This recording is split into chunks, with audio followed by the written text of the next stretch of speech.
Shalom, and welcome once again to Elders of GMS, giving all praises to Yahweh by Hashem Yahweh Shai.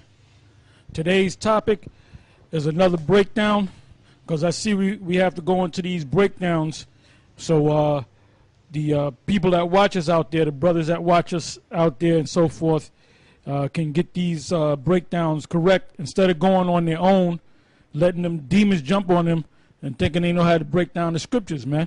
You know? So we're going to go to the book of Genesis.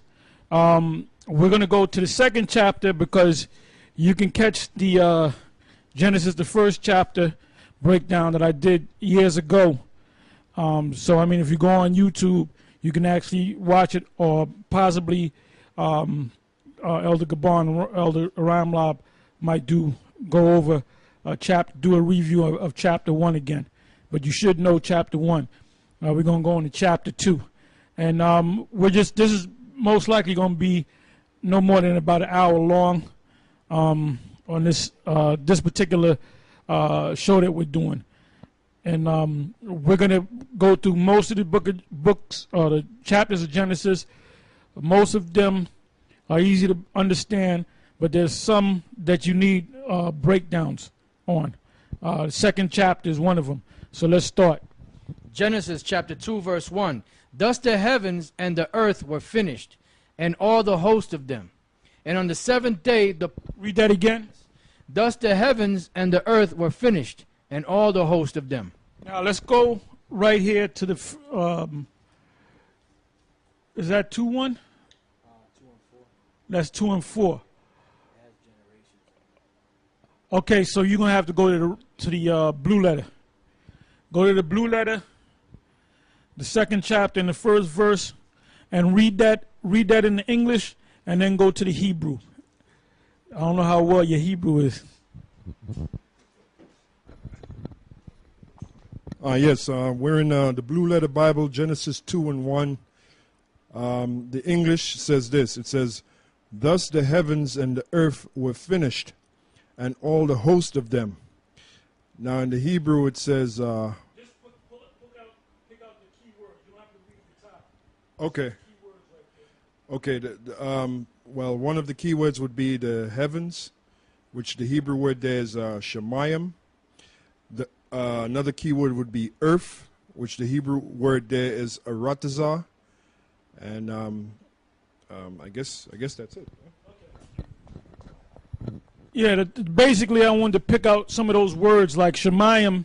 The word shemayim is actually from the word, an extension of the word mayim, which means waters. Water, waters, water, plural. And the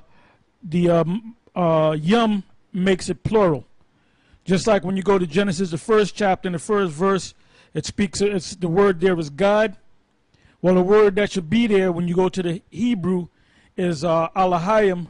The word Allah means power, judge, God, and the yum makes it plural. So it's not one God, it's many gods, which represent the Lord, Yahweh Shai, and the angels. All right? Now let's read on. Right, it says, "Thus the heavens and the earth were finished, and all the host of them. And on the seventh day the powers ended his work which he had made." It should be the powers ended their work, because the word there is Elohim. Go ahead. "And he rested on the seventh day from all his work." Read again. They rested. "And on the seventh day the powers ended their work which they had made. And they rested on the seventh day from all their work which they had made." Yeah, because they keep putting he, him. It's not he and him. It's not singular. It's plural. How do you know? By going back to the Hebrew. Go ahead. "And the powers said, then the powers blessed the seventh day and sanctified it, because that in it they had rested from all their work which the powers created and made." Yeah, because you go to church, they're going to read it like it's God. The Most High, Yahweh himself, is not even mentioned. He's not. He gave the charge to Yahweh Shai and the angels. Give me St. John 1 and 1. That's why these churches are all messed up. That's why these cats in Islam is all messed up. That's why you got a lot of Israelite groups that are all messed up. because they don't understand the root words. They don't understand word roots. Root word meaning where the word came from. Word roots mean this word could go many different roots.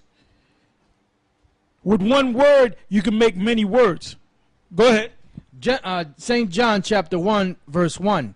In the beginning was the Word, and the Word was with... Want me to read it verbatim? Read it verbatim. Okay. In the beginning was the Word, and the Word was with God, and the Word was God. The same was in the beginning with God. All things were made by him, and without him was not anything made that was made. I read again. Hold the mic. Okay. Read again and read it and break it down. Con. This is, in the beginning was the Word, and the Word was with the powers, should be there. The word, the powers, or Alahayim. So it says, in the beginning was the Word, which the Word we know is Yahawashi, according to Revelation, the 19th chapter. It says, and the Word was with the powers, or with Alahayim. Now, when you read the Greek, in the Greek portion of it, right, when you read the Greek, the word that appears there in the Greek is theon, right? Now, the word theon is the plural form of the word theos. The word theon is plural, like you have the word pantheon. Now, the word pantheon, pan is all, and theon is gods. All gods. So the pantheon was a place where they had all gods. So when you read that in the Greek, the word there's theon. Then it says, in the beginning was the Word, and the Word was with the God, which really is supposed to be the gods. It says, and a God was the Word, which that's correct. This was in the beginning with the gods, should be. So it says, in the beginning was the Word, which is Yahawashi, and the Word, Yahawashi, was with the powers, and the Word was a power, or a God. Yeah, so now you understand John, the very first book in John. John was referring back to Genesis, the first chapter. All right? Go ahead. It says, the same was in the beginning with the powers. All things were made by him, and without him was not anything made that was made. So Yahawashi goes back to the beginning of time. All right? Give me, I believe it's Hebrews, the first chapter, and start from the very top again. Go ahead. Hebrews chapter 1, verse 1. The Most High, who at sundry times and in divers manners spake in time past unto the fathers by the prophets, hath in these last days spoken unto us by his Son, whom he hath appointed heir of all things, by whom also he made the worlds. Yeah, he who made the worlds is Yahawashi. When did he make the worlds? Go back to Genesis 1 or go back to John 1. Now let's go back to Genesis, the first chapter, second chapter where we left off. Genesis chapter 2, verse 3. And the powers blessed the seventh day and sanctified it. So the Most High didn't bless anything. He gave this charge unto his Son and the angels. Go ahead. Because that in it they had rested from all their work which the powers created and made. These are the generations of the heavens and the earth when they were created, and the day that Yahweh's powers made the earth and the heavens. Read that again. Yes. These are the generations of the heavens and of the earth when they were created, and the day that Yahweh's powers made the earth and the heavens. Read it one more time. These are the generations. Now, years ago, you had these Muslims that was under Dr. York, Iman Isa. At one time, he was called Iman Isa. He had these different names, Chief Black Eagle, all these different names. And basically, they were going around saying that the word generations is talking about the angels had genealogy. All right? So now let's go to the Hebrew and look up the word generations. Yeah, in Genesis 2 and 4, the word there for generations, the Hebrew word is thawaladwaf, which means descendants. Well, they have here descendants, results, proceedings, generations. They have genealogies, account of men and their descendants, genealogical list of one's descendants, one's contemporaries, course of history, of creation, begetting of or account of heaven. Okay, the last one that you read. Now you see how you got messed up. Read that again. Read it to me loud, and I'll speak it. Read it to me. Oh, okay. Number 1 is descendants. Descendants. It's not talking about the descendants of the angels. So that's not talking about the genealogies of the angels, like the angels had sex. Give me that in Matthew's, in the spiritual world. The angels don't have sex, all right? Also give me 1 Corinthians, the 15th chapter. Read the next one. Results. Result is a good word. This is the result after the order of the heavens, the sun, the moon, the stars, the earth, the firmament, the grass, the animals, and man. This is the results of that. Or this is the records of that. That's what that word means. Because you got people out there that'll take one word and look the word up and say, oh, it means that because of that definition. Well, it goes deeper. All right? Just like the word stigmata. The word stigmata means on a literal sense is when you stick something in you. Like that's for the number 6 in Greek, in the Greek language. Stigmata in a social sense can mean if a woman slept around with a lot of guys, she got the stigma or the stigmata of a slut. So nothing was actually stuck on her, but socially things were stuck on her. Because when they saw her, they said, oh, there goes that slut. And she don't have to wear a shirt or have a sign on it saying she's a slut. You just know her by her reputation. Okay? So, all right, go back and read it again. Yeah, the Hebrew word there is thawaladwaf, and they have here descendants, which is incorrect, results, which is correct, proceedings, generations, genealogies, generations and genealogies, that's incorrect. Account of men and their descendants, that's incorrect. Genealogical list of one's descendants, that's incorrect. One's contemporaries, course of history of creation. That's it. Give me the course of history or record. All right? That's what that word means. So when you deal with these so-called Muslims out there, they don't have any understanding of the scriptures. All right, go ahead. This is Matthew chapter 22, verse 29. Yahushua answered and said unto them, ye do err, not knowing the scriptures, Yeah, and there's a lot of guys out there that err and not knowing the scriptures. Go ahead. nor the power of the Most High. For in the resurrection they neither marry nor are given in marriage, but are as the angels of the Most High in heaven. But they neither what? It says, for in the resurrection, it says they neither marry nor are given in marriage. Meaning, what consummates a marriage? Marriage, sex. Do the angels have sex? No, not because they're in the spiritual body. Go ahead. But are as the angels of the Most High in heaven. So what does that mean? When you die, you go into the spirit world and you become what? An angel. You're in the spiritual realm. So you don't have sex in the spiritual realm. So when do you have sex again? When you come back in this physical body. So you got these idiots, you got the Muslims and certain Israelites saying that the Most High put the seed in Mary, or the Most High came down and had sex with Mary, or Gabriel had sex with Mary. That's total madness. That's why the Lord said what he said before he made that statement. Ye err in not knowing the scriptures. Now that whole virgin birth thing goes back even before the Roman Catholic Church. It goes back to Greek mythology with Zeus and his son Perseus. That's where the so-called Roman Catholics got that whole nonsense from. That whole concept of hell, they got that from the Greeks. All right? Go ahead. 1 Corinthians 15 and 39. All flesh is not the same flesh, but there is one kind of flesh of men, another flesh of beasts, another of fishes, and another of birds. There are also celestial bodies and bodies terrestrial.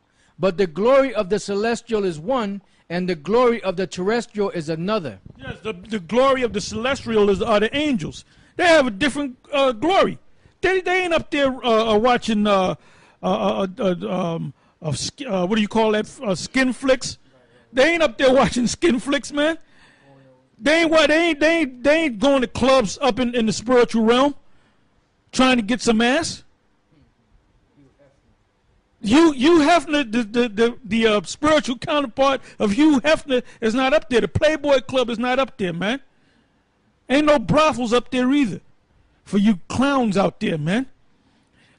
Keep a statement that the Lord said, ye err not knowing the scriptures, all right? All right, go ahead.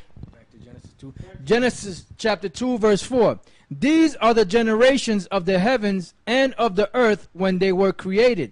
Now, we just broke down what the word generation means. Generations. It ain't talking about the genealogy of the angels. It's talking about the record of what they did. Go ahead.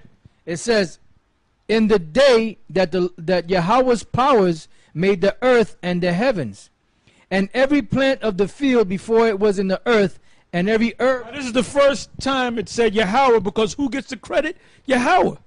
Yahweh was the one that said, that's why it says verbatim. What does it say verbatim? Right. It says, in the day that the Lord God made the earth and the heavens. Now, is that all caps? Yep. Lord is all caps. Yep. What about God? God is uppercase and lowercase.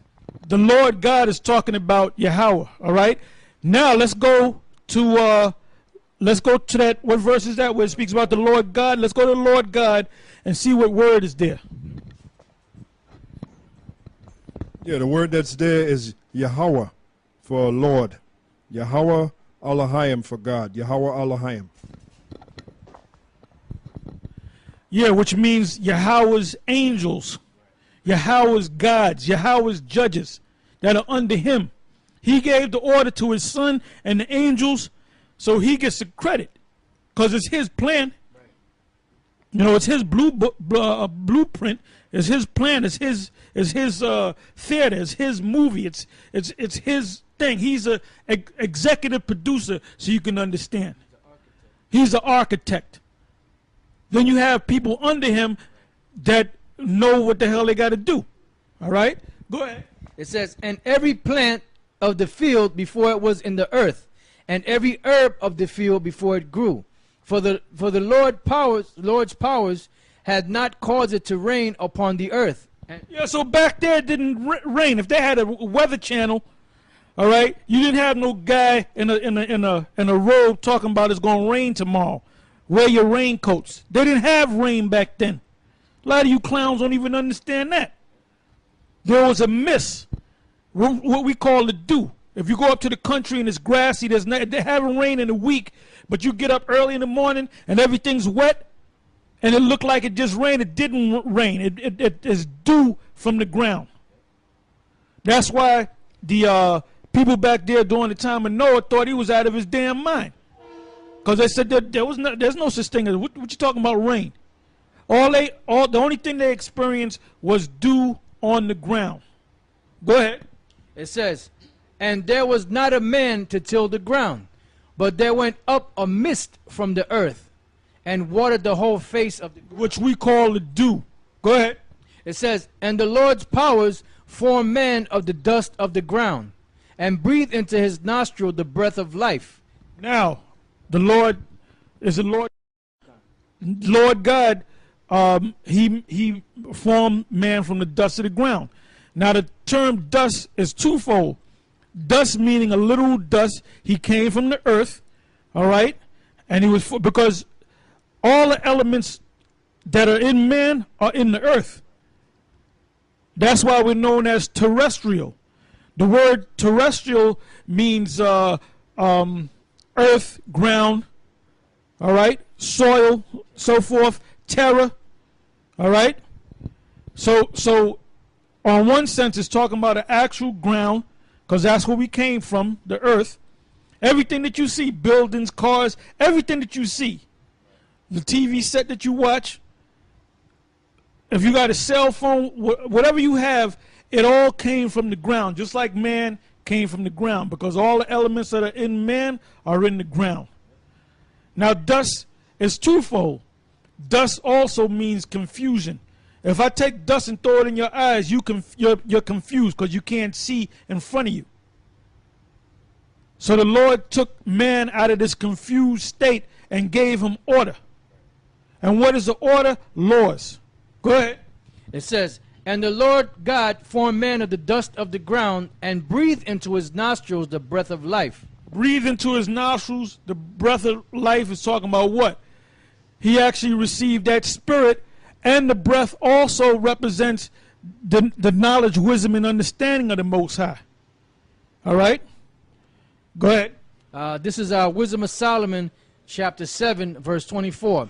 For wisdom is more moving than any motion. She passeth and goeth through all things by reason of her pureness. For she is the breath of the power of the Most High, and a pure influence flowing from the glory of the Almighty. Therefore can no defiled thing fall into her. For she is the brightness of everlasting light, the unspotted mirror of the power of the Most High, and the image of his goodness. And being but one, she can do all things, and remaining in herself, she maketh all things new. And in all ages, entering into holy souls, she maketh them friends of the Most High and prophets. Yeah, because the prophets of the Most High broke down these scriptures because the Most High gave them that breath, which is that wisdom. Wisdom, knowledge, and understanding. Go ahead. And the Lord God planted a garden eastward in Eden. Now, let's get an understanding of the word Eden. Let's look up the word Eden.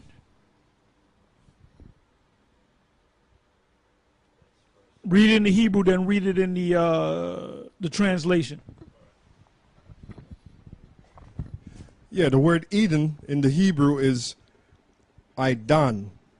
Aidan, which means, it says pleasure, the first habitat of man after the creation, site unknown, a Gershonite Levite, son of Joah, in the days of King Hezekiah of Judah. So the first definition is pleasure.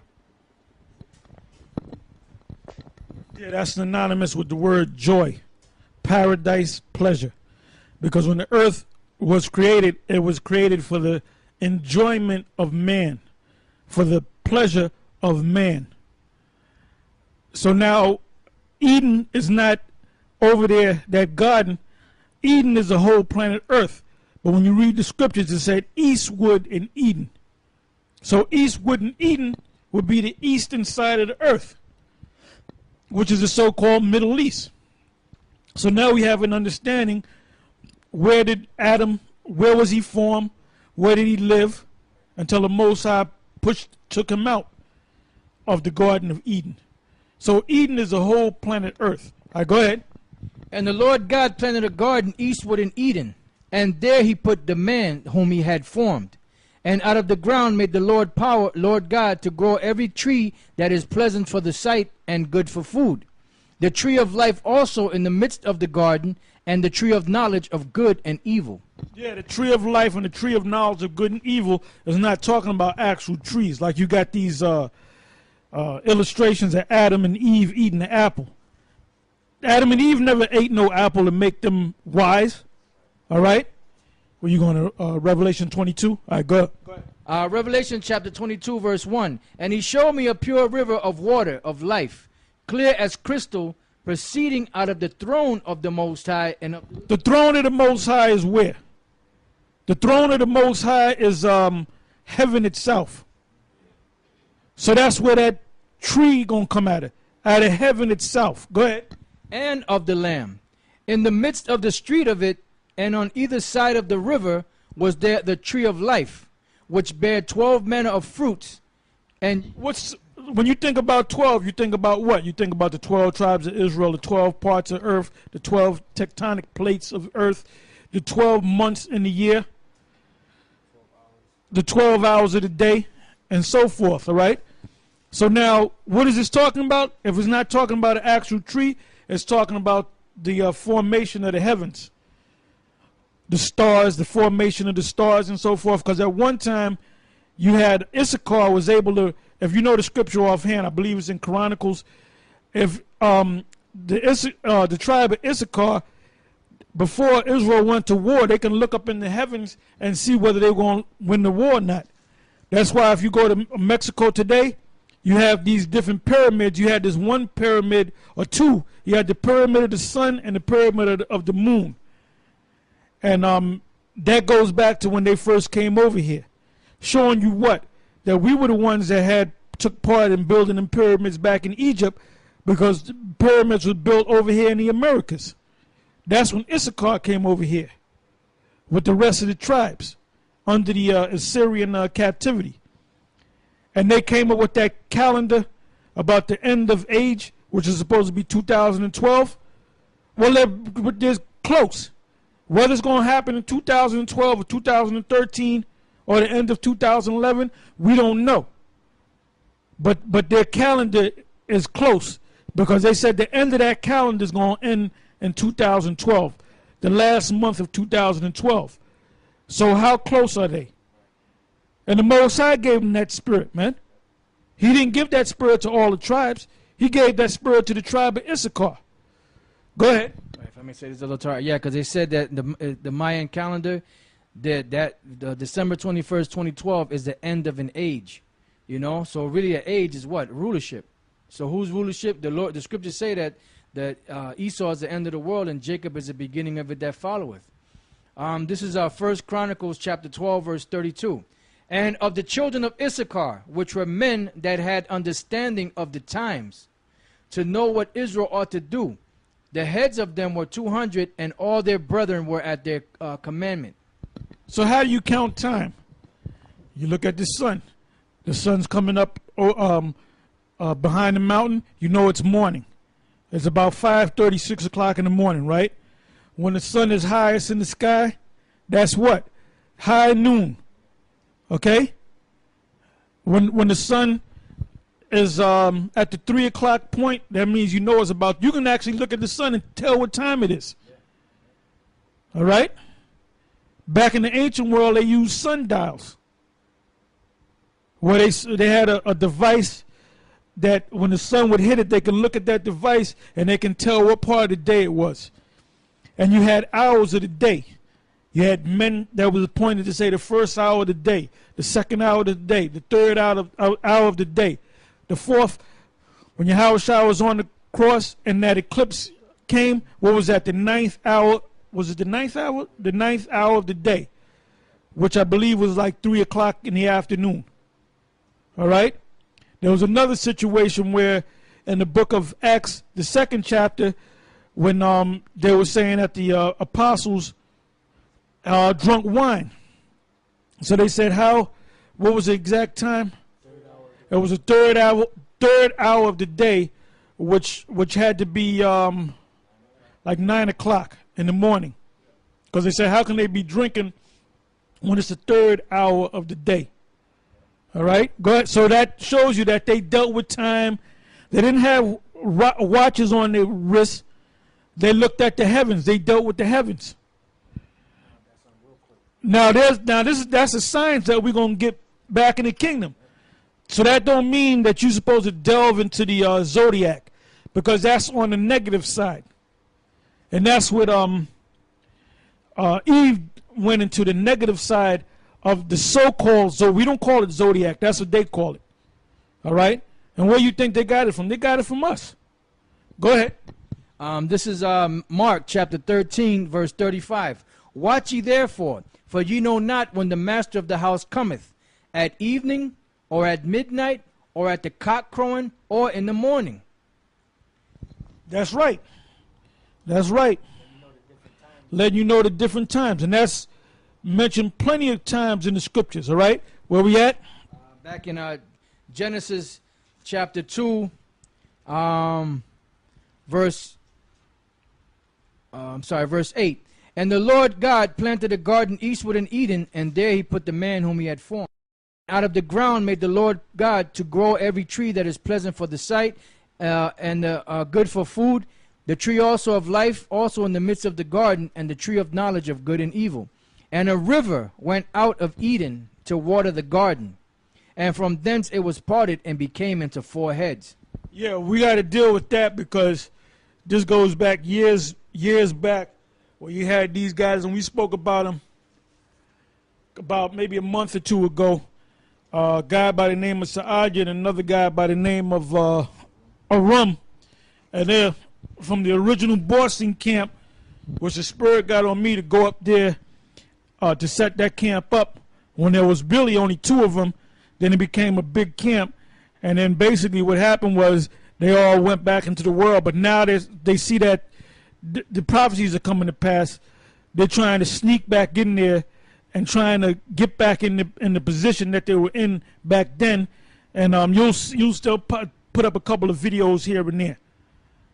And you see a lot of these guys that you see popping up that you never seen them before. We know all these guys, man. They're from the old school. They go back to the 1992 Israelites, man. See these guys popping up all over the damn place because they're trying to get. They see that the society's going down. They see the prophecies coming to pass left and right. They see that everything's speeding up. So they think they can sneak back in there. They think they can go behind the Most High's back and they can just get back in there like they never left. But guess what? The Most High set up his prophets, which is us. And that's why we expose them every goddamn time, man. You know? Go ahead. It says, so it says, and a river went out of Eden to water the garden, and from thence it was parted and became into 4 heads. Now that's another clue. We found out that the Most High set up a garden eastward in Eden, right? So that's the middle. That has to be the east, the Middle East, right? He said that he had a river of water go through the garden, and it parted into 4 heads. Now, if a body of water parts into 4 heads, that's what? 4 more bodies of water, right? So now we're going to find out what these 4 more bodies of water are. The name of the first is Pison. That is it which compasseth the whole land of Havilah, where there is gold. And the gold of that land is good. There is bdellium and the onyx stone. It says, and the name of the second river is Gihon. The same is it that compasseth the whole land of Ethiopia. And the name of the third river is Hiddekel. That is it which goeth toward the east of Assyria. And the 4th river is Euphrates. Okay, then I gave one river that we understand that is still named today Euphrates. So now if you go on a ancient biblical map, find where the river Euphrates are, and let's check these other rivers. What was the name of the first river? Pison. Right, Pison would have to be the Red Sea. What's the second river? Gihon. Read on. It says, and the name of the second river is Gihon. The same is it that compasseth the whole land of Ethiopia. What great body of water compasses the whole land of Ethiopia? The Nile River. The Nile River. What was the name? What was the ancient name?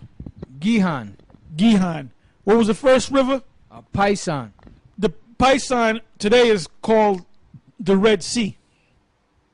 Because what did it do? What did it compass? It says, that is it which compasseth the whole land of Havilah, where there is gold. Now Havilah means parts of Arabia.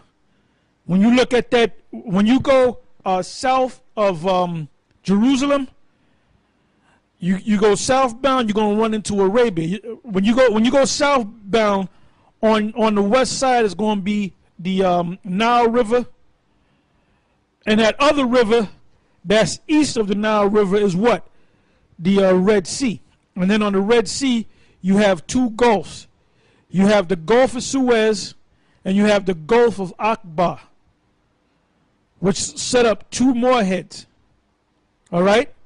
So now we found out that one river, Adam was placed in that garden in Eden, and there was this river that went through it, and it broke into 4 heads. We found out the first river was the Red Sea, or the first body of water was the Red Sea. The second body of water was the Nile River. Then it spoke about the Hiddekel. We don't know what the Hiddekel is now, right? But it mentioned the last river which was the Euphrates, right? The Euphrates has kept that ancient name. Now I got to look into that name Euphrates. It might be a Greek word because it had another word, but the ancient Greeks knew that it was the Euphrates because I believe they named it that name. Okay, because the name had another name that is not in the scriptures. So if the Euphrates is that river, one of those rivers, one of those four bodies of water, the Hiddekel would have to be what? What's the next great body of water? The Tigris, which is northeast of the Euphrates. Now in the book of Revelation, it speaks about the river Euphrates, which is going to be dried up to prepare the kings of the east. Go ahead. Real quick. Daniel 10:4. And in the 24th day of the first month, as I was by the side of the great river, which is Hiddekel. Now the precept for Hiddekel says, or Tigris. Yeah, so they come out and tell you that. That's what it's called now, the Tigris. Go ahead. This is Genesis 25:17. And these are the years of the life of Ishmael, 137 years. And he gave up the spirit and died, and he was gathered unto his people. And they dwelt from Havilah unto Shur, that is, before Egypt, as thou goest towards Assyria. And he died in the presence of all his brethren. Yeah, so that's got to be the Red Sea. All right? Now let's go back to where we left off. It says, Genesis. Now, going back to what I said about Sa'ad and Aram, they broke it down totally wrong. And that was way back when everything was in order. So you had these young guys that was doing their own damn thing. Just like we found out through the brother in Texas. What's the brother, Bible Basics? What's his Hebrew name? Akkad Lamad.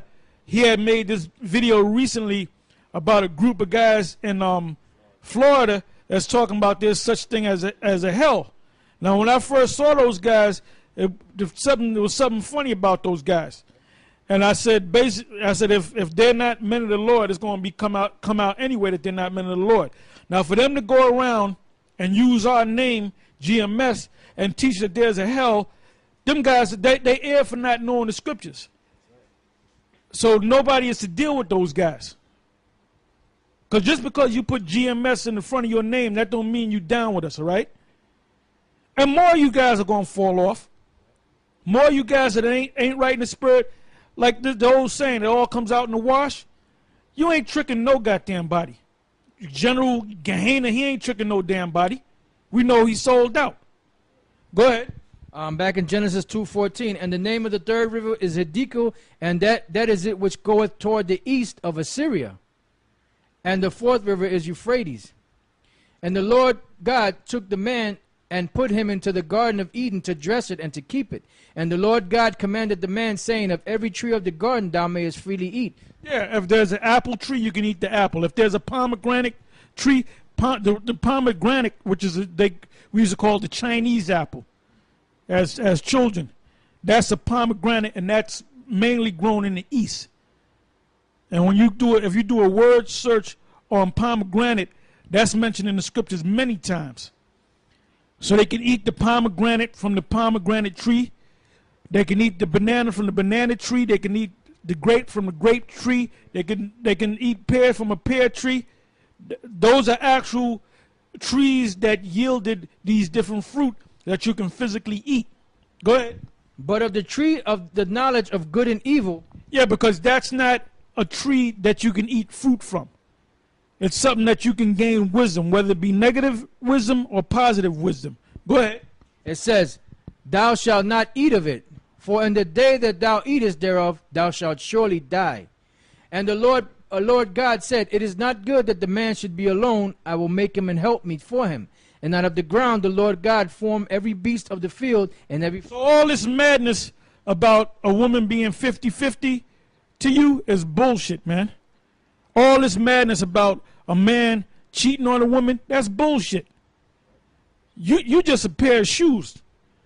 You a little higher than a pair of shoes, but that's what you are. You serve a purpose, man. A pair of shoes can't jump up and say, look, why are you buying another pair of shoes? You're supposed to wear me every goddamn day. What you gonna do to them shoes? You gonna throw them shoes out? If they can talk, well, guess what? The Most High set up the woman, created the woman for us. We're the lords over the woman. And I look around at these women, they're completely out of order, man. Man, I saw this one damn woman, she had shorts on, and you can see half the cheek of her fucking ass, man. Women got their titties all out because they got these laws where if you say something negative against a woman, the cops come along, they'll lock you up for looking at it the wrong way. You can be across the street, you look at it the wrong way, that's stalking. They can lock your ass up. That's why there's going to be mass riots. All hell is going to break loose in this country. You going around thinking that everything's okay. Like I passed by Yankee Stadium earlier today, all right, and you had nothing but crackers all up in there because they're going to watch Derek Jeter, which is a Jake. He trying to hit that 3,000 home run. And there ain't nothing but damn crackers, man. And that's right there in the middle of the Bronx, where you know what you got in the middle of the Bronx that live around there? You got Jake, which is Judah, you got Ephraim, you got Benjamin, and something's gonna happen where they're gonna go after them devils, man, during the game. It may just happen that way. Now there was this video up on YouTube with this Issacharite dude going out just cursing crackers out left and right, man. They're calling him a damn hunky, man. So this fire is getting lit. This fire is beginning to this thing is beginning to brew, man. And every dark person or people that are not Edomites, they know that this man's a damn devil, man. All hell is getting ready to break loose. Go ahead. And out of the ground the Lord power formed every beast of the field and every fowl of the air, and brought them unto Adam to see what he would call them. And whatsoever Adam called every living creature, that was the name thereof. Like, for example, the first character of the Hebrew, the Lashon Kodash, is Ah for Alap, which means a cow or cattle. It means cattle. Ba represents Bayath, which is house, which was a tent, and so forth and so on. Lamad is a law, which is a snake. Go ahead. It says, and Adam gave names to all cattle, and to the fowl of the air, and to every beast of the field. But for Adam there was not found an helpmeet for him. And the Lord power caused a deep sleep to fall upon Adam, and he slept and took one of his ribs and closed up the flesh instead thereof. Now, that ain't talking about he went and did an operation. The Most High didn't put no whites on and got the nurses and said, give me the scalpel and let me cut him open and take one of his ribs out. That's parabolic talk for the Most High chose a woman for him, of his people. Because when man was placed upon the earth, just like animals, they were placed upon the earth in innumerable amount of people. Somebody get me the book. I mean, you get me the book of Genesis, the 5th chapter. All right? And you can start from the top. Genesis chapter 5, verse 1. This is the book of the generations of Adam. In the day that the powers created man, in the likeness of the powers made he him. In this case, it's talking about the history of Adam, the record of Adam, and the genealogy of Adam. Go ahead. Male and female created he them, and blessed them, and called their name Adam. Yeah, so it really wasn't no one man, Adam. And then the Most High had to make this woman. Adam had parents. All right? Adam came from the group of people called Adam. And the word Adam means Adama, which means of the earth, all right, or of the ground. Go ahead. And called their name Adam in the day when they were created. Right, called their name Adam in the day that they were created. So did the Most High create one man? No. He said in the day that they, plural, man and woman, plural, were created. So where does that go back to? Genesis, the first chapter, I believe is the 26th verse. Go ahead. Genesis chapter 1, verse 26. And the power said, let us make man in our image. Now wait a minute. This is the God, right? This is God right here speaking. Which when you go to the first chapter, the word is Elohim. The yum makes it plural.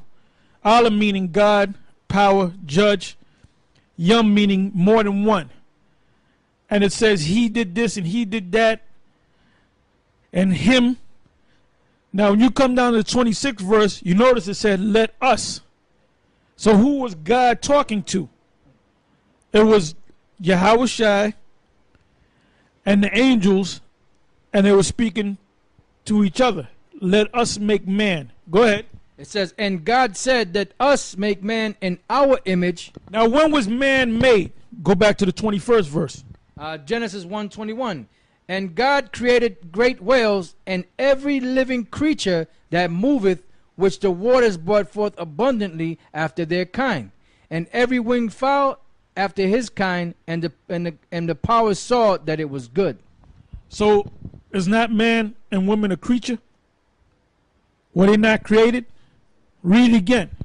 It says, and the powers created great whales, and every living creature that moveth, which the waters brought forth abundantly after their kind, and every winged fowl after his kind, and the power saw that it was good. So man was created with the whales and the rest of the animals. But the Most High made man upright.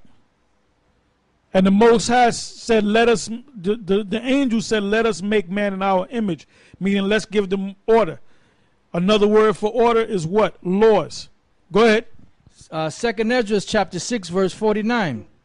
Then didst thou ordain two living creatures, the one thou callest Enoch, and the other Leviathan. And it's not talking about the one man Enoch, it's talking about man. The word Enoch means upright, educated, learned, wise one. Go ahead. It says, and the other Leviathan, and didst separate the one from the other, for the seventh part, namely where the water was gathered together, might not hold them both. Unto Enoch thou gavest one part, which was dried up the third day, that he should dwell in the same part wherein are a thousand hills. But unto Leviathan thou gavest the seventh part, namely the moist, and hast kept him to be devoured, of whom thou wilt and when. Yeah, so you still have the Leviathan, the great sea serpent down there that the Most High haven't released.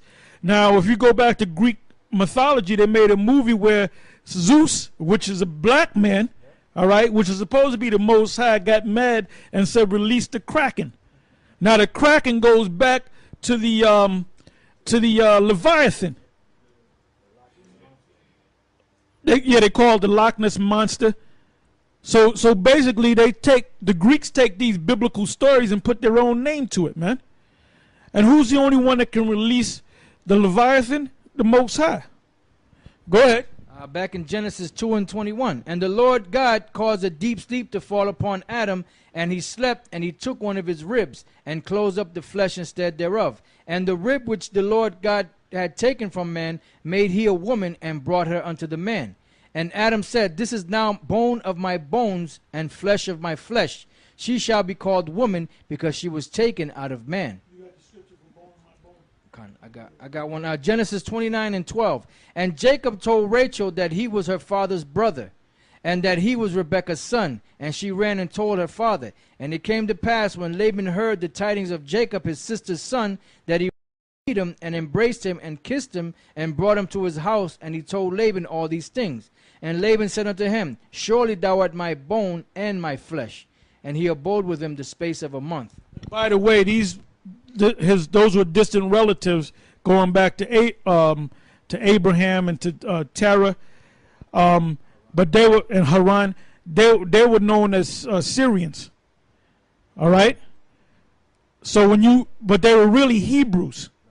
So when you go back to Deuteronomy 23:7, a boy not an Edomite, the word there is a boy not Aram, which is the Syrians, because you had our people from the line of Terah, Abraham, Haran, and so forth, that they moved up there and they were being called Syrians.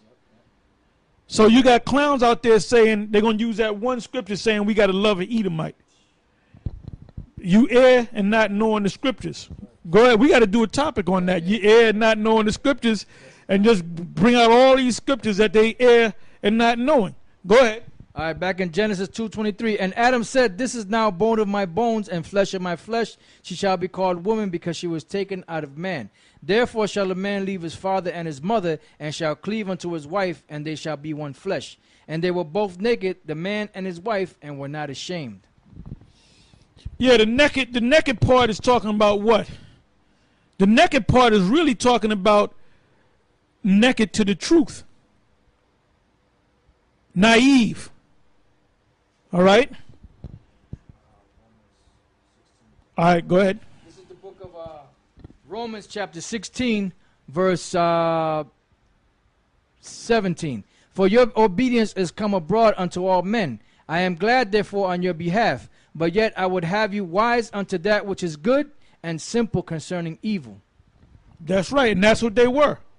All right, let's go back. It says, "And they were both naked, the man and his wife, and were not ashamed." And we're not ashamed. Okay, now that's the end of the second chapter, right? Now let's go to the third chapter. We'll read part of the third chapter. Go ahead. Genesis chapter 3, verse 1. "Now the serpent was more subtile than any beast which the Lord power had made." Now who's the serpent? Let's go to Revelation 20, verse 1. This is this damn devil, man. Esau, but he wasn't called Esau back then. See, Esau came in many forms and many guises. The last time he came as Esau. The sons and daughters that he had were known as Edomites, and it stuck like that. The Most High never changed their name no more. At one point, he was called Cain. But when he came back the last time, in Genesis, what is that? Genesis the 25th chapter, that was Esau, and that name stuck.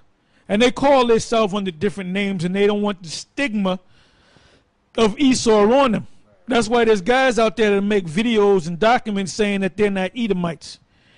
Because what does it say in the Bible? You got the Bible dictionary? Let's go to Esau. It's either Edom or Esau. I think it's the last sentence. We're dealing with Esau. So this is what the scholars came up with concerning Esau. And they know that they're Edomites. Go ahead. This is under Edom. It says, "Edom figures prominently in the prophetic scriptures as the scene of great future judgment." So this destruction didn't take place of Esau because you would have known about it.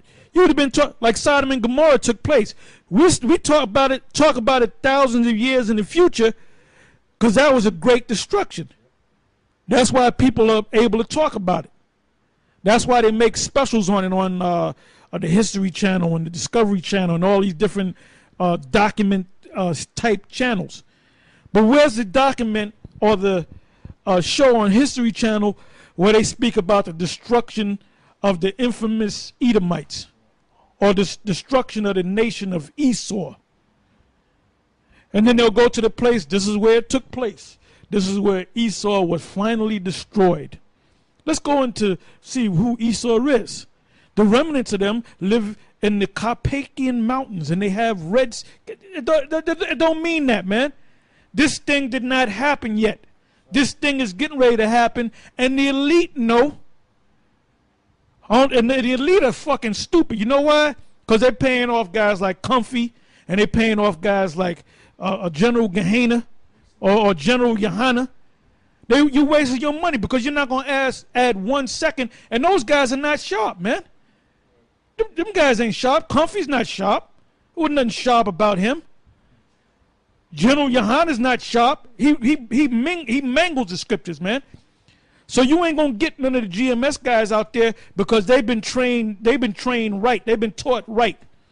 So anybody that comes up with some nonsense, you're gonna get cut, man.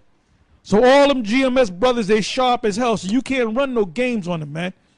The Most High used us to train them brothers well. That's why you don't see Comfy no more, because he failed. Go ahead. Edom figures prominently in the prophetic scriptures as the scene of great future judgments. See notably Isaiah 34, 5 and 6, and Isaiah 63 and 1. She is the only neighbor of the Israelites who was not given any promise of mercy from God. So they know that.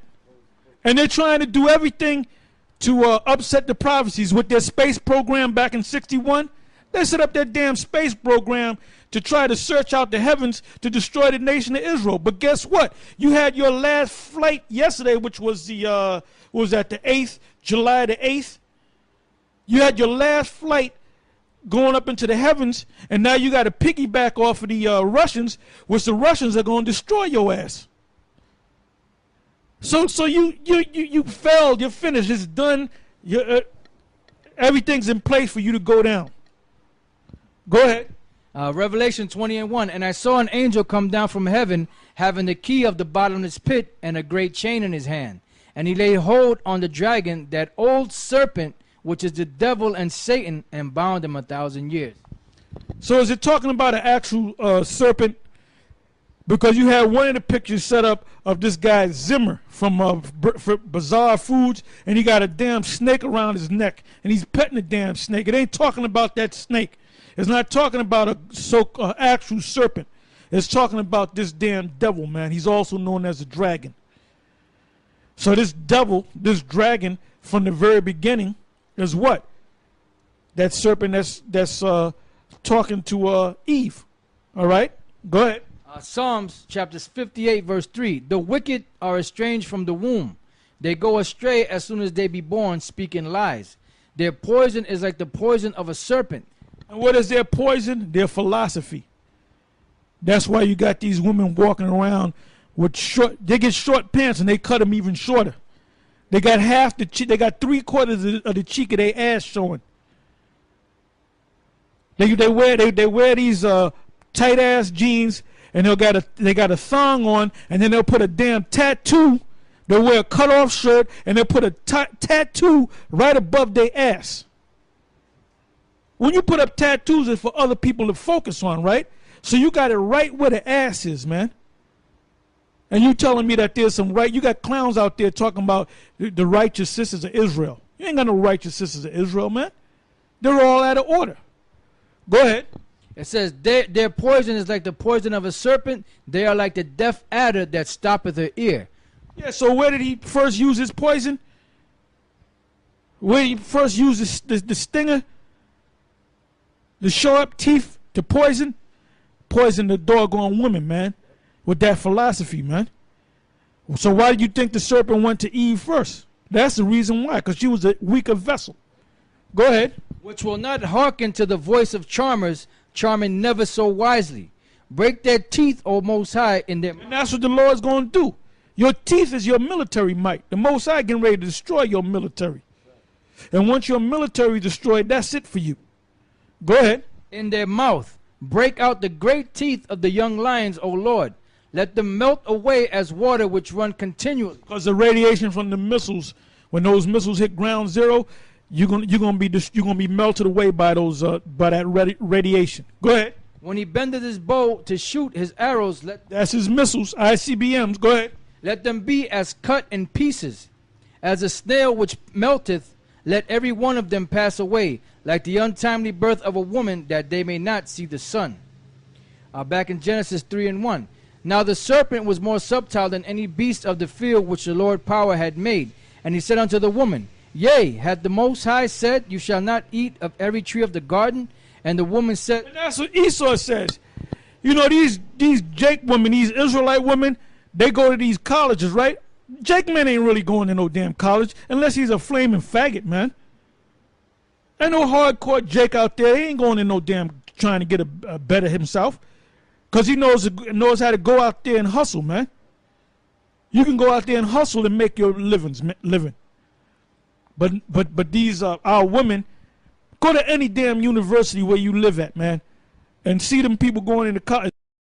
Women, Israelite women, and them weak ass, punk ass, pussy whip niggas in the Latin tribes that look all weak and they giggling with the women, walking with the women with the books. Got the books with them. And that shit don't like my daughter. She had went to this fucking she got a fucking degree and she haven't found a job in fucking a year and a half. And her damn unemployment done, she's a 99er, so you can understand. Her damn unemployment been ran out. So she's hustling. I told her, as I said, that fucking college is a waste of fucking time. You ain't that fucking degree that you got ain't nothing but a piece of damn paper. You might as well take it and wipe your ass with it. Go ahead. And the woman said unto the serpent, We may eat of the fruit of the trees of the garden, but of the fruit of the tree which is in the midst of the garden, the Most High have said, You shall not eat of it, neither shall ye touch it, lest ye die. And the serpent said unto the woman, You shall not surely die, for the God doth know that in the day you eat thereof, then your eyes shall be opened, and you shall be as gods, knowing good and evil. Yeah, so what did Esau tell you? He said, look, you don't got to listen to the Most High. Listen to me. If you do what I tell you to do, you're going to be over the Most High. The Most High can't tell you nothing. And that's what these black-ass women in these Latin tribes are getting in their head, man. And Esau is telling them that in their institutions of learning. That's why certain guys, like I said, Comfy and General Yohanan sold out. Because Esau got to their head and said, don't worry, the Most High ain't coming. We're going to give you X amount of money. Everything going to be all right. And because they didn't have faith and they didn't believe, they took that damn money. Because if you had faith, you would have never sold out. Go ahead. It says, And when the woman saw that the tree was good for food, and that it was pleasant to the eyes, and a tree to be desired to make one wise. Yeah, a tree, an apple tree. If you eat an apple, you can eat a ton of apples. It's not going to make you any smarter. Go ahead.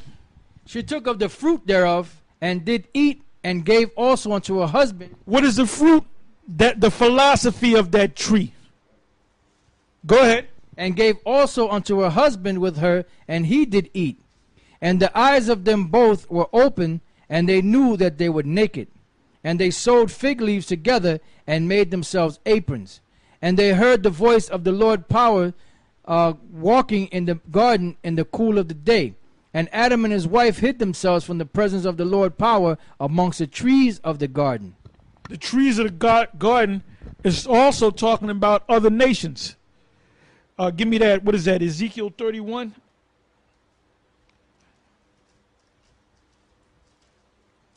You have regular trees that bear fruit. You have the tree of knowledge and good and evil. You have the tree of life. And also you have other people, other nations, which are referred to as trees. Go ahead. This is the book of Ezekiel 31 and 6. It says, All the fowls of heaven made their nests in his boughs, and under his branches did all the beasts of the field bring. Now, I know boughs, it's in Genesis 49. I don't know if it's in this translation, but when you read about Ephraim, it says the word Ephraim means fruitful. So that's not talking about a tree. That's talking about a tribe of the nation of Israel. Now, it spoke about the boughs, and I believe the boughs and the branches. And if you look the word up, matter of fact, go to the blue letter, give them the verse. Ezekiel 31 and 6. Now, let's see what those words mean, because it could be a different Hebrew word. Go to the one in Genesis, the 49th chapter, on the tribe of Joseph, on Joseph or Ephraim. I think it's under Joseph. It mentions boughs and branches. Okay, what word comes up? Boughs and branches, right? Boughs. Where you at? 31 and 6. Ezekiel 31 and 6. Go ahead. Ezekiel 31 and 6. I'm going to look up the word bow, then branches. The Hebrew word there for bow it looks like saipah. Saipah, which means bow, branch.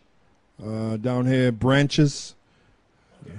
It's something different. I'll go to name the Genesis 49 and 22. Go to Genesis 49 and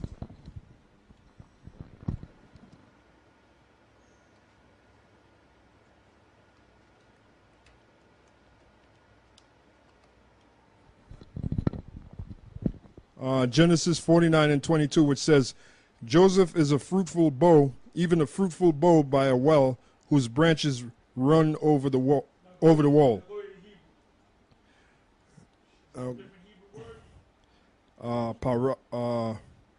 Bath. The Hebrew word there for branches is bath, and fruitful they have para. Para. Oh, bow. They have the word there son, ban. Okay. All right. In what was that? What's in Genesis 49:22? I clicked on the word for bow. The Hebrew word they have there is ban, which means son, grandson, child, member of a group, son, male child, grandson. Pretty much repeats. Yeah, so now in Ezekiel, the 31st chapter, it mentions bows as actual bows, but it's actually talking about people. Because just as trees give off apples, and to grow more apple trees, you take the seed out, the same thing with men. So men could also be known as trees.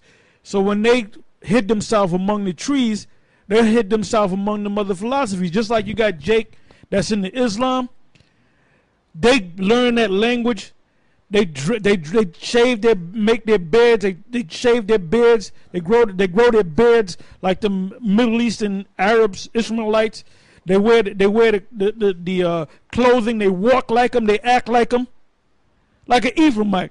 You see a damn Ephraimite that gets all into that Islam, you actually think he's a real Arab. Go ahead. It says, and all the fowls of heaven made their nests in their boughs, and under his branches did all the beasts of the field bring forth their young, and under his shadow dwelt all great nations. Thus was he fair in his greatness, and the length of his branches, for his roots was by great waters. This is talking about Adam, or the Adamites, because he was greater than all the trees. Go ahead. The cedars in the garden of the Most High could not hide him. What garden is it talking about? Wasn't they kicked out of the garden? So why is a garden written in the book of Ezekiel when they got kicked out of the garden so many thousands of years ago? Because Ezekiel is referring back to the garden and to Adam. He's not mentioning Adam.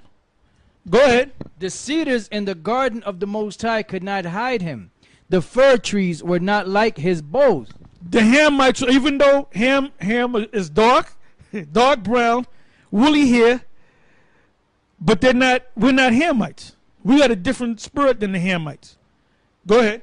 And the chestnut trees were not like his branches, nor any tree in the garden of the Most High was like unto him in his beauty. I have made him fair by the multitude of his branches, so that all the trees of Eden that were in the garden of the Most High envied him. Yeah, so the nations envied us, man. Now let's go back to Genesis. This is the book of Genesis, chapter 3, and verse 7. And the eyes of them both were opened, and they knew that they were naked, and they sewed fig leaves up together and made themselves aprons. And they heard the voice of the Lord power walking in the garden in the cool of the day. And Adam and his wife hid themselves from the presence of the Lord power amongst the trees of the garden. And the Lord power called unto Adam and said unto him, Where art thou? And he said, I heard thy voice in the garden, and I was afraid, because I was naked, and I hid myself. And he said, Who told thee that thou wast naked? Hast thou eaten of the tree whereof I commanded thee that thou shouldest not eat? So you know it's not talking about an actual tree, that he ate an apple. Go ahead. And the man said, The woman whom thou gavest to be with me, she gave me of the tree, and I did eat. And the Lord power said unto the woman, What is this that thou hast done? And the woman said, The serpent beguiled me, and I did eat. And the Lord power said unto the serpent, Because thou hast done this, thou art cursed above all cattle, and above every beast of the field. And upon thy belly shalt thou go, and dust shalt thou eat all the days of thy life. Now we know it's not talking about an actual snake, because snakes don't eat dust. It's talking about Esau. Before he was known as Esau, he was basically just the devil that came in a physical form. Then he came back as Cain, then he came back as Esau. because the people that came out of, or the tribe or the clan that came out of Cain was destroyed in that flood. There were no more so-called white people, Edomites. So the Most High had to bring them back again, in the form of what? Through Isaac and Rebekah. All right, read that again. It says, and he said, I'm sorry. It says, and the Lord said, and the Lord power said unto the serpent, because thou hast done this, thou art cursed above all cattle, and above every beast of the field. Upon thy belly shalt thou go, and dust shalt thou eat all the days of thy life. Yeah, in that confused state, that caveman, pro-magnum man state. Well, you got Job 30. Go ahead. Job chapter 30, verse. And this is the only way. That's why these churches can't understand this book, because this book is not written like a textbook. All right, go ahead. Job 30 and 1. But now they that are younger than I have me in derision, whose fathers I would have disdained to have set with the dogs of my flock. Yea, whitherto might the strength of their hands profit me, and whom old age was perished. For want and famine they were solitary, fleeing into the wilderness in former time, desolate and waste, who cut up mallows by the bushes. And that was the state that they were put in. That's when that curse came upon them. Upon thy belly thou shalt go. Now when Esau came on the scene, it came on the scene later in history, because everybody knows the story of these Edomites, these devils that were living up in the caves and living like cavemen and cave women. Go ahead. And juniper roots for their meat. They were driven forth from among men. They cried after them as after a thief. They were driven forth from among the dark nations. And they said, get out of here, you damn thief. And that's what the nations are saying right now. They're saying, get out of here, you damn thieves. Go ahead. To dwell in the cliffs of the valleys, in caves of the earth, and in the rocks. That's why if a so-called white man commits a crime, when you call the police, you say it was a white guy, he had blonde hair, blue eyes, he was 6'1", he weighed about 200 pounds, 180 pounds. So where they say, oh, a Caucasian of this height, of this stature, and so forth. Now, what does the word Caucasian mean? It means cave dweller. Now, does that mean you got these Edomites going back to caves? No. That means that their origins go back to the caves. Really, their origins don't go back to the caves, but they were put in the caves. So they think that that's their beginning. At one time, they were upright. They spoke Hebrew. Esau spoke Hebrew. He didn't speak English. He didn't speak with an English accent. He didn't speak German. He spoke Hebrew, because both his parents spoke Hebrew. His brother spoke Hebrew. So they lost that. They went to a point where they were grunting. Go ahead. Among the bushes they brayed, under the nettles they were gathered together. Yea, they were children of fools, yea, children of base men. They were viler than the earth. That's right. Now let's go back to where we left off in Genesis. What verse are we in? How many verses do we have before it ends? 24:10. All right, we might not finish the whole thing, but we'll read a couple more verses. Go ahead. And the Lord power said unto the serpent, because thou hast done this, thou art cursed above all cattle, and above every beast of the field. Upon thy belly shalt thou go, and dust shalt thou eat all the days of thy life. And I will put enmity between thee and the woman, and between thy seed and her seed. It shall bruise thy head, and thou shalt bruise his heel. Basically, that goes back to what? That hatred between us and Esau.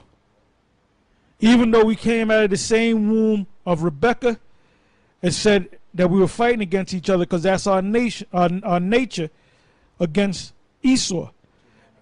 Two manner of people. Now you got these Jakes out there, these Israelites, these lost Israelites out there trying to save Esau. They're not in their right mind. These Israelite groups out there trying to save Esau, they're not playing with a full deck. Stay away from them, man. Go ahead. It says, unto the woman he said, I will greatly multiply thy sorrow and thy conception. And sorrow thou shalt bring forth children, and thy desire shall be to thy husband, and he shall rule over thee. Now you got these Edomites, these doctors with all their technology. They can't come up with a drug to stop the labor pains. They can't give you the $1,000 pill that'll stop the labor pains, man. I don't give a damn what you do. You're going to feel them damn pains. And where those pains come from? From the Most High. So when we get in the kingdom, that's a curse that was put on women to feel that pain. Now, in the kingdom of heaven, they ain't going to feel no pain, man. It's going to be natural. They're not going to feel no pain. It's going to be nothing but joy. Go ahead. And thy desire shall be to thy husband, and he shall rule over thee. Yeah, so the man's supposed to have rulership over you. Everything going to be put back in order. And what verse was that? Okay, so we're going to stop on the 16th verse, and we'll pick it up in the next lesson. Shalom.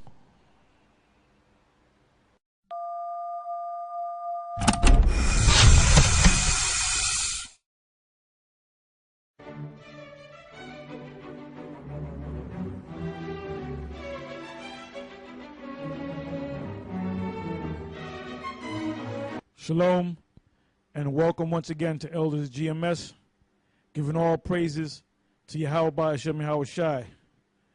And we're going to go back to the topic that we left off the last time, which was understanding the book of Genesis. And I believe we left off at Genesis, the 3rd chapter, and the 16th verse. So let's read. Genesis chapter 3, verse 16.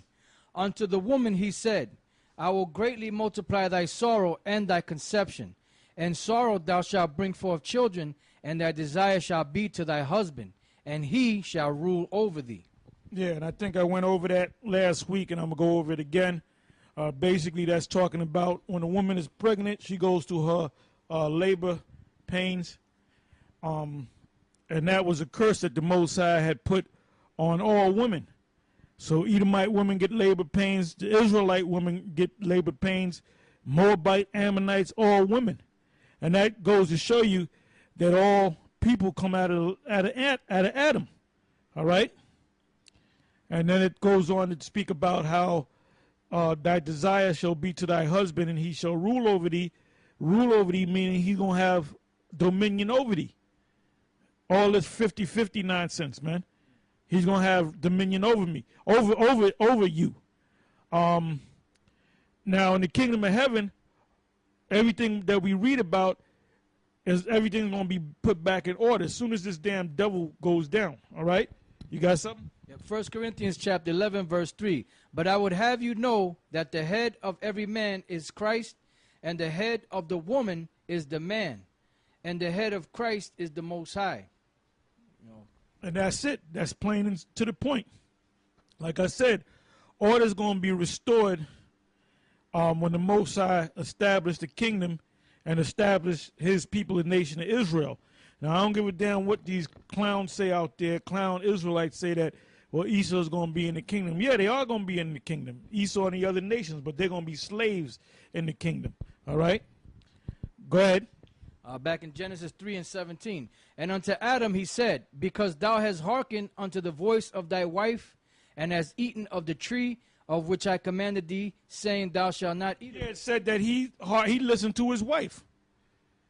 You can't listen to your wife. Your wife is not built to tell you what to do. You're supposed to tell her what to do. That's the order. That's why the Most High is getting ready to destroy this system. This wicked, evil, confused society. Go ahead. 1 Timothy 2 and 13. For Adam was first formed, then Eve. And Adam was not deceived, but the woman being deceived was in the transgression. Notwithstanding, she shall be saved in childbearing if they continue in faith and charity and holiness with sobriety.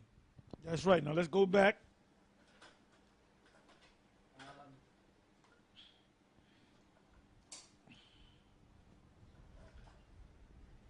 Go ahead. Okay. This is back in Genesis 3 and 17. And unto Adam he said, because thou hast hearkened unto the voice of thy wife, and hast eaten of the tree of which I commanded thee, saying, thou shalt not eat of it, cursed is the ground for thy sake, and sorrow shalt thou eat of it all the days of thy life. Thorns also and thistles shall it bring forth to thee, and thou shalt eat the herb of the field. In the sweat of thy face shalt thou eat bread, till thou return unto the ground. For out of it was thou taken, for dust thou art, and unto dust shalt thou return. And Adam called his wife's name Eve, because she was the mother of all living. Unto Adam also and to his wife did the Lord power make coats of skins and clothe them. And the Lord power said, The coats of skin and clothed them is really talking about their identity. Now, they weren't being called Hebrew Israelites, but when they came back in the reincarnation, they came back in the line of Israel. Because during the time of Adam, they were called the sons of Adam, or Adama, which means the sons of the ground. Then they were called Hebrews, because you had different families of the Hebrews, and then you had a separation among the Hebrew families. And give me that one, and I believe it's in Philippians 3, if I'm not mistaken. I believe it's Philippians 3 and 5, if I'm not mistaken. Hebrew of the Hebrews. Is that it? All right, go ahead. This is Philippians 3 and 5. Circumcised the 8th day, of the stock of Israel, of the tribe of Benjamin. You know what? Start at the very top.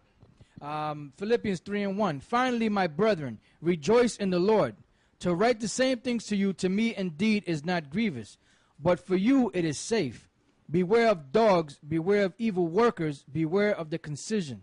Right. Beware of dogs, beware of evil workers, beware of the concision. Like, I'm going to give you some examples.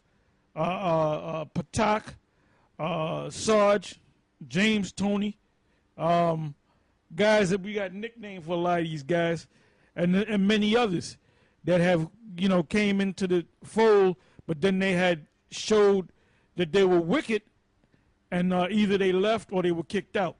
All right, go ahead. For we are the circumcision which worship the Most High in the Spirit, and rejoice in Yahushua, and have no confidence in the flesh, though I might also have confidence in the flesh.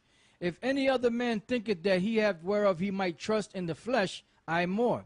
Circumcised the 8th day, of the stock of Israel, of the tribe of Benjamin, and Hebrew of the Hebrews. Right. And Hebrew of the Hebrews.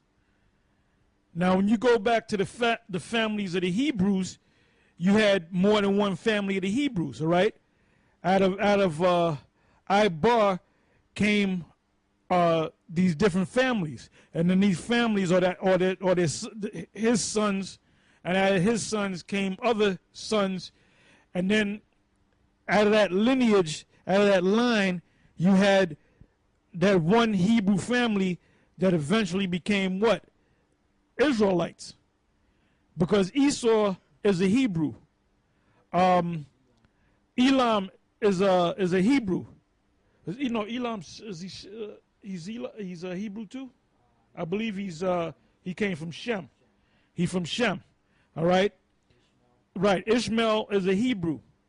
Moab, Ammon are Hebrews. So you had the sons of Keturah are Hebrews. The two brothers of Abraham are Hebrews. So you had a lot of Hebrew families. So when Paul said, I am a Hebrew of the Hebrews, meaning he wasn't a Edomite Hebrew, he wasn't a Moabite Hebrew, Ishmaelite Hebrew, he was a Hebrew Israelite. So we call ourselves Israelites, but we also call ourselves Hebrew Israelites. All right, go ahead. And Hebrew of the Hebrews, as touching the law, a Pharisee. Yeah, because you got guys saying that if you're a Pharisee, you're wicked.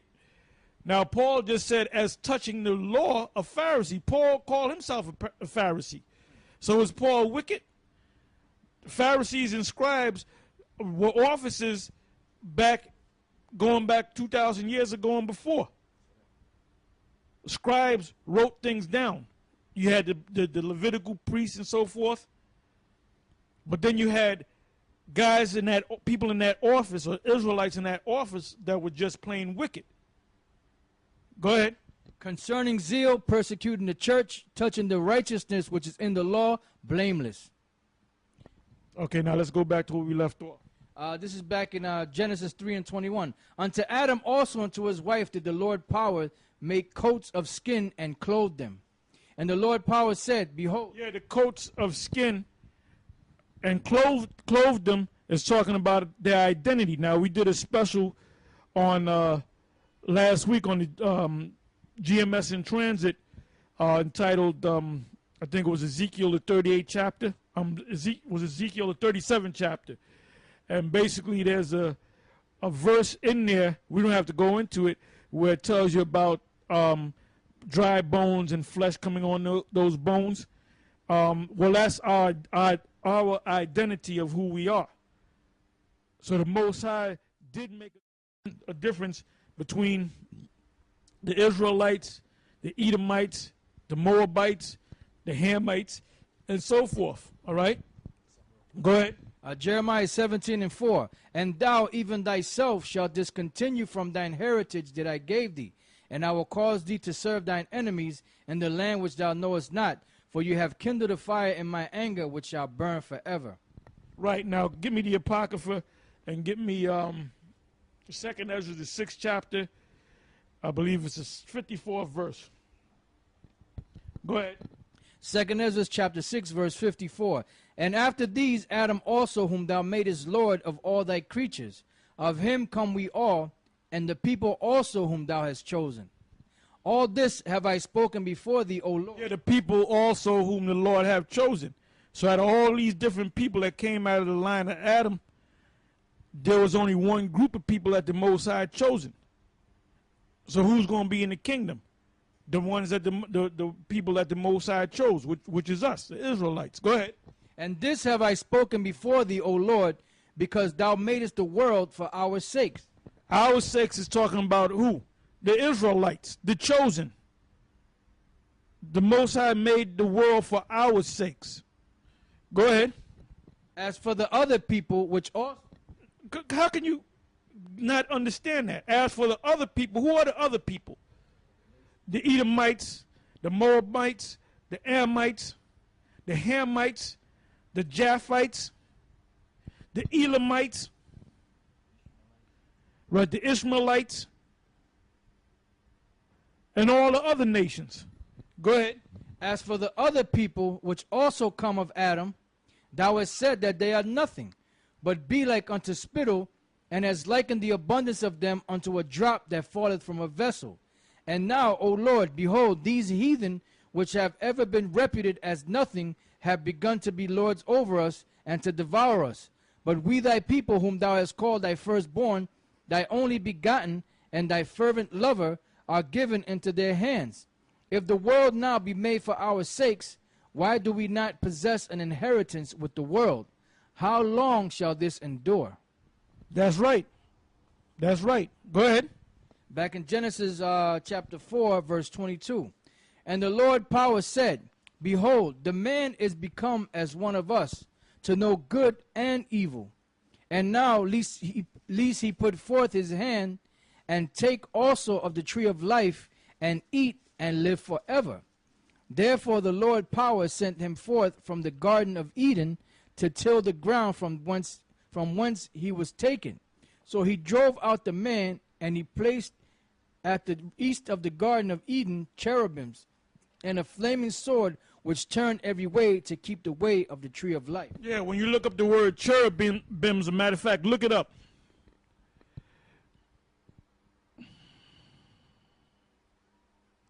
And there's a difference between the word cherubims and seraphims. All right? Yeah, the Hebrew word there for cherubim is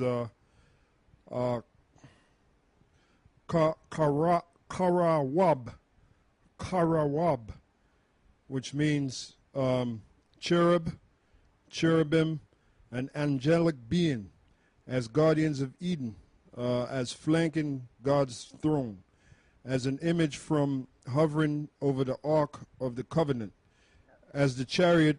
They have Jehovah, but you know his name is Yahweh. Cherubim, in the theology of the Hebrews, a being of a sublime and celestial nature, in figure compounded of that of a man, an ox, a lion, and an eagle. That's pretty much it. Yeah, so it's a mighty one, a mighty angel.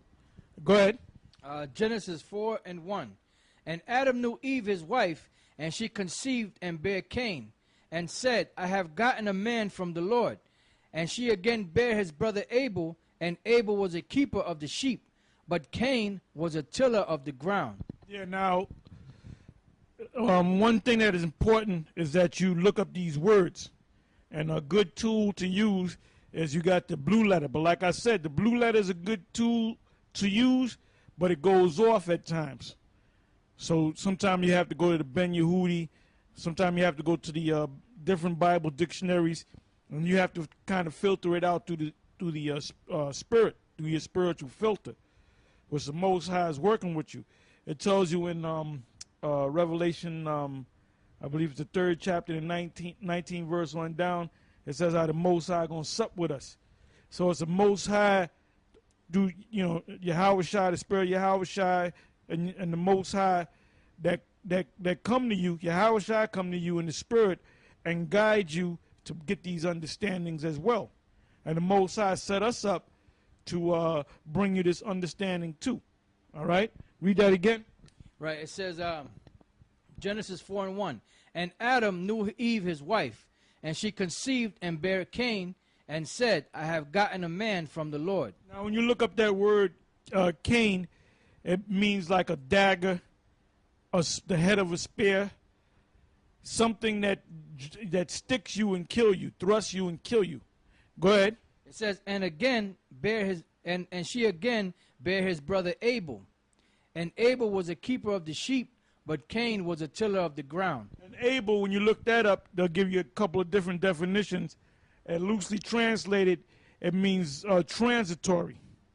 Now, when you go to the blue letter, I think it's a different definition. What was the other definition?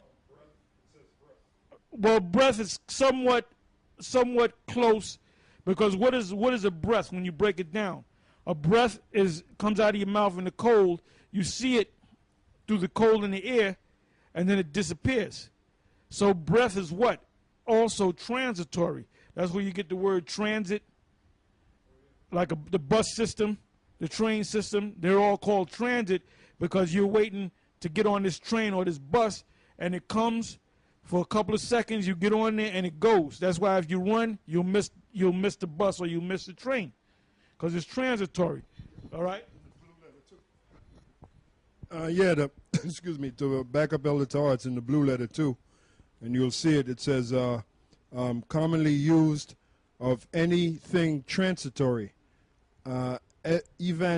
evanescent, frail. So both of these names that Adam gave both of his sons, and by the way, Adam was a dark-skinned man, Eve was a dark-skinned woman, so both of the sons were dark-skinned children. Now the spirit that's in Cain was the spirit of the damn devil. So when Cain came back, or his line came back, because his line was killed during the flood, his spirit came back in the form of Esau. But when he came back as Esau, the mark was already on him. When he was born as Cain, he was a dark man. He looked just like his parents and his brother. And he looked like everybody else on the planet at that time, because all people were dark. Not like this bullshit that they teach you in the Mormons. You got these idiots in the Mormons. Speak for a minute while I get this. Yeah, so the bottom line is, that the Mormons, the reason why they put this stuff that they put in that crap that they call the Book of Mormons is because they're trying to say that the Israelites are white, that the Most High is white, that Yahweh Shai is a white man, which is all a bunch of lies. That's why when you see certain maps that they set up, there's certain maps that they have that they'll say that there was Hebrew found here and all these other relics of Israel, but they'll say that Kukulkan was a white god and all this other crap. And the reason why is because they know that the tribes came over here, but what they try to do is they try to say that they're the tribes. So they got one part of it right, but then they try to mix it in and try to say that they're the Israelites. This should show you how much of the devil they are. Yeah, I got this right here. This is 2nd Nephi, the 5th chapter. 2nd Nephi, the 5th chapter, the 20th and the 21st verse. Okay. This is us. So you can't run no games on us, man. All right? You can't run no games on us. We know about your damn Book of Mormons, Book of Morons. We know about your Kebra Negas that you illuminated ones put out.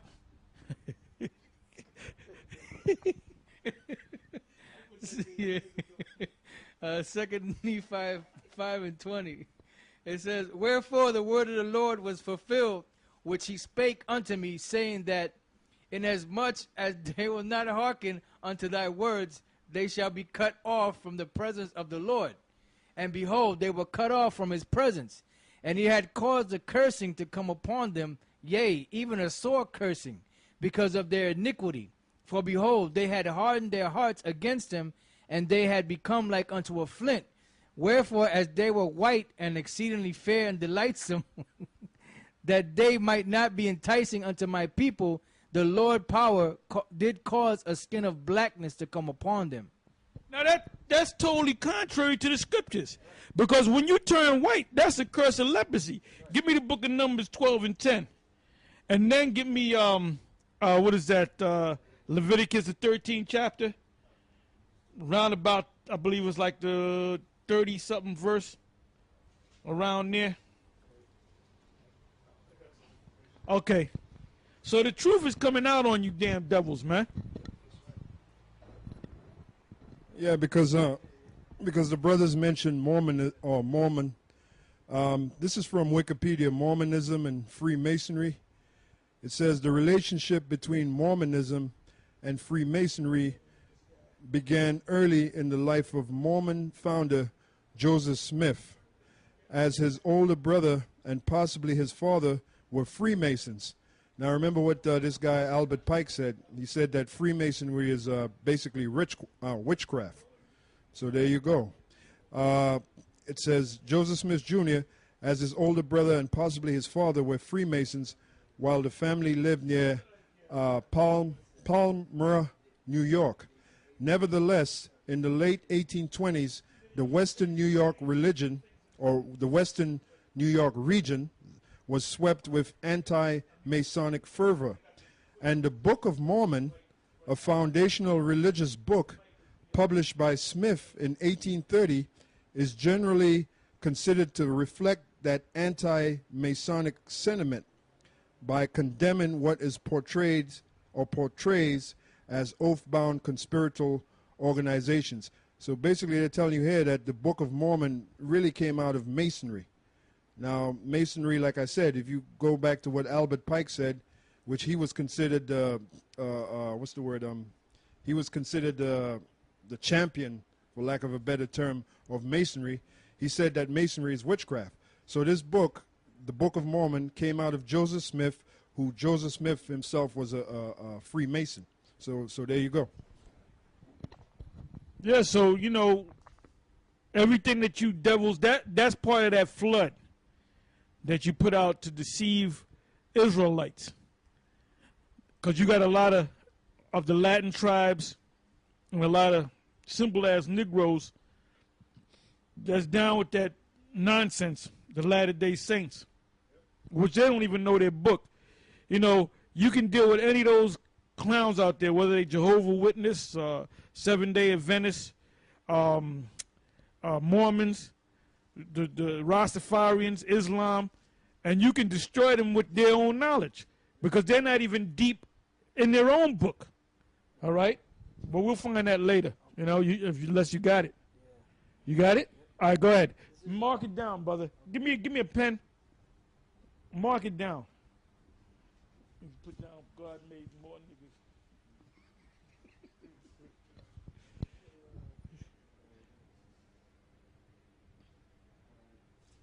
Put curse of blackness came off or whatever. And put that precept at that one to lead to that one. From 2nd Nephi.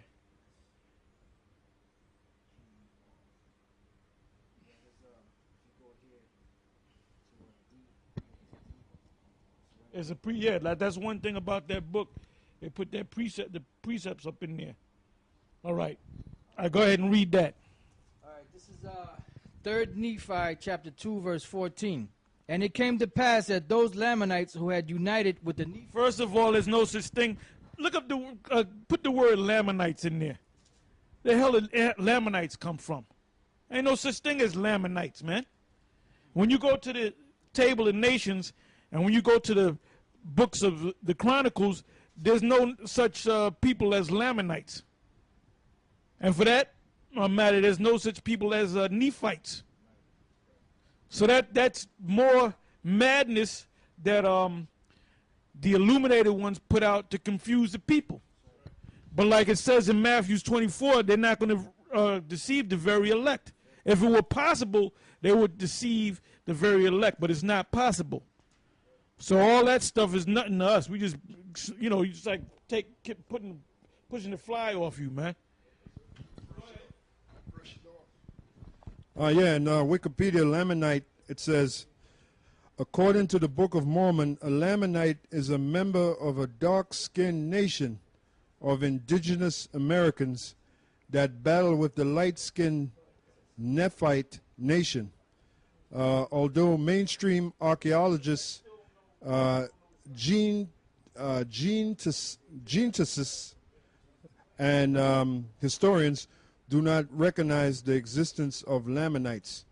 And yeah, reading it again, it says Lamanite from the Wikipedia Free Encyclopedia. According to the Book of Mormon, a Lamanite is a member of a dark-skinned nation of indigenous Americans that battle with the light-skinned Nephite nation. Although mainstream archaeologists, geneticists, and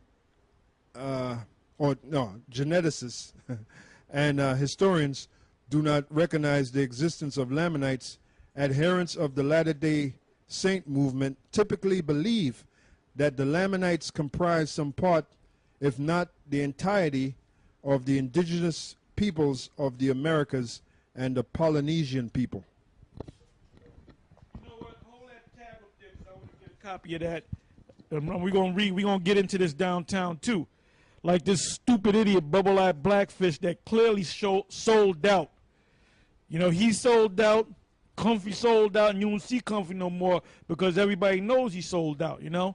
And then everybody knows that Bubble-Eye sold out. And the new guy that sold out was this guy, General Yohana. That's another sellout, man, okay? And the Most High set us up to reveal all these sellouts, okay? Go ahead. Yeah, it says the Book of Mormon describes the Lamanites as descendants of Laman and Lemuel, two rebellious brothers of a family of Israelites who crossed the ocean in a boat around 600 BC. Their brother Nephi founded the Nephite nation. The Lamanites reputedly gained... This is total bullshit. This is some bull. I'm gonna say it like what's her name? Sloane. You know, in the movie Bamboozled. This is some bullshit. All right.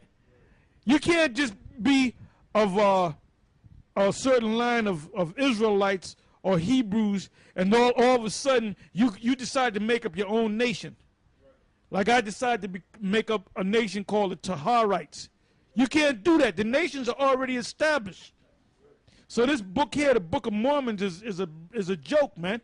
That's a real joke. Okay? We don't got to do no more reading on that, man. I'll probably get a copy of it and we'll go into it later today. And then we'll get the icon books. You got to bring them icon books out too. Go ahead. This is 3rd Nephi 2 and 14. Boy, them Edomites, they better get out of town, man, because we're going to get them today. Go ahead. It says, and it came to pass that those Lamanites who had united with the Nephites were numbered among the Nephites, and their curse was taken from them, and their skin became white like unto the Nephites. And their young men and their daughters became exceedingly fair, and they were numbered among the Nephites and were called Nephites, and thus ended the 13th year. Basically, they were cursed with blackness, but when they got their act together, the Most High brought them back to being crackers all over again, right? Were you holding? All right, go ahead. Numbers chapter 12, verse 10. And the cloud departed from tabernacle, and behold, Miriam was leprous, white as snow. And Aaron looked upon Miriam, and behold, she was leprous. And Aaron said unto Moses, Alas, my Lord, I beseech thee, lay not the sin upon us, wherein we have done foolishly, and wherein we have sinned. And let her not be as one dead, of whom the flesh is half consumed when he cometh out of his. Yeah, so he didn't praise the Lord. Oh my goodness, she became a Nephite. That was a curse. Go ahead. He said, let her not be as one. And now, who both came against Moses? Aaron and Miriam, right? But who received the curse? Miriam. Why do you think Miriam got the curse put on her ass? Because she's a woman. Go ahead. It says, let her not be as one dead, of whom the flesh is half consumed when he cometh out of his mother's womb. And Moses cried unto the Lord, saying, Heal her now, O power. By the way, Esau came out of his mother's womb like that, half dead. Not looking right. Go ahead. I beseech thee. And the Lord said unto Moses, If her father had but spit in her face, should she not be ashamed 7 days?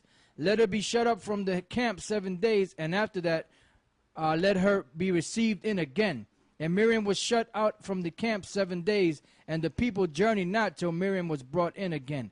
And afterward the people removed from Hazeroth. Yeah, and you black-ass women, man, we're going to do that too in the wilderness when you act up. We're going to shut you out, and we're going to put you out there in the woods by yourself. You're going to hear all those wolves in the background, different animals and whatnot, and you're going to bug out. And then when you come back, if you make it back in one piece, you know, if a wolf don't get your ass, or some animal or something, or you don't get, or some mountain lion eat your ass, then when your ass come back in, you're going to be in order, all right? And we're going to do that to you nigga women. We're going to put you out of the woods. We're going to leave you out there for a week, all right? So you better know how to eat the right beetles and shit and know how to goddamn survive. Go ahead. If this is Leviticus 13 and 29. If a man or woman have a plague upon the head or the beard, then the priest shall see the plague, and behold, if it be in sight deeper in the skin, and there be in it a yellow thin hair. Yeah, that's called blind hair. And they got a saying, blinds have, blinds have more fun?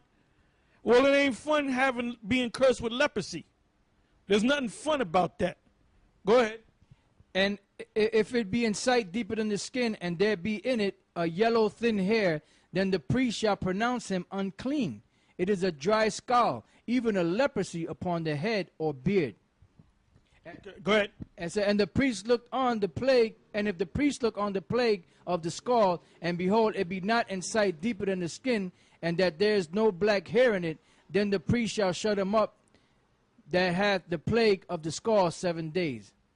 And in the 7th day the priest shall look on the plague, and behold, if the scald spread not, and there be in it no yellow hair, and the scald be not in sight deeper in the skin, he shall be shaven, but the scald shall he not shave, and the priest shall shut him that had the scald 7 days more. And in the 7th day the priest shall look on the scald, and behold, if the scald be not separated in the skin, nor be in sight deeper than the skin, then the priest shall pronounce him clean, and he shall wash his clothes and be clean. So basically, you Edomites, you got a damn problem, man, especially you blondes out there. If you got blue eyes and you have blind hair, that's a defect, man. That's a form of that's leprosy. Okay, so you're subhumans. All right, that's it on that. Now let's go back to Genesis.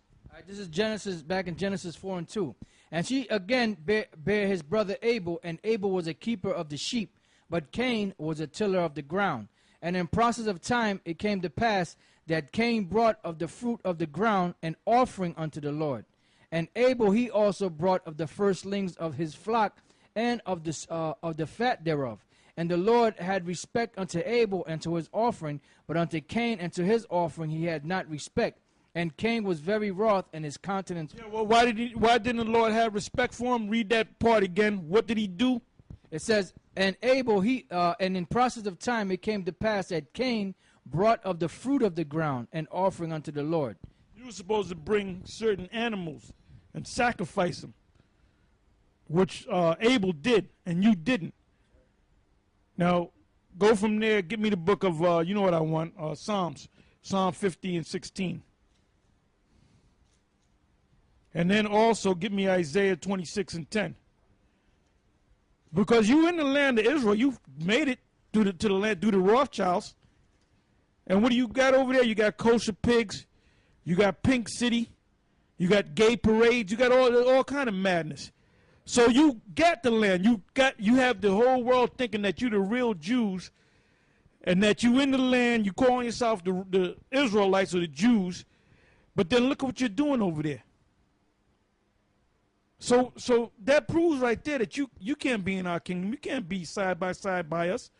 You're going to have to be working out in the field and getting a foot in your ass. Go ahead. Psalms chapter 50, verse 16.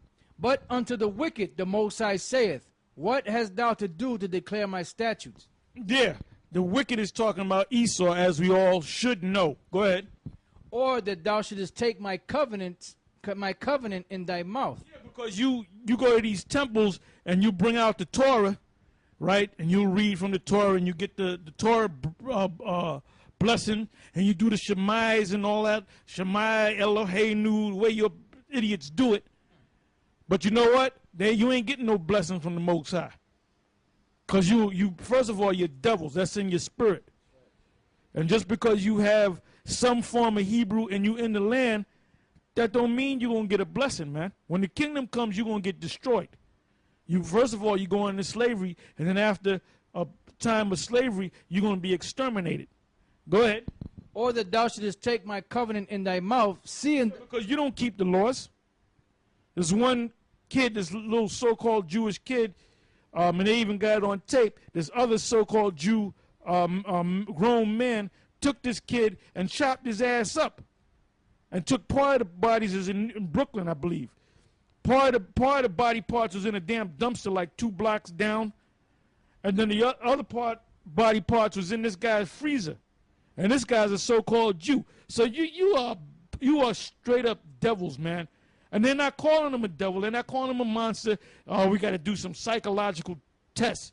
If a damn nigga did it, you wouldn't say, well, we got to do some tests. You would call him a monster. You fucking devils. But you can't help it. That's in your spirit to do what you do. That's why we have to burn you, man. We have to destroy you through the power of Yahweh Shem Yahweh Shai. And it's going to happen. Go ahead. Yeah, if I may say this, Olatar, yeah, and then on that show, To Catch a Predator, they had this so-called rabbi, a so-called Jew rabbi, that was soliciting sex from a little boy, from a young boy, and they caught his ass. Okay, just to let you know how and all you devils do that, all you so-called rabbis do that. But the problem is you never got caught. This is Psalms 50 and 17. Seeing thou hatest instruction and castest my words behind. And then you got idiots out there like Uncle Ruckus. He's at the top of the list. I mean, this guy's he's truly that's a cartoon character, but he's truly Uncle Ruckus, man. They made that character out of him, man. Go ahead. It says, seeing or that thou shouldest take my covenant in thy mouth, seeing thou hatest instruction, and castest my words behind thee. When thou sawest a thief, then thou consentedest with him. Seest thou hatest instruction, and castest my words behind thee. Go ahead. When thou sawest a thief, then thou consentest with him, and hast been partakers with adulterers. Thou givest thy mouth to evil, and thy tongue frameth deceit. Thou sittest and speakest against thy brother. Thou slanderest thine own mother's son. These things hast thou done, and I kept silence. Thou thoughtest that I was altogether such an one as thyself. But I will reprove thee and set them in order before thine eyes. Who's the them? Israel. What is the Most High going to do? He's going to reprove you Edomites, the wicked, and he's going to set them, the Israelites, in front of your eyes. So when you see the different camps all around the world and around Babylon, that's a fulfillment. All right. So the average Joe the cop, he don't know what's going on. The average cracker that goes shopping, walk down the street and see you, he don't know what the hell is going on. But the elite know exactly what's going on. The Rothschilds, the warlocks, the super rich families of the earth, they know exactly what's going on, and they go into these scriptures and they say, "Yep, this is being fulfilled." So what they're doing now, they're going to certain guys and paying them off. And these guys are not men of the Lord anyway. They're actors, like this guy, General Yohana. What's this other dude? This other Bubble-Eyed Blackfish. What's the other dude? Zabak. You know, them guys are all paid off, man. Now, I'm telling you that y'all all got paid off. Now, you prove me wrong. Go ahead. This is Isaiah 26:10. Let favor the wicked, yet will he not learn righteousness. And You got clowns out there like number one on the list. You got Uncle Ruckus. He's up there talking about there's certain Edomites are going to be saved. He did a whole series called Esau Saved in the Bible or something like that. He's not playing with a full deck, man. And I know they didn't pay him off. Why would you pay him off? Nobody listens to him. He's just a bugged out individual, man. You know what, man? Satan don't even want you, man. You really doing bad when Satan don't want your ass. Go ahead. It says, let favor be showed to the wicked, yet will he not learn righteousness. In the land of uprightness will he deal unjustly. And aren't you in the land of uprightness in the land of Israel? What are you doing over there in the land of Israel? You being wicked as hell, man. You talking about I'm a bless a pig and it's going to become kosher. And then you got these gay parades. You got sex change operations over there. You got transvestites. You got all manner of, and then a lot of them rabbis, or I'll say all of them, they have sex with little boys, just like your Roman Catholic priests. Go ahead. It says, and will not behold the majesty of the Lord. Lord, when thy hand is lifted up, they will not see. But they shall see and be ashamed for their envy at the people. Yea, the fire of thine enemies shall devour them. And that fire is what? Them nuclear missiles, those lasers coming out the ships that the Lord's going to come back in. Now let's go back to where we left off. Genesis 4:4. And Abel he also brought of the firstling of his flock and of the fat thereof, and the Lord had respect unto Abel and to his offering. But unto Cain and to his offering he had not respect. And Cain was very wroth, and his countenance fell. And the Lord said unto Cain, why art thou wroth, and why is thy countenance fallen? If thou doest well, shalt thou not be accepted? Yeah, because Esau do something dead wrong, and then when he gets checked, he got an attitude about it. That's why he has to be destroyed. That's why he has to be liquidated. That's why he has to be exterminated. Go ahead. Like brothers in one of them camps, this cop came up, and them brothers, I saw the video, one of the GMS camps out there, I believe in the Midwest, Mississippi, one of them places out there, and they were getting to this damn cracker cop so damn bad, man. Even the devil cop had to pick up the sign and look behind it, you know? And he was getting all messed up. He said, you know, I'm going to really listen to these guys and show them that they going off. And them brothers were getting into that damn devil. I know when that devil went home, he couldn't go to sleep. He couldn't go to sleep. Go ahead. It says, if thou doest well, shalt thou not be accepted? And if thou doest not well, sin lieth at the door. And unto thee shall be his desire, and thou shalt rule over him. Yeah, thou shalt rule over him is talking about the spiritual demon Satan. That's your daddy, man. The spiritual demon Satan. Go ahead. And Cain talked with Abel his brother.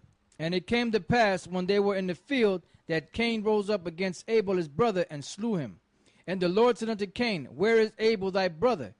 And you know, you always like to talk about the first man on the top of the Himalaya mountains, the first man in space, the first man to hit so far on the bottom of the sea, the first man that did this. Well, guess what?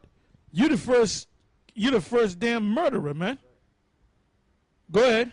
And the Lord said unto Cain, where is Abel thy brother? And he said, I know not. Am I my brother's keeper? And he said, what hast thou done? The voice of thy brother's blood crieth unto me from the ground. And now art thou... Now, what does that mean? What does that mean? Give me Revelation, the 6th chapter, and I believe it's the 9th verse. Go ahead. Revelation chapter 6, verse 9. And when he had opened the 5th seal, I saw under the altar the souls of them that were slain for the word of the Most High. So when did that happen? Go back 2,000 years ago when they slain the apostles. When they slain the apostles, they when they went into the spirit world, they complained to the Most High for justice. So the same thing happened when Cain slew Abel. When he went into the spiritual realm before the Most High, he complained for justice. Go ahead. It says, and for the testimony which they held, and they cried with a loud voice, saying, How long, O Lord, holy and true, dost thou not judge and avenge our blood on them that dwell on the earth? Yeah, because now were they out of order for saying that? No, they wasn't out of order. So are we out of order for asking the Most High to destroy this place?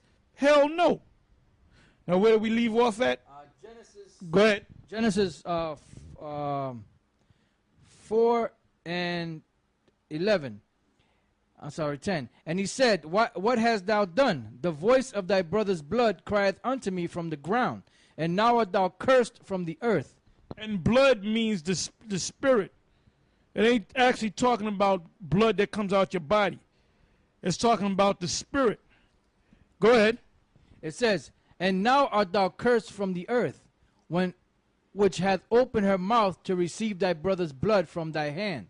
When thou tillest the ground, it shall not henceforth yield unto thee her strength. Yeah, that's why now you have to use them damn GMOs,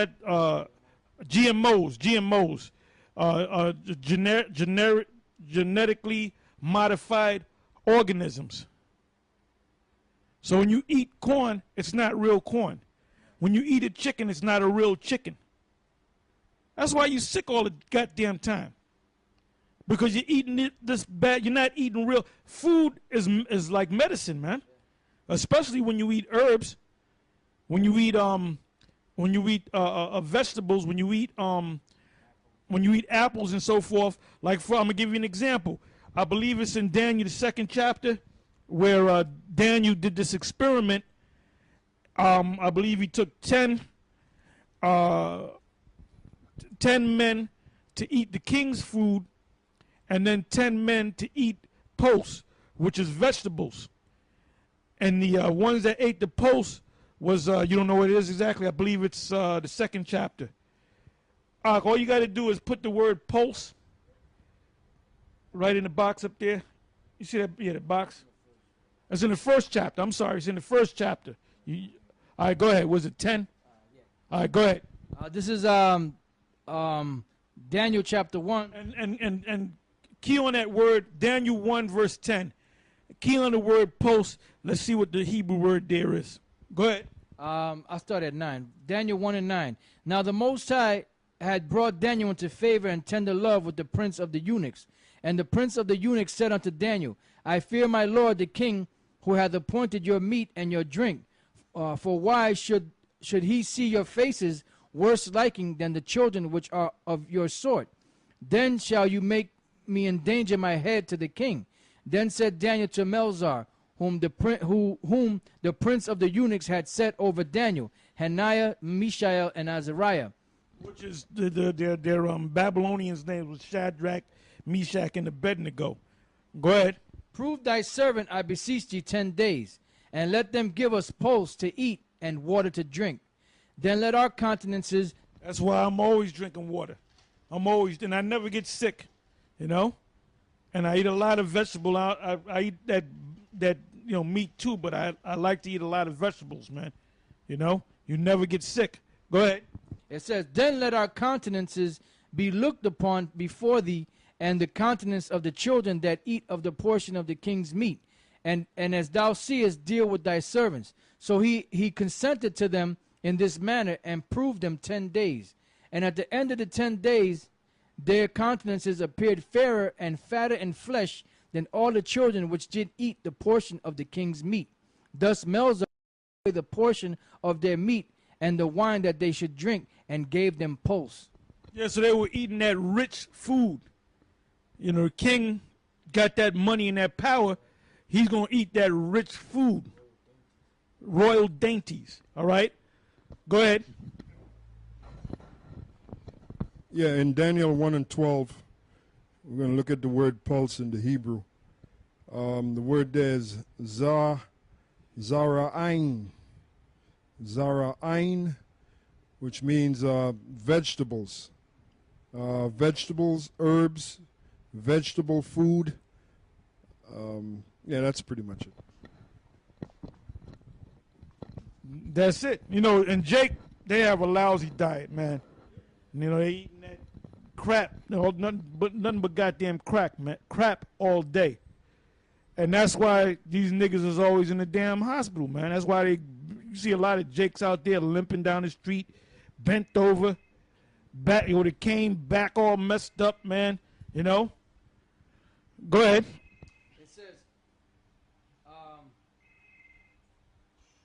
It says, when thou tillest the ground, it shall henceforth yield unto thee. When thou tillest the ground, it shall not henceforth yield unto thee her strength. A fugitive and a vagabond shalt thou be in the earth. And Cain said unto the Lord, my punishment is greater than I can bear. Behold, thou hast driven me out this day from the face of the earth, and from thy face shall I be hid, and I shall be a fugitive and a vagabond in the earth. Right, a fugitive and a vagabond upon the earth. That means you escape injustice. That's why the Most High set us up and to come out there and curse you out, and then you get mad. You try to use the cops to kick us off the block. You come with these bullshit because we're cursing you out, just like all the nations are doing, man. What's happening over there in Greece? They found out that they found out about the illuminated ones and the New World Order and the Rothschilds and the elite bankers and stuff. So people are waking up all over the world, but we really woke up because we know who the hell you are. And we know what's supposed to happen to you and what's supposed to happen to us. We're supposed to be establishing the kingdom, and you're going to be our slaves. So you try to hide and run and pass laws for us not to bring this truth out. But this truth is coming out, and you can't stop this truth. Go ahead. This is Wisdom of Solomon, chapter 2, verse 14. He was made to reprove our thoughts. He is grievous unto us, even to behold. For his life is not like other men's. His ways are of another fashion. We are esteemed of him as counterfeits. He abstaineth from our ways as from filthiness. He pronounceth the end of the just to be blessed, and maketh his boast that the Most High is his Father. Let us see if his words be true, and let us prove what shall happen in the end of him. For if the just man be the son of the Most High, he will help him and deliver him from the hand of his enemies. That's exactly what's going to happen. The Most High is going to, we're in the hands of our enemies. Now, if you're in the hands of your enemies, you're not supposed to be trying to save your enemies. Talking about the Most High can save you too. Go ahead. Let us examine him with despitefulness and torture, that we may know his meekness and prove his patience. Let us condemn him with a shameful death, for by his own sayings he shall be respected. Such things they did imagine, and were deceived, for their own wickedness has blinded them. As for the mysteries of the Most High, they knew them not, neither hoped they for the wages of righteousness, nor discerned a reward for blameless souls. For the Most High created man to be immortal, and he made him to be an image of his own eternity. Nevertheless, through the envy of the devil came death into the world, and they that do hold of his side do find it. Now let's go back to where we left off. Genesis 4 and 14. Behold, thou hast driven me out this day from the face of the earth, and from thy face shall I be hid. And I shall be a fugitive and a vagabond in the earth, and it shall come to pass that every one that findeth me shall slay me. And the Lord said unto him, because there's going to come a time where they're going to physically try to, when they see the people of the earth, well, let's say America, because if your eyes were open as to what's really going on, you would do like them Greeks out there in Greece. But you're going to do that anyway, because you're going to feel this pressure. You're going to feel this pressure. But right now, you're asleep. Give me Isaiah 25, verse 7. Go ahead. Isaiah chapter 25, verse 7. And he will destroy in this mountain the face of the covering cast over all people, and the veil that is spread over all nations. Yes, so you got that. You don't know what's going on. You voting for the next guy. Well, let's vote for him. Let's put this guy in office. You don't know that there's people behind the scenes that control them people, them so-called presidents and Those so-called senators and governors, they all been bought and paid for, man, a long time ago. Go ahead. Go ahead. Back in Genesis 4. Like there's one senator, it was on the other day, and he was going into this the debt limit, right? And he was speaking in front of Congress, and then he was talking, and then he kept throwing up that diamond. And that went over all of your heads. Like you go to a goddamn Jay-Z concert, and Jay-Z will tell you to put the diamonds up. Well, he was brought and paid for. And you stupid assholes, you put them diamonds up too. You people are lost, man. And then when we come out there and break it down to you, you say that we're crazy. But all this bullshit is going to come to an end very soon. Go ahead. Genesis chapter 5 verse 15. 4 and 15. And the Lord said unto him, Therefore whosoever slayeth Cain, vengeance shall be taken on him sevenfold. And by who? By Cain. When he comes back as Esau. Because he got the blessing. Go to that in Genesis. He got the blessing from his father Isaac. All right, go ahead. Genesis chapter 27 verse 38. And Esau said unto his father, Hast thou but one blessing, my father? Bless me, even me also, O my father. And Esau lifted up his voice and wept. And Isaac his father answered and said unto him, Behold, thy dwelling shall be the fatness of the earth, and of the dew of heaven from above. And by thy sword shalt thou live, and shalt serve thy brother. And it shall come to pass, when thou shalt have the dominion, that thou shalt break his yoke from off thy neck. Yeah, so Esau has control of this whole earth, but everybody's waking up to him. So how does he keep the other nations at bay? With the gun, with the modern day sword. Go ahead. This is Revelation 6 and 3. And when he had opened the second seal, I heard the second beast say, Come and see. And there went out another horse that was red, and power was given to him that sat thereon to take peace from the earth, and that they should kill one another, and there was given unto him a great sword. Yeah, that's Esau, because Esau is not white, he's really red. Go ahead. Back in Genesis 4:15. And the Lord said unto him, Therefore whosoever slayeth Cain, vengeance shall be taken on him sevenfold. And the Lord set a mark upon Cain, lest any finding him should kill him. And Cain went out from the presence of the Lord, and dwelt in the land of Nod on the east of Eden. And Cain knew his wife, and she conceived and bare Enoch. And he builded a city, and called the name of the city after the name of his son Enoch. And unto Enoch was born Irad, and Irad begat Methujael, and Methujael begat Methusael, and Methusael begat Lamech. And Lamech took unto him two wives. The name of the one was Adah, and the name of the other Zillah. And Adah bare Jabal. He was the father of such as dwell in tents, and of such as have cattle. And his brother's name was Jubal, and he was the father of all such as handle the harp and organ. And Zillah, she also bare Tubal Cain, an instructor of every artificer in brass and iron. And the sister of Tubal Cain was Naamah. And Tubal Cain, the word Tubal means, now I don't know what the blue letter is going to say, but the word Tubal means like a traveler, a mercenary. And the word Cain means killer, dagger, killing instrument. So Esau, before he takes over a nation, he sends his covert side of his system, which is the CIA, which now they're the fifth branch of the military. Now they're all merging, and they send their covert people in, and then they try to take certain people out. They'll set them up for assassination and so forth, and then the major military comes in with the big artillery. But sometimes it takes a small group of CIA mercenaries or mercenaries that they paid for to go up in there and cause trouble or assassinate the ruler of that land. All right? Yeah, which they changed their name. All right? Go ahead.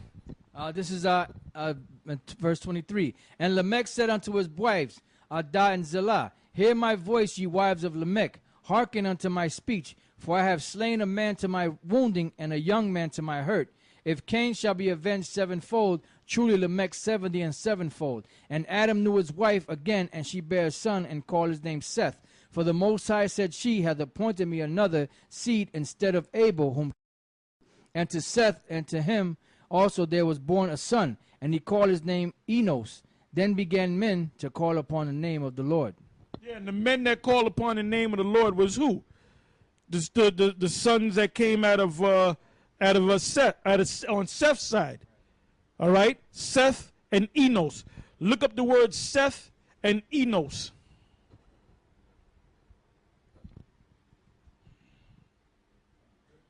Go ahead. All right, the Hebrew word for Seth is Shaf, which means compensation. The third son of Adam by Eve, also Sheph. Compensation means to compensate. You got one thing, it's gone. Like let's say you have a dog, a puppy that you love. The puppy dies, gets run over by a car or something, or gets old. You want to cheer the person up. You get another dog that looks like that dog, and after a while, you associate with the new dog with the old dog, you know, and you might give the dog the same name or not, you know. So the same thing when Abel was killed by his brother Cain, his wicked brother Cain, the Most High set up Seth, which that's Abel coming back all over again. All right? So he was there for a minute, went into the spiritual world, and came back again. All right? Yeah, now the word Enos, the Hebrew word there is Anawash, which means Enos, man, son of Seth, or man, basically. Yeah, and these sons that came out of Adam began to call on the Most High. And that wasn't talking about Esau. Esau ain't about the Most High. Go ahead. Number 5. All right, Genesis 5:1. This is the book of the generations of Adam. In the day that the Most High created man, in the likeness of the Most High made he him. Male and female created he them, and blessed them, and called their name Adam, in the day when they were created. And Adam lived 130 years, and begot a son in his own likeness, after his image, and called his name Seth. And the days of Adam after he had begotten Seth were 800 years, and he begat sons and daughters. And all the days that Adam lived were 930 years, and he died. And Seth lived 105 years, and begat Enos. And Seth lived after he begat Enos 807 years, and begat sons and daughters. And all the days of Seth were 912 years, and he died. And Enos lived 90 years, and begat Canaan. It says, and Enos lived after he begat Canaan 815 years, and begat sons and daughters. And all his days of Enos were 905 years, and he died. And Canaan lived 70 years, and begat Mahalalel. And Canaan lived after he begat Mahalalel 840 years, and begot sons and daughters. Yeah, so there's nothing really to break down. They're just giving you the genealogy, and then they're telling you how long they lived. They almost live what's called the full day, which is 1,000 years. And that's the chosen line, all right? Out of that line came the Israelites. Now let's go from there to the 6th chapter. Go ahead. Genesis chapter 6, verse 1. And it came to pass, when men began to multiply on the face of the earth, that daughters were born unto them, that the sons of the Most High. Now who are the sons of the Most High? Didn't it say that they began to call when Seth and Enos came on the scene? That's when men began to call upon the Lord. So what were they called? They were also known as sons of the Most High, because they were calling on the Most High. So that's not talking about angels. You got these idiots that make this thing like some mystical thing where the angels came down. Are the angels the sons of the Most High? Yes. But are men on the earth, a certain group are chosen men on the earth, sons of the Most High as well? Yes. Are we sons of the Most High? Yes. Is Esau a son of the Most High? He's a son of the devil. Go ahead. It says that the sons of the Most High saw the daughters of men, that they were fair. And who are the daughters of men? The other nations. Go ahead. It says, and they took them wives of all which they chose. And the Lord said, my spirit shall... Now, because this thing was done, I believe that's Ezra, the 9th chapter, and you can start from the very top. Because you can have concubines of the other nations, you just can't marry them, man. Go ahead. Ezra chapter 9, verse 1. And in the kingdom, we're going to have concubines. Did not, when Esau had us in slavery, sleep with our women? And we knew about it? So you think we ain't going to sleep with them Edomite women? We're going to sleep with them Edomite women, man. Go ahead. Ezra 9 and 1. Now when these things were done, the princes came to me, saying, the people of Israel and the priests and the Levites have not separated themselves from the people of the lands, doing according to their abominations, even of the Canaanites, the Hittites, the Perizzites, the Jebusites, the Ammonites, the Moabites, the Egyptians, and the Amorites. And they have taken of their daughters for themselves and for their sons, so that the holy seed have mingled themselves with the people of... Hold on, there's a separation right there. The holy seed. Who's the holy seed? The children of Israel. Can Esau be of the holy seed? No. Moab? No. Ammon? No. Ham? No. Ishmael? No. Go ahead.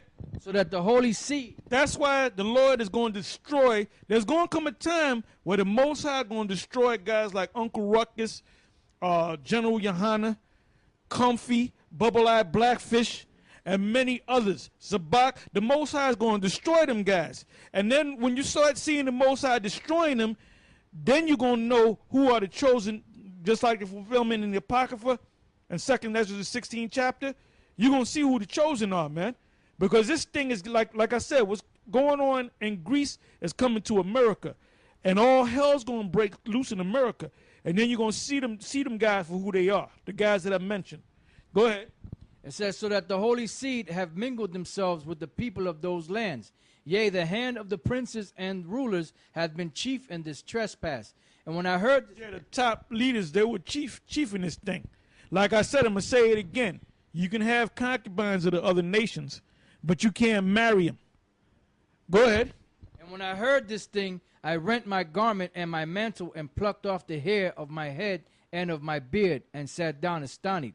Then there were assembled unto me every one that trembled at the words of the Most High power of Israel, because of the transgression of those that had been carried away, and I sat astonished until the evening sacrifice. Yep, so he was mad as hell.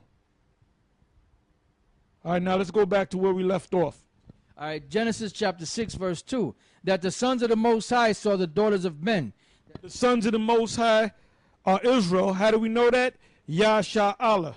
Yah he, Shah prince. What is another name for a prince? Son of a king. Who's a king? The Most High. Allah is power, God. Son of God. Prince of God. Go ahead. Saw the daughters of men, that they were fair, and they took them wives of all which they chose.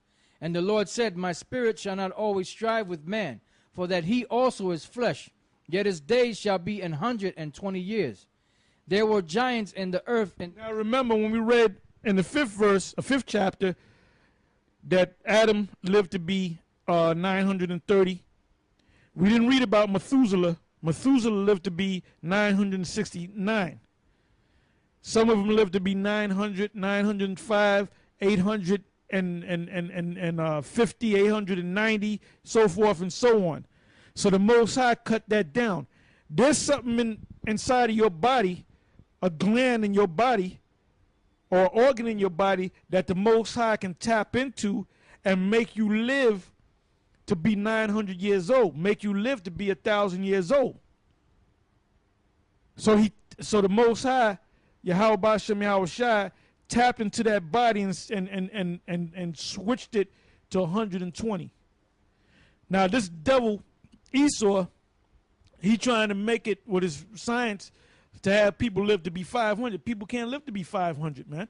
Only the Most High can do that. The Most High can tap into your body and make you live to be 500 years old. And be in health too. and be 349 years old and be imperfect and run up a daggone hill. So this devil Esau is trying to be like the Most High. He ain't going to be like the Most High. Your science is not going to come to the level of the Most High. Go ahead. Yeah, Noah didn't start having children until 500 years old. There were giants in the earth in those days, and also after that, when the sons of the Most High came in unto the daughters of men, and they bare children to them, the same became mighty men, which were of old, men of renown. And the Most High saw that the wickedness of man was great in the earth, and that every imagination of his heart was only evil continually. And it repented the Lord that he had made man on the earth, and it grieved him at his heart. And the Lord said, I will destroy man whom I have created from the face of the earth, both man and beast and creeping things and fowls of the air, for it repented me that I have made them. But Noah found grace in the eyes of the Lord. These are the generations of Noah. Noah was a just man and perfect in his generation, and Noah walked with the Most High. And Noah begat 3 sons, Shem, Ham, and Japheth. The earth also was corrupt before the Most High, and the earth was filled with violence. And the Most High looked upon the earth, and behold, it was corrupt, for all flesh. What time are we living now? History repeating itself. This is a violent world, and this is a corrupt world, man. Go ahead. For all flesh had corrupted his way upon the earth. And the Most High said unto Noah, the end of all flesh is come before me, for the earth is filled with violence through them. And behold, and that's happening right now in the earth, man. You see riots all over the place. So the Most High took this that at that time period took the world out, the people out by water. When he comes this time, he's gonna take the world out by fire. Go ahead. And behold, I will destroy them with the earth. Make thee an ark of gopher wood. Room shalt thou make in the ark, and shalt pitch it within and without with pitch. And this is the fashion which thou shalt make it of. The length of the ark shall be 300 cubits, the breadth of it 50 cubits, and the height of it 30 cubits. A window shalt thou make to the ark, and in a cubit shalt thou finish it above. And the door of the ark shalt thou set in the side thereof. With lower, second, and third stories shalt thou make it. And behold, I, even I, do bring a flood of waters upon the earth to destroy all flesh, wherein is the breath of life from under heaven, and everything that is in the earth shall die. It says, but with thee will I establish my covenant, and thou shalt come into the ark, thou and thy son and thy wife and thy sons' wives with thee. And of every living thing of all flesh, 2 of every sort, shalt thou bring into the ark, to keep them alive with thee. They shall be male and female, of fowls after their kind, and of cattle after their kind, of every creeping thing of the earth after his kind. 2 of every sort shall come unto thee, to keep them alive. And take thou unto thee all of the food that is eaten, and thou shalt gather it to thee, and it shall be for food for thee and for them. Thus did Noah according to all that the Most High commanded him, so did he. Yeah, and with that was the end of the 6th chapter, and we'll continue with the 7th chapter. And some of these chapters we're going to skip because it's not too hard to break down, but there's some chapters that are hard to break down. All right? So with that, I'm going to say shalom.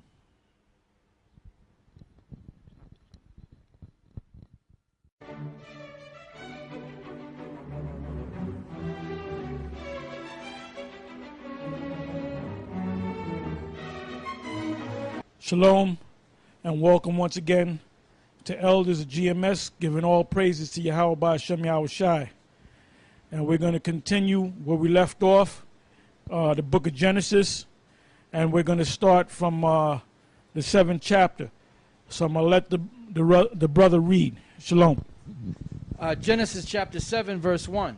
And the Lord said unto Noah, come thou and all thy house into the ark. For thee have I seen righteous before me in this generation. Of every clean beast thou shalt take of thee by 7s. Yeah, now when you go back to the 6th chapter, it tells you that to take, matter of fact, go back to it, Genesis the 6th chapter, and he'll find the verse in a minute. All right, go ahead. Genesis 6 and 18. But with thee will I establish my covenant, and thou shalt come into the ark, thou and thy sons, and thy wife, and thy sons' wives with thee. And of every living thing of all flesh, 2 of every sort shalt thou bring into the ark. To keep them alive with thee, they shall be male and female. Now you notice it said 2 by 2. Now when you go to Genesis, the 7th chapter, it says 7. And when he said 7, it was 7 of the clean animal. Clean animals. Why is that? Because they're going to have something to eat on the ship.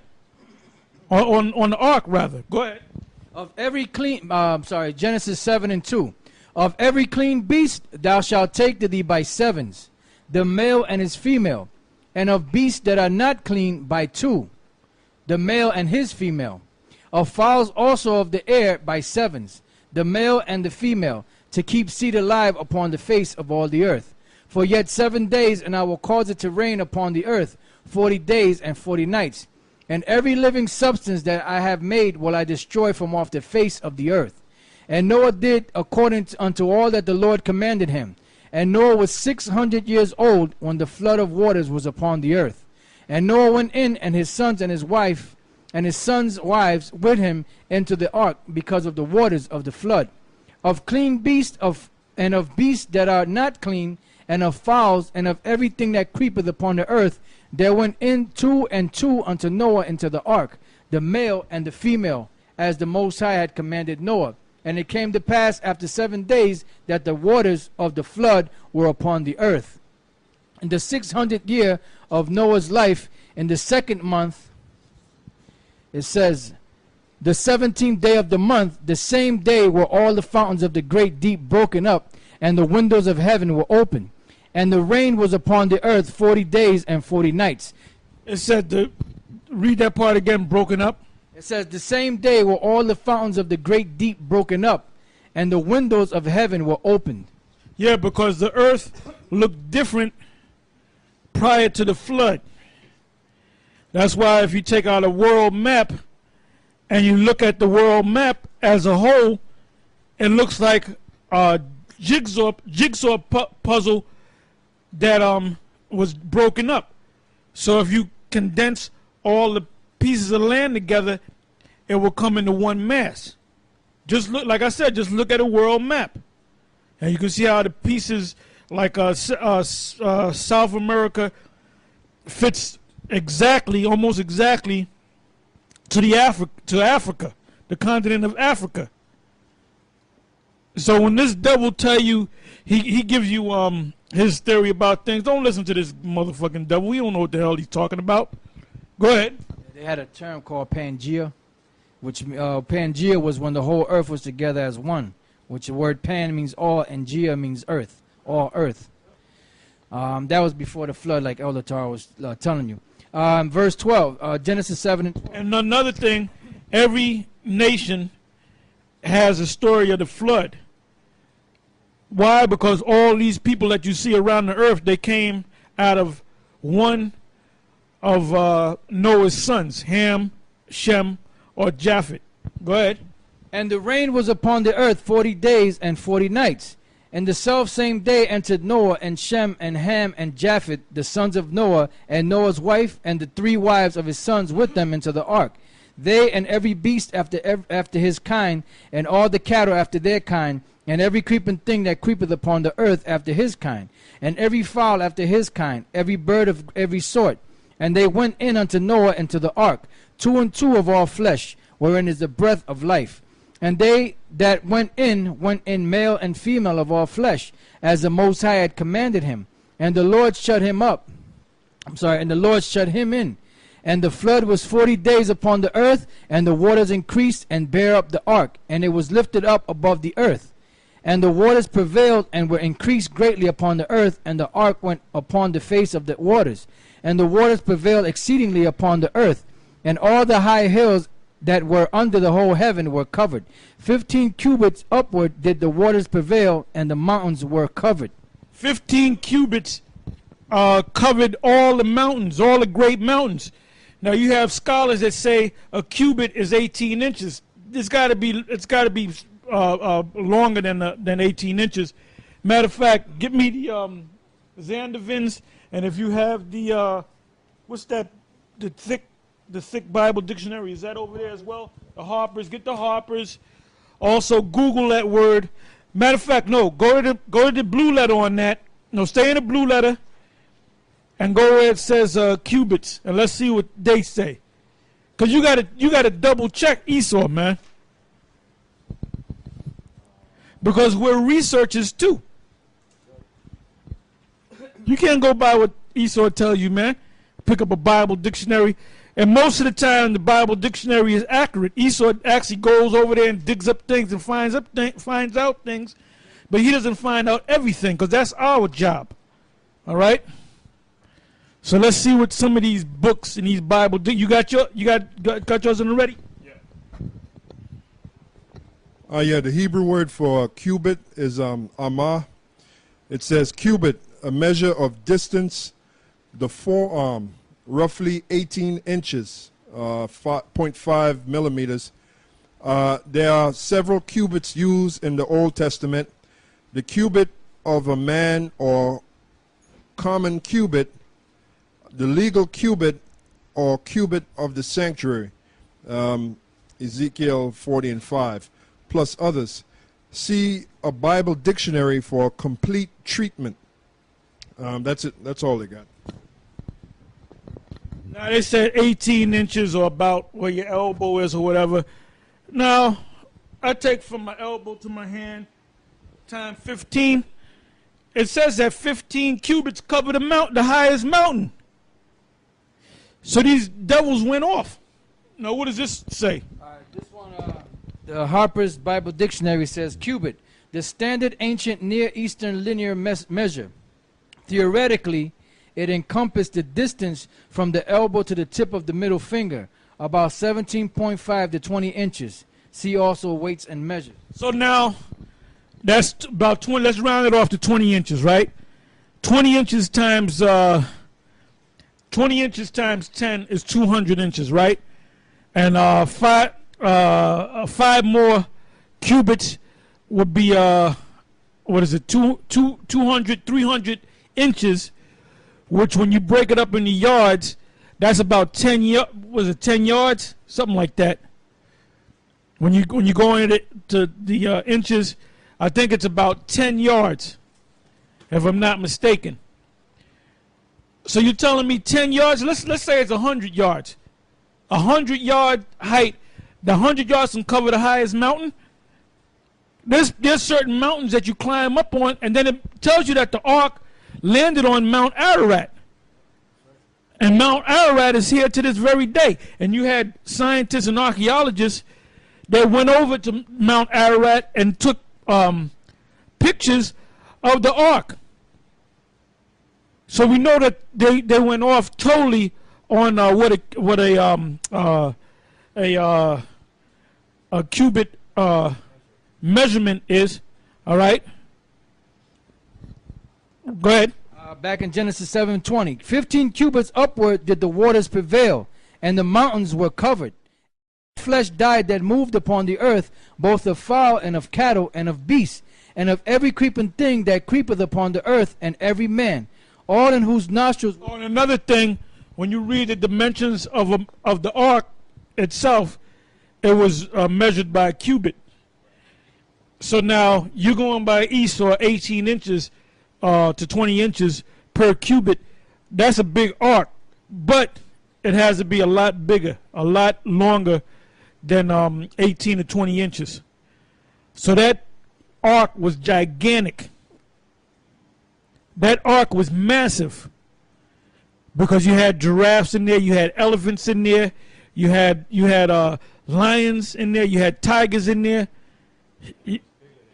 You had all types of animals that were in there.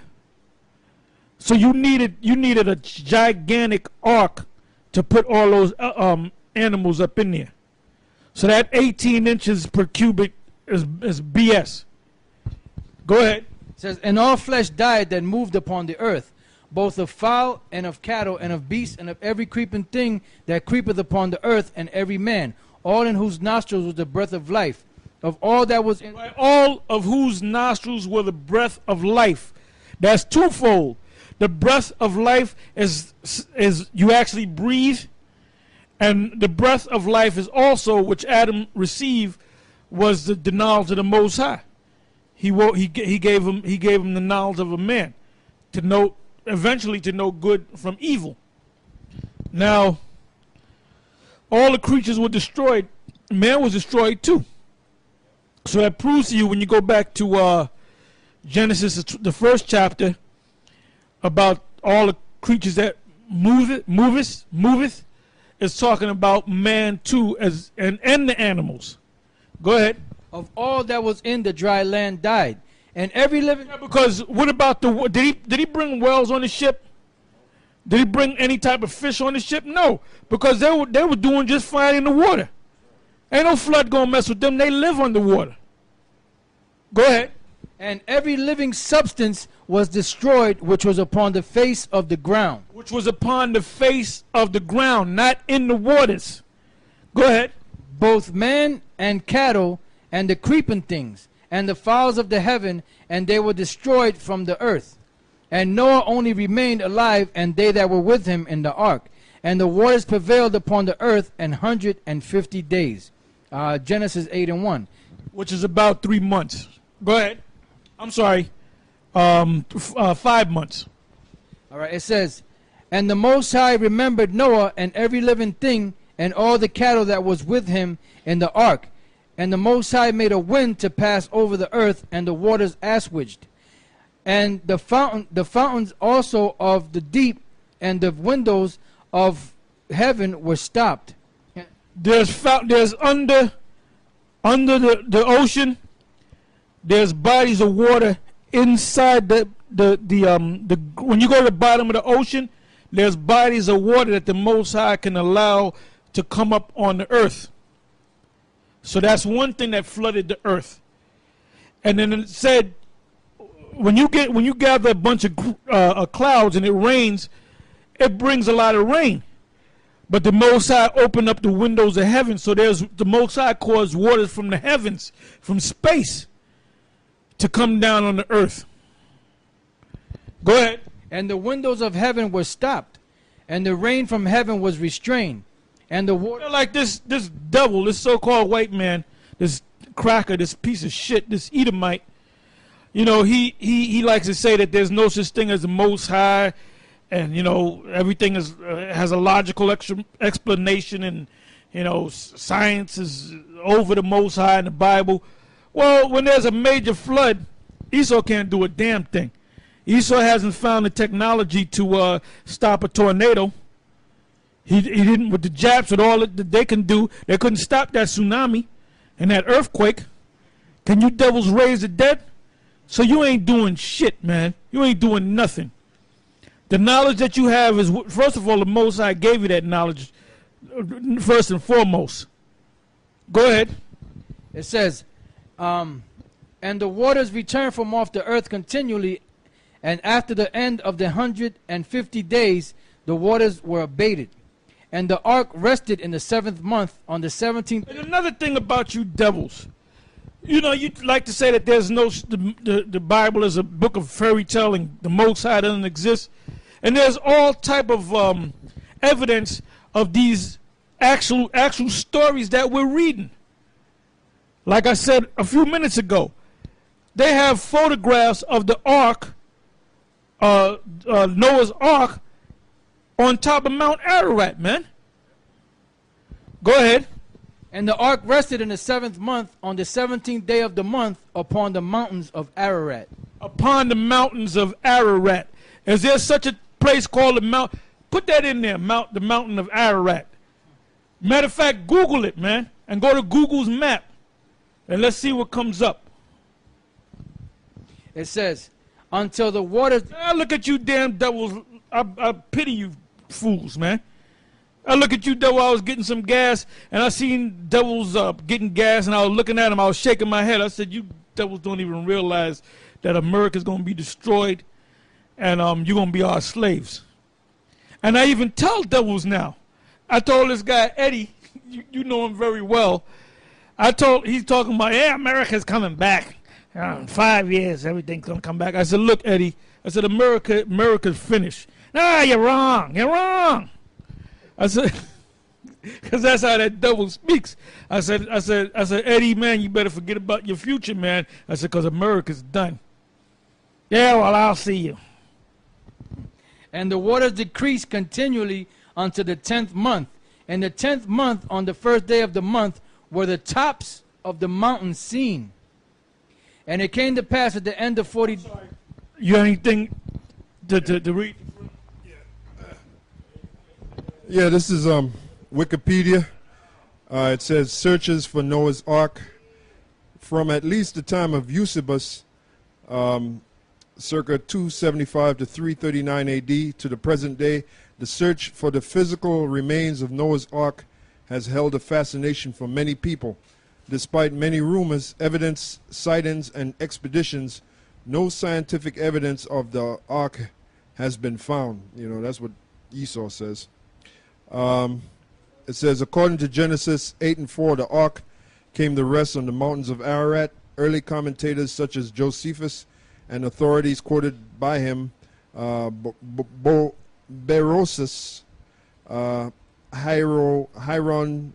Hieronymus, the Egyptian Manasses and Nicolaus of Damascus record the tradition that these mountains of Ararat are to be found in the region then known as Armenia, roughly corresponding to eastern Anatolia. And you'll see it. You'll see there's satellite images of what looks to be like the Ark, you know, because if you Google Noah's Ark, they'll give you a bunch of satellite images of what looks to be the Ark. Click on images just to see what go back to Google Ark and then click on images and let's see what comes up. Go ahead. And the waters decreased continually unto the 10th month. And the 10th month, on the first day of the month, were the tops of the mountains seen. And it came to pass at the end of 40 days that Noah opened the window of the ark which he had made. And he sent forth a raven, which went forth to and fro until the waters were dried up from off the earth. Also he sent forth a dove from him, to see if the waters were abated from off the face of the earth. But the dove found no rest for the sole of her foot. Excuse me. And she returned unto him into the ark, for the waters were on the face of the whole earth. Then he put forth his hand and took her and pulled her in unto him into the ark. And he stayed yet other 7 days, and again he sent forth the dove out of the ark. And the dove came into him in the evening, and lo, in her mouth was an olive leaf plucked off. So Noah knew that the waters were abated from off the earth. And he stayed yet other 7 days, and sent forth the dove, which returned not again unto him any more. And it came to pass in the 601st year, in the first month, the first day of the month, the waters were dried up from off the earth, and Noah removed the covering of the ark. And looked, and behold, the face of the ground was dry. And in the 2nd month, on the 7th and 20th day of the month, was the earth dried. And the Most High spake unto Noah, saying, Go forth of the ark, thou and thy wife and thy sons' wives with thee. Bring forth with thee every living thing that is with thee of all flesh, both of fowl and of cattle and of every creeping thing that creepeth upon the earth. And that they may breed abundantly in the earth, and be fruitful and multiply upon the earth. And Noah went forth, and his sons and his wife and his sons' wives with him, every beast, every creeping thing, and every fowl, and whatsoever creepeth upon the upon the earth, after their kind, went forth out of the ark. And Noah builded an altar unto the Lord, and took of every beast and of every clean fowl, and offered burnt offerings on the altar. And the Lord smelled a sweet savor. Now, y'all say that, the law was given to Moses, but the law was established. They knew about sacrificing of animals, building altars, and so forth. They knew this, but now the full established law was given to Moses, which was like codified in the commandments. But they knew certain laws. They knew not to be a faggot. They knew that in the law. They knew that to kill somebody was against the law. Go ahead. And the Lord smelled a sweet savor, and the Lord said in his heart, I will not again curse the ground any more for man's sake, for the imagination of man's heart is evil from his youth. Neither will I again smite any more everything living as I have done. While the earth remaineth, seed time and harvest, and cold and heat, and summer and winter, and day and night shall not cease. Genesis 9:1. And the Most High blessed Noah and his sons, and said unto them, Be fruitful and multiply and replenish the earth. Now that statement right there shows you that this Edomite is a damn devil. And the elites are major devils, because they got this thing called a Georgia Guidestone, but the so-called I guess the author of it, the builder of it, there's a man by the name of R.C. Christensen, which they say that's not even a real name. All right? Now, I don't know what the R.C. represent, but the word Christensen comes from the word Christian, because the elite claim to believe in the Most High. They claim to be Christians and Jews. Now, for them to establish that Georgia Guidestone, and if you notice, the Georgia Guidestone we keep bringing that up. All right? If you go to the Georgia Guidestone, and if you have any camps down there, you know, that's down there in Georgia, you should go to the Georgia Guidestone and do a little thing on it, man. Because if we were down there, we'd have been went down there and did a documentary on that, man. All we have is the pictures, all right? But if you look at these current pictures, which shows you that a lot of people woke up, it'll say F, you know, FU or F the New World Order, and it'll say other things on there damning the New World Order and the elite, all right? So now, going back to what he just read, the Most High said, be fruitful and multiply. So now for you to say to maintain humanity under 500 million, that's totally going against the Most High. The fact that people are rioting in the streets in Greece and around the world, and soon to be in America, all right, because Obama's talking about cutting the Social Security, Medicaid, Medicare. He's going to totally destroy it. You ain't gonna have all these benefits that you get, these entitlement programs. They're gonna eventually phase all that out, man. You're just gonna be on your own, and that's when you're gonna start rioting in the streets like they've been doing in Greece for the last 13 months. And it's all based upon debt. Now, if the elite claim to be Christians and Jews and men of the Most High, all right, men of God, it tells you about two things. It tells you about the year of release, which comes about once every 7 years. Whatever debts that you're supposed to receive, anybody that's indebted to somebody else, this come the 7th year, all your debts are absolved, forgiven, whatever you want to call it. All right, that's where you get the term statute of limitation. Then you have the Jubilee, and that comes once every 50 years.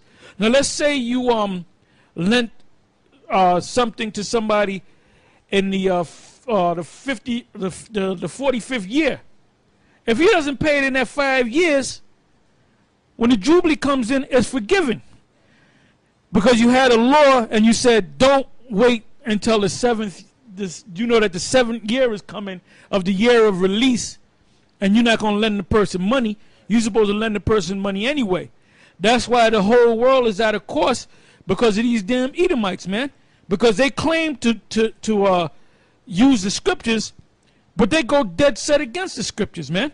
That's why you have riots all over the place. And like I said, those Greek riots, that's coming to America. They're going to be rioting in America. When they cut welfare, when they cut food stamps, when they cut Social Security, when they raise the retirement age to 70 or 72 or 75, when they cut all these entitlement programs and you can't get to nothing, you're gonna start rioting in the street. You think that it's not coming to you. It's coming to you. It's coming to America. Go ahead. This is Psalms chapter 82, verse 3. Defend the poor and fatherless. Do justice to the afflicted and needy. And that's what those devils are not doing. So that's why we call. So you get people that get mad because we call them devils. Well, they're doing exactly what a devil does. Go ahead. Deliver the poor and needy. Yeah, because you got the Rothschilds, which are supposedly their wealth is estimated at 500 trillion with a T dollars. I don't know how true that is, but I know that's old money. So you got these new guys that Bill Gates and Warren Buffett that's supposedly worth over 50 billion. Well, look, you can among the Rothschilds, you can take $1 trillion, a couple $1 trillion, and you can cure hunger all over the world, man. You can make everything prosperous, but their plan is not to make everything prosperous. Their plan is to destroy 6.5 billion people on the planet Earth, so they can have 500 billion. Then it's easier to spread the wealth. And their plan is to destroy Israel. Go ahead. Deliver the poor and needy. Rid them out of the hand of the 82 and 4. Deliver the poor and needy. Rid them out of the hand of the wicked. They know not, neither will they understand.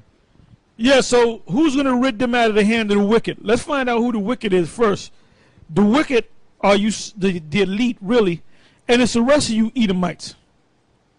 But it starts with the elite. And the needy are the rest of the people. But we're not concerned about the rest of the people. We're only concerned about the children of Israel. And right now, we're only concerned about the elect of the nation of Israel. Go ahead. They know not, neither will they understand. They walk on in darkness. All the foundations of the earth are out of course. Yep. All right, now let's go back to where we left off. Genesis 9 and 1. And the Most High blessed Noah and his sons and said unto them, Be fruitful and multiply and replenish the earth. And the fear of you and the dread of you shall be upon every beast of the earth, and upon every fowl of the air. Yeah, because when the kingdom comes, I believe that's in Isaiah. Is that in Isaiah 11? The little child shall put.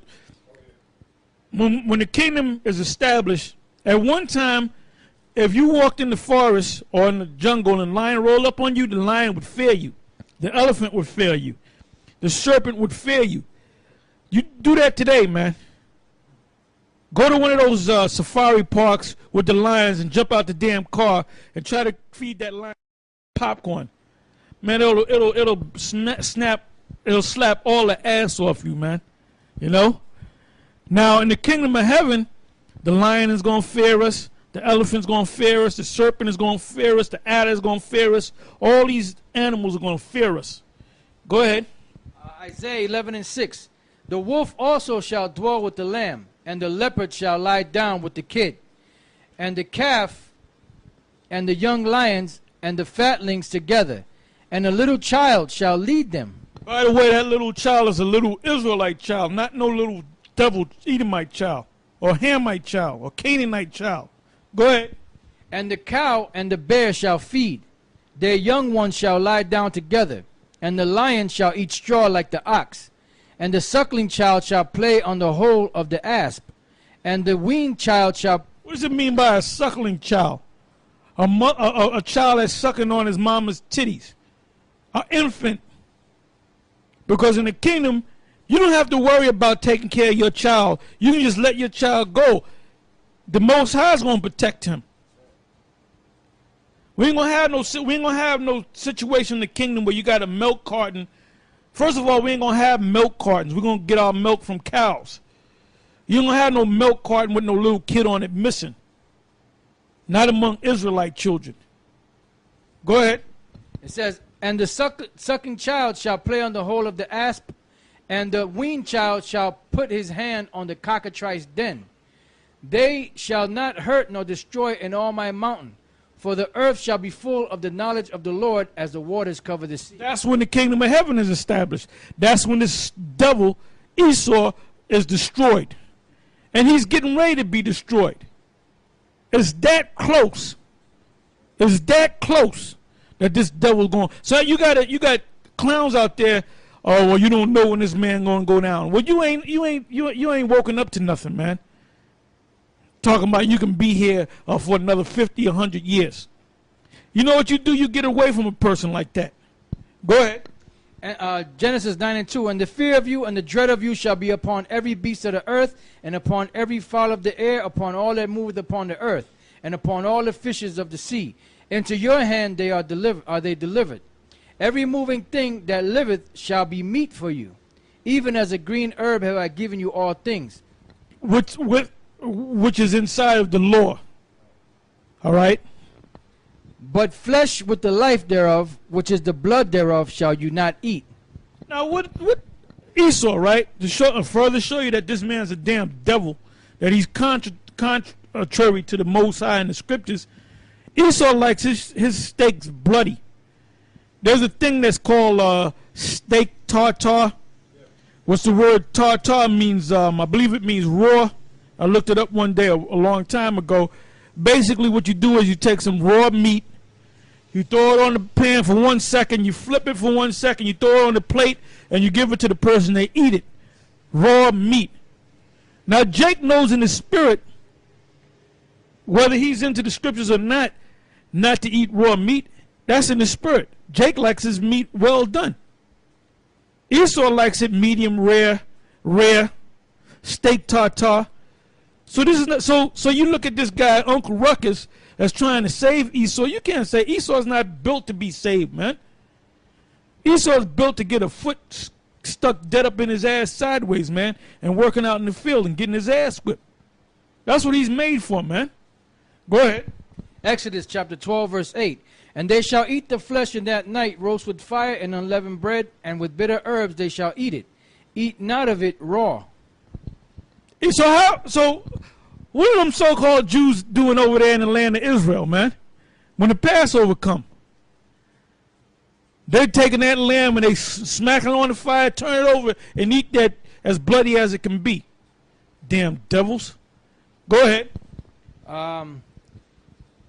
It's back in Genesis chapter 9, verse 4. But the flesh with the life thereof, which is the blood thereof, shall you not eat. And surely your blood of your lives will I require. At the hand of every beast will I require it. And at the hand of man, at the hand of every man's brother will I require the life of man. Whoso sheddeth man's blood, by man shall his blood be shed. So Esau, you're in a lot of trouble because you shed a lot of blood. You killed a lot of people. So you got a lot to pay for. You got a lot to pay for. Go ahead. For in the image of the Most High made he man. And you, be ye fruitful and multiply, bring forth abundantly in the earth, and multiply therein. And I didn't say nothing. You ain't gonna find nothing in the scriptures that said build a guide stone and put 10 commandments on it. And the first commandment is to reduce humanity maintain humanity to 500 million. That's not in the scriptures. That's contrary to the scriptures. Who would do something like that? The damn devil. Go ahead. And the Most High spake unto Noah and to his sons with him, saying, And I, behold, I establish my covenant with you and with your seed after you, and with every living creature that is with you, of the fowl of the cattle and of every beast of the earth with you, from all that go out of the ark to every beast of the earth. And I will establish my covenant with you, neither shall all flesh be cut off any more by the waters of the flood. Neither shall there any more be a flood to destroy the earth. And the Most High said, This is the token of the covenant which I make between me and you and every living creature that is with you, for perpetual generations. I do set my bow in the cloud, and it shall be for a token of the covenant between me and the earth. Yeah, so you see the bow. After you see a rain, you look up into the clouds and you'll see a bow, a rainbow. The Most High established that rainbow. That's a covenant between the Most High and man that he's not going to ever destroy man through a flood. In other words, he's not going to destroy mankind by way of a flood. Go ahead. It says, and it shall come to pass when I bring a cloud over the earth, that the bow shall be seen in the cloud. And I will remember my covenant which is between me and you and every living creature of all flesh. And the water shall no more become a flood to destroy all flesh. And the bow shall be in the cloud. And I will look upon it, that I may remember the everlasting covenant between the Most High and every living creature of all flesh that is upon the earth. And the Most High said unto Noah, this is the token of the covenant which I have established between me and all flesh that is upon the earth. And the sons of Noah that went forth of the ark were Shem and Ham and Japheth, and Ham is the father of Canaan. These are the three sons of Noah, and of them was the whole earth overspread. And Noah began to be an husbandman, and he planted a vineyard, and he drank of the wine and was drunken, and he was uncovered within his tent. And Ham, the father of Canaan, saw the nakedness of his father, and told his two brethren without. And Shem and Japheth took a garment, and laid it upon both their shoulders, and went backwards, and covered the nakedness of their. So they knew the law of not looking upon their father's nakedness. But Ham, he wanted to be an asshole and look at his father's nakedness and make mockery of him because he was drunk. But the Most High showed, as you read on, the Most High showed Noah that, you know, Ham was looking at you butt-ass naked and basically making mockery of you, laughing about it. So who did he curse? As we read on, he didn't curse Ham. He cursed one of his sons, Canaan. Go ahead. And Shem and Japheth took a garment and laid it upon both their shoulders, and went backward and covered the nakedness of their father. And their faces were backward, and they saw not their father's nakedness. And Noah awoke from his wine, and knew what his younger son had done unto him. And he said, cursed be Canaan, a servant of servants shall he be unto his brethren. Now, you got these stupid Edomites out there that claim that they know the Bible, and they say, well, the curse of Canaan is when the Most High turned them into black people, because Noah and all his sons and his wives were white people. Where science shows you that dark genes are dominant, stupid. So all the children of Noah were dark-skinned children. They were all dark-skinned. There was no white people during that time. Now the curse that was put on him was the fact that, as you read down, it's going to tell you that land that they're living in, the land of Canaan, that Israel is going to get that land, including America, which is also the land of Canaan. So that's the curse, that they're going to be servants unto us, and anything that your servant finds becomes yours because you're the master. Go ahead. It says, and he said, blessed be the Lord, power of Shem, and Canaan shall be his servant. And the Most High shall enlarge Japheth, and he shall dwell in the tents of Shem. And Canaan shall be his servant. And Noah lived after the flood 350 years, and all the days of Noah were 950 years, and he died. Genesis 10:1. Now these are the generations of the sons of Noah, Shem, Ham, and Japheth. And unto them were sons born after the flood. The sons of Japheth, Gomer and Magog and Madai and Javan and Tubal and Meshach and Tyrus. The sons of Gomer, Ashkenaz and Riphath and Togarmah. And the sons of Javan, Tarshish, Kittim, and Dodanim. By these were the isles of the Gentiles divided in their lands, every one after his tongue, after their families and their nations. And the sons of Ham, Cush and Mizraim and Put and Canaan. And the sons of Cush, Seba and Havilah and Sabta and Ra'amah and Sabteka. And the sons of Ra'amah, Sheba and Dedan. And Cush begat Nimrod. He began to be a mighty one in the earth. He was a mighty hunter before the Lord. Wherefore it is said, even as Nimrod the mighty hunter before the Lord. Yeah, hunter means conqueror. Go ahead. And the beginning of his kingdom was Babel, and Erech, and Akkad, and Calneh, in the land of Shinar. Out of that land went forth Ashur, and builded Nineveh, and the city of Rehoboth, and Calah. And Rezin between Nineveh and Calah, the same is a great city. And Mizraim begat Ludum, and Anamin, and... By the way, Mizraim, Martezayim, is the so-called Egyptians. The term, they wasn't calling themselves Egyptians. That was a Greek term. When the Greeks went over into that part of the world, he referred to them as Egyptians. That's a Greek word. Go ahead. And Mizraim begat Ludum, and Anamim, and Lehabim, and Naphtuhim, and Pathrusim, and Casluhim, out of whom came Philistim, and Caphtorim. And Canaan begat Sidon, his firstborn, and Heth, and the Jebusites, and the Amorites, and the Girgashites, and the Hivites, and the Archites, and the Sinites, and the Arvadites, and the Semarites, and the Hamathite. And afterward were the families of the Canaanites spread abroad. And the border of the Canaanites was from Sidon, as thou comest to Gerar, unto Gaza, as thou goest unto Sodom and Gomorrah. Sidon, remember Sidon? What's the other coast city? Sidon and Tyre and Zidon. You had Canaanites dwelling in that area at that time. All right, go ahead. As thou comest to Gerar, unto Gaza, as thou goest unto Sodom and Gomorrah and Admah and Zeboim, even unto Lasha. These are the sons of Ham after their families, after their tongues, and their countries, and in their nations. Unto Shem also, the father of all the children of Eber. Yeah, now going back to Canaan, it mentioned Zeboim and Admah and Sodom and Gomorrah. And what was the other city? Zoar. And by the way, when you read the history, Zoar wasn't destroyed. Sodom and Gomorrah was destroyed because Lot had fled into Zoar. All right? So these were lands of that Canaan dwelt in. So these guys that was in the bestiality and homosexuality, that came from the Canaanites. That's why these devils, these crackers, the gods that they worship are really the gods behind closed doors, are really the gods of Canaan.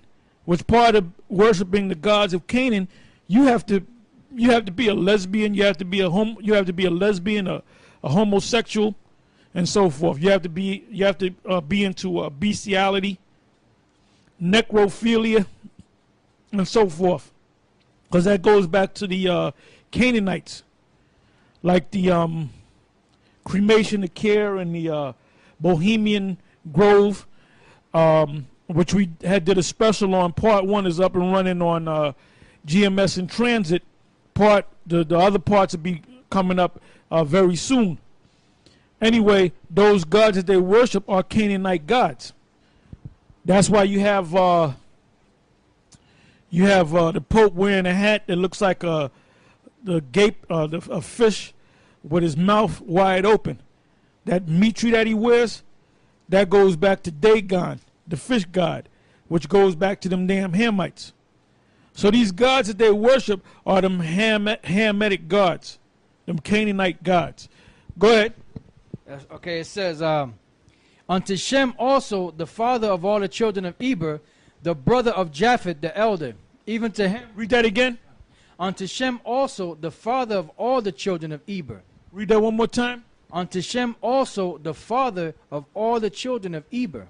The father of all the children of Eber. Look up the word Eber. Give them the scripture. That's verse 21 of what chapter? Genesis 10, verse 21. Got it? Yeah, the word there for Eber in the Hebrew is Ibar. It says Eber or Heber, the region beyond.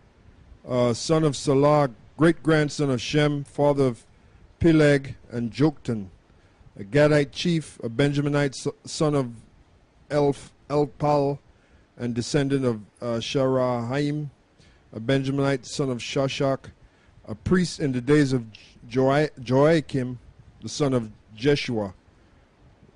That's it. Yeah, this is where you get the word Hebrew from. Eber or Ibar. And it mentions Shem, and it skipped down to Eber, Ibar, right? Because we are the Hebrews, all right? So the Most High, with all the people that he set up, now he's going to separate the chosen. He's going to have certain people come from that chosen line, but he's going to have certain men that have more than one son, but he's going to deal with one son. and out of that one son, he's going to deal with that son. So now the Most High is setting up his chosen nation, the nation of Israel. Go ahead. It says, All right, go ahead. Yeah, when you scroll down under the Genesis lexicon on Blue Letter, down here, it says Ibarium, Hebrews. As to the difference between this and the Israelites, see under Ibaria. So they're telling you right there, Ibarium is a plural way of saying Hebrew, or Ibar, which is Hebrews. Ibarium. Yeah, because just because you're a Hebrew doesn't make you a part of the chosen of the Most High. You have to be a Hebrew, and you have to be an Israelite. A Hebrew. That's why Paul said in Philippians that he was a Hebrew of the Hebrews. Because was Esau a Hebrew? Yes, he was a Hebrew. Was Ishmael a Hebrew? Yes, he was a Hebrew.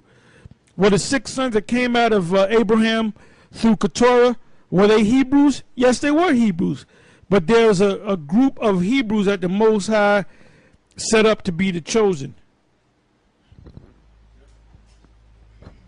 Yeah, I just want to make a quick note. Ireland, at one time, Ireland was known as Hibernia, which that term Hibernia goes back to Hebrew. Well, to this very day, you have an order called the Order of the Hibernians.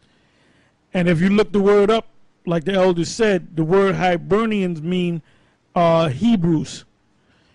That's why we say that a lot of these people from Ireland are black Irish. There's a term called black Irish because you had Israelites that were living in Ireland.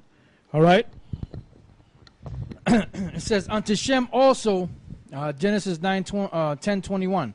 Unto Shem also, the father of all the children of Eber, the brother of Japheth the elder, even to him were children born. The children of Shem, Elam and Asher and Arphaxad and Lud and Aram. Arphaxad was that line. From Shem to Arphaxad, that was that line. So the other sons, the other 4 sons, the Lord ain't dealing with Elam. The Lord ain't dealing with Aram. The Lord ain't dealing with, what's the other 2? Ashur and Lud. The Lord was dealing with Arphaxad. Go ahead. And the children of Aram, Huz and Hul and Gether and Mash. And Arphaxad begot Selah, begot Eber. And unto Eber were born 2 sons. The name of the one was Peleg, for in his days was the earth divided, and his brother's name was Joktan. And Joktan began Almodad and Shelef and Hazarmaveth and Jerah. And so the line went from him to Joktan. All right, am I correct? I'm sorry, to Peleg. I'm sorry, to Peleg. So from Joktan was pushed out. So Peleg, that's where the line kept going. All right, go ahead. Let me say this all the time. And then the word Peleg means division, because when he was born, that's when the Most High really divided all the nations. Yeah, because when you read the 11th chapter, that was during the time of the confounding of the languages. All right. Yeah, to back up Elder Aramlab, you look the word up, Peleg, the Hebrew word there's palag, which means division. Go ahead. It says, and unto Eber were born 2 sons. The name of the one was Peleg, for in his days was the earth divided, and his brother's name was Joktan. It says, and Joktan begat Almodad and Shelef and Hazarmaveth and Jerath and Hadaram and Uzal and Diklah and Obal and Abimael and Sheba and Ophir and Havilah and Jobab. All these were the sons of Joktan, and their dwelling was from Mesha as thou goest unto Sephar, a mount of the east. These are the sons of Shem after their families, after their tongues, and their lands after their nations. These are the families of the sons of Noah after their generations and their nations. And by these were the nations divided in the earth after the flood. Genesis 11:1. And the whole earth was of one language and of one speech. And it came to pass as they journeyed from the east that they found a plain in the land of Shinar, and they dwelt there. And they said one to another, Go to, let us make brick and burn them thoroughly. And they had brick for stone, and slime had they for mortar. And they said, Go to, let us build us a city and a tower whose top may reach unto heaven. And let us make us a name, lest we be scattered abroad upon the face of the whole earth. So that was that first concept of a new world order, a one world society. So that was first spoken about in Genesis the 11th chapter.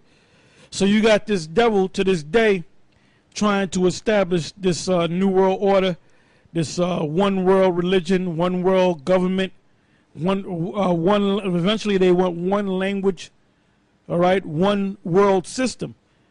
So that's an old idea, and the Most High confounded that. Go ahead. And the Lord came down to see the city and the tower, which the children of men builded.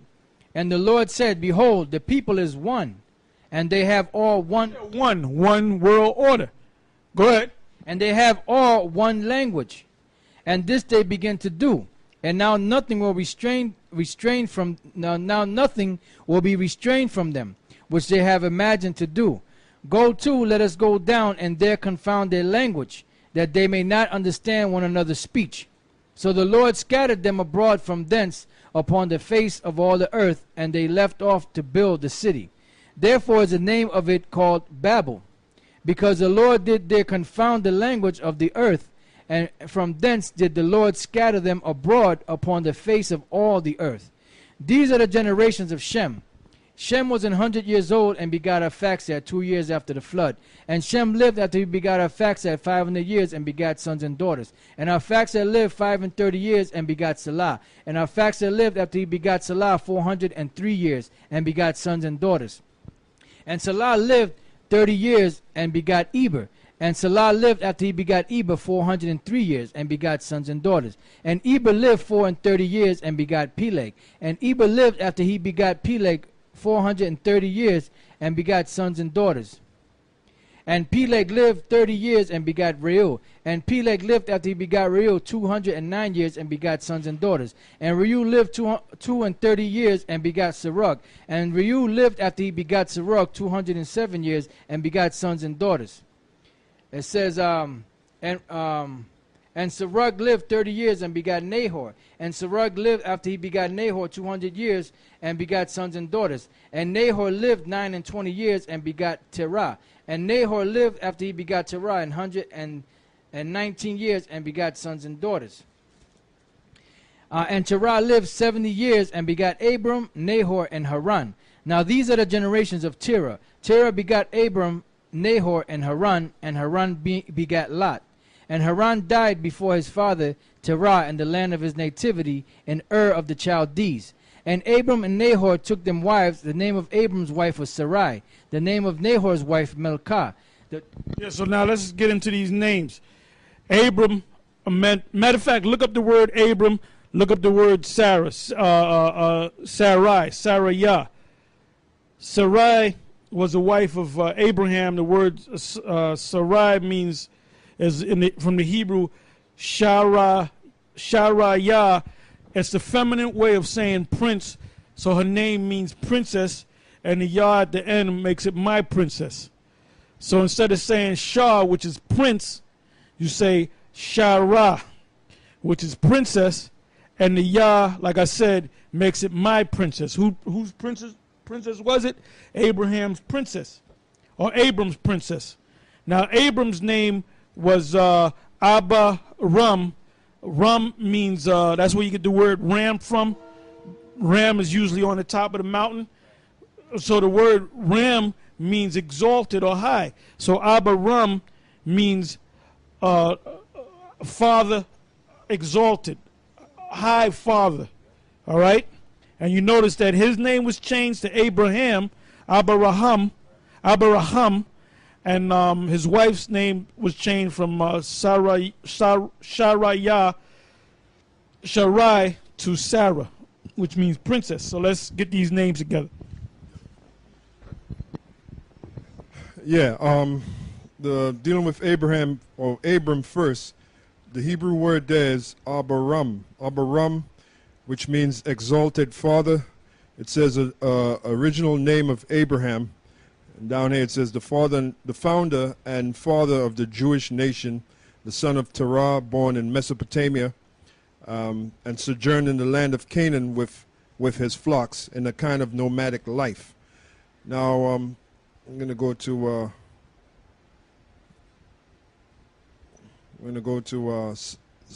Sarai. All right, Sarai. The Hebrew word there is Sarai. No, I'm sorry, Saraya. Saraya. Oh, right, Sharaya. So like a Sharaya. It says princess, original name of Sarah, the wife of Abram or Abraham. It's yeah. That's why I say blue letter be going off, man. They go off. That's why you got to check these devils. Now the word was it? What's the word there? Is it Sharaya? Go back up to the top. Yeah, Shara means princess.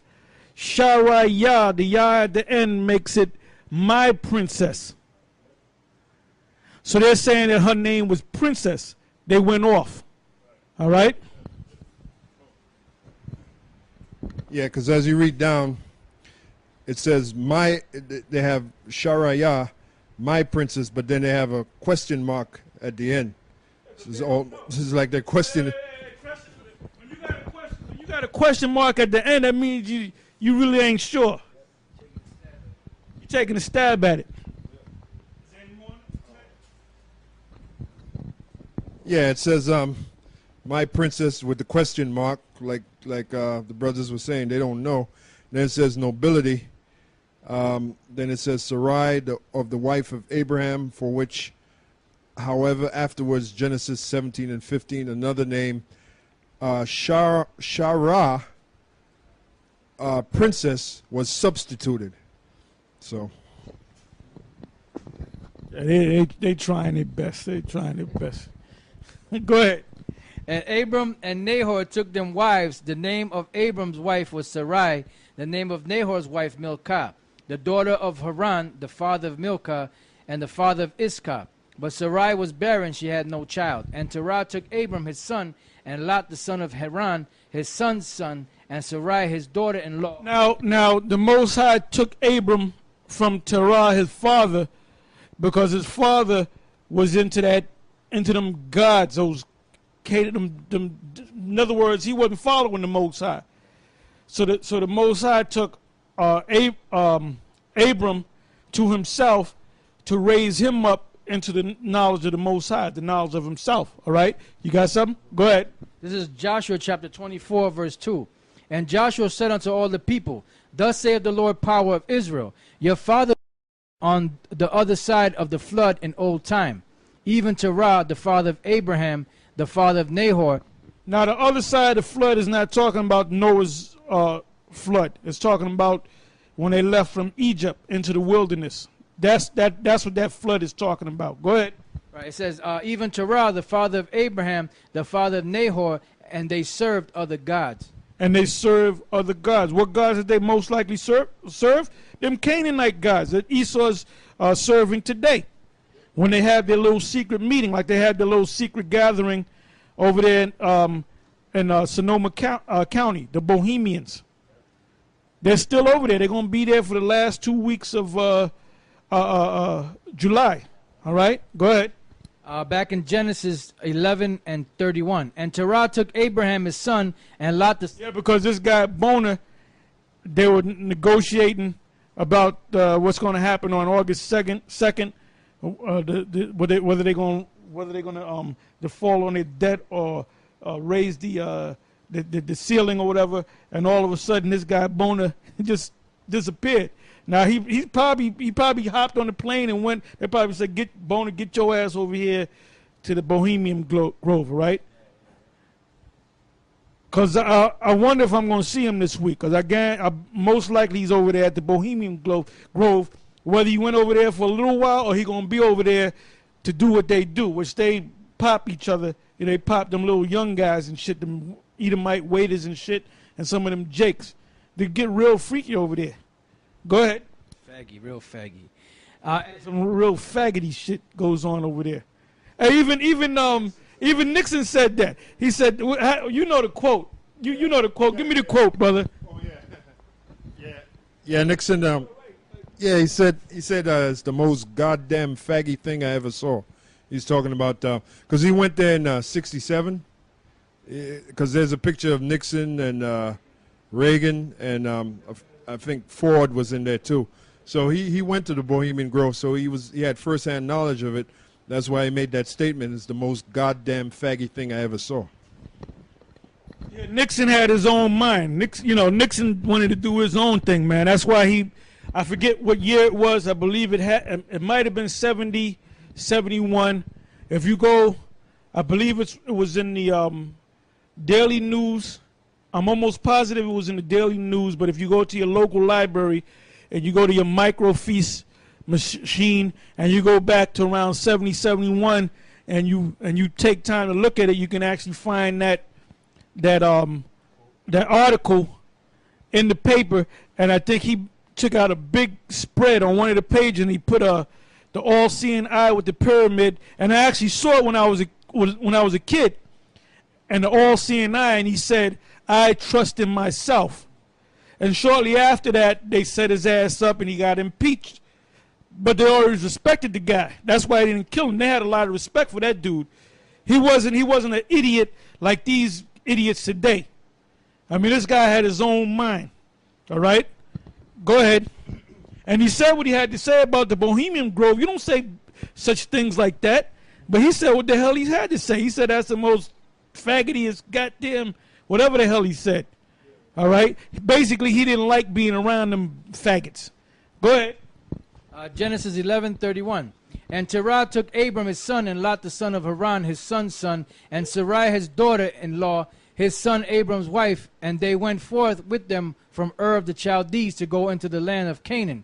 And they came unto Haran and dwelt there. And the days of Terah were 205 years, and Terah died in Haran. Genesis 12:1. Now the Lord had said unto Abram, Get thee out of thy country, and from thy kindred, and from thy father's house. Oh, and I also want to say this. When you go back to Genesis, the 6th chapter, men were living to be 800, 850, 900. Methuselah lived to be 969. I think Noah lived to be 950. Now, Terah lived to be what? 251 years? You just read it. 251 years? 205 years. I'm sorry, 205 years. Now you notice in Genesis, the 6th chapter, the Most High brought the time span down from 900 and change to 120 years. But now he lived to be 205. So it wasn't like the Most High said, okay, the next generation, they're just going to live to be 120. Some of them lived to be 200, but gradually they went down to 129. It wasn't no, and when the Most High says things, it's not always exact. When he says 120, some of them live to be 120, 110, 125, 130, as evident in Terah living to be 205. All right, go ahead. Genesis 12:1. Now the Lord had said unto Abram, Get thee out of thy country, and from thy kindred, and from thy father's house, unto a land that I will show thee. And I will make of thee a great nation, and I will bless thee, and make thy name great. That great nation is the nation of Israel. Go ahead. And thou shalt be a blessing, and I will bless them that bless thee, and curse him that curseth thee. And in thee shall all families of the earth be blessed. Now all families of the earth being blessed is talking about the families of the nation of Israel. That line is Abraham, Isaac, and Jacob. Go ahead. It says, And so Abram departed as the Lord had spoken unto him, and Lot went with him, and Abram was 75 years old when he departed out of Haran. And Abram took Sarai his wife, and Lot his brother's son, and all their substance that they had together, and the souls that they had gotten in Haran. And they went forth to go into the land of Canaan, and into the land of Canaan they came. And Abraham passed through the land unto the place of Sychem, unto the plain of Moreh, and the Canaanite was then in the land. And the Lord appeared unto Abram and said, Unto thy seed will I give this land. And there builded he an altar unto the Lord who appeared unto him. Now, why would the Lord give that land to the seed of Abraham when you had the Canaanites already there? Because when you go back to Genesis, the 6th chapter and the 25th verse, it said, a servant of servants shall he be unto Shem. All right, so we were justified in taking that land because the Canaanites were our servants anyway. Go ahead. And he removed from thence unto a mountain on the east of Bethel, and pitched his tent, having Bethel. And by the way, the word Bethel means house of the power. Bayath Allah. Bayath meaning house, which is the second character of the ancient Hebrew, which looks like a tent with a hook going into the ground, and El meaning Allah, meaning power or God. Go ahead. And he removed from thence unto a mountain on the east of Bethel, and pitched his tent, having Bethel on the west and Hai on the east. And there he builded an altar unto the Lord, and called upon the name of the Lord. And because he knew the name of the Lord. Although the Lord had more than one title, he knew upon the name. He knew the name of the Lord. Now, when Moses came on the scene, he gave him the actual name of the Most High. This is my name. With all those different names that they call me, this is my actual name, which is Yahweh. Go ahead. And Abram journeyed, going on still toward the south. And there was a famine in the land. And Abram went down into Egypt to sojourn there, for the famine was grievous in the land. And it came to pass, when he was come near to enter into Egypt, that he said unto Sarai his wife, Behold now, I know that thou art a fair woman to look upon. Therefore it shall come to pass, when the Egyptians shall see thee, that they shall say, This is his wife. And they will kill me, but they will save thee alive. Say, I pray thee, thou art my sister, that it may be well with me for thy sake, and my soul shall live because of thee. And it came to pass that when Abram was come into Egypt, the Egyptians beheld the woman, that she was very fair. The princes also of Pharaoh saw her, and commended her before Pharaoh, and the woman was taken into Pharaoh's house. And they were all, remember, they were already up in age, man. Go ahead. And he entered, and he entreated Abram well for her sake. And he had sheep and oxen and he-asses and men-servant and maid-servant and she-asses and camels. And the Lord plagued Pharaoh and his house with great plagues because of Sarai, Abram's wife. And Pharaoh called Abram and said, What is this that thou hast done unto me? Why didst thou not tell me that she was thy wife? Why saidst thou, She is my sister, so I might have taken her to me to wife? Now therefore, behold, thy wife, take her, and go thy way. And Pharaoh commanded his men concerning him, and they sent him away, and his wife, and all that he had. Genesis 13:1. And Abram went up out of Egypt, he and his wife, and all that he had, and Lot with him, into the south. And Abram was very rich in cattle, in silver, and in gold. Yeah, that's why I said one of them a couple of shows that if you got the money, get you some silver and gold, not because it's going to preserve you in the last days, but when these prices, when hyperinflation starts coming into play, then you can convert that gold and silver for the meantime. But that gold and that silver is not going to save you. So what's real riches? Cattle, silver and gold. Now there was a Ron Paul, the governor of Texas. I believe he's still the governor of Texas today, if I'm not mistaken. I'm sorry, not the governor of Texas. He's a congressman. And he had confronted Bernanke about dealing with the money situation, the Federal Reserve, and basically he asked him a question whether gold was money, and this guy said, and you might say he's stupid. He ain't stupid. He knows what he's saying. Bernanke is set up to deceive the people, because now you have all these commercials saying buy gold and silver. So he asked whether gold was money. He said no, gold is not money. All right. So I mean, if producer can find that clip, he can throw it up if he wants to. Very quickly, if you could answer another question, because I'm curious about this.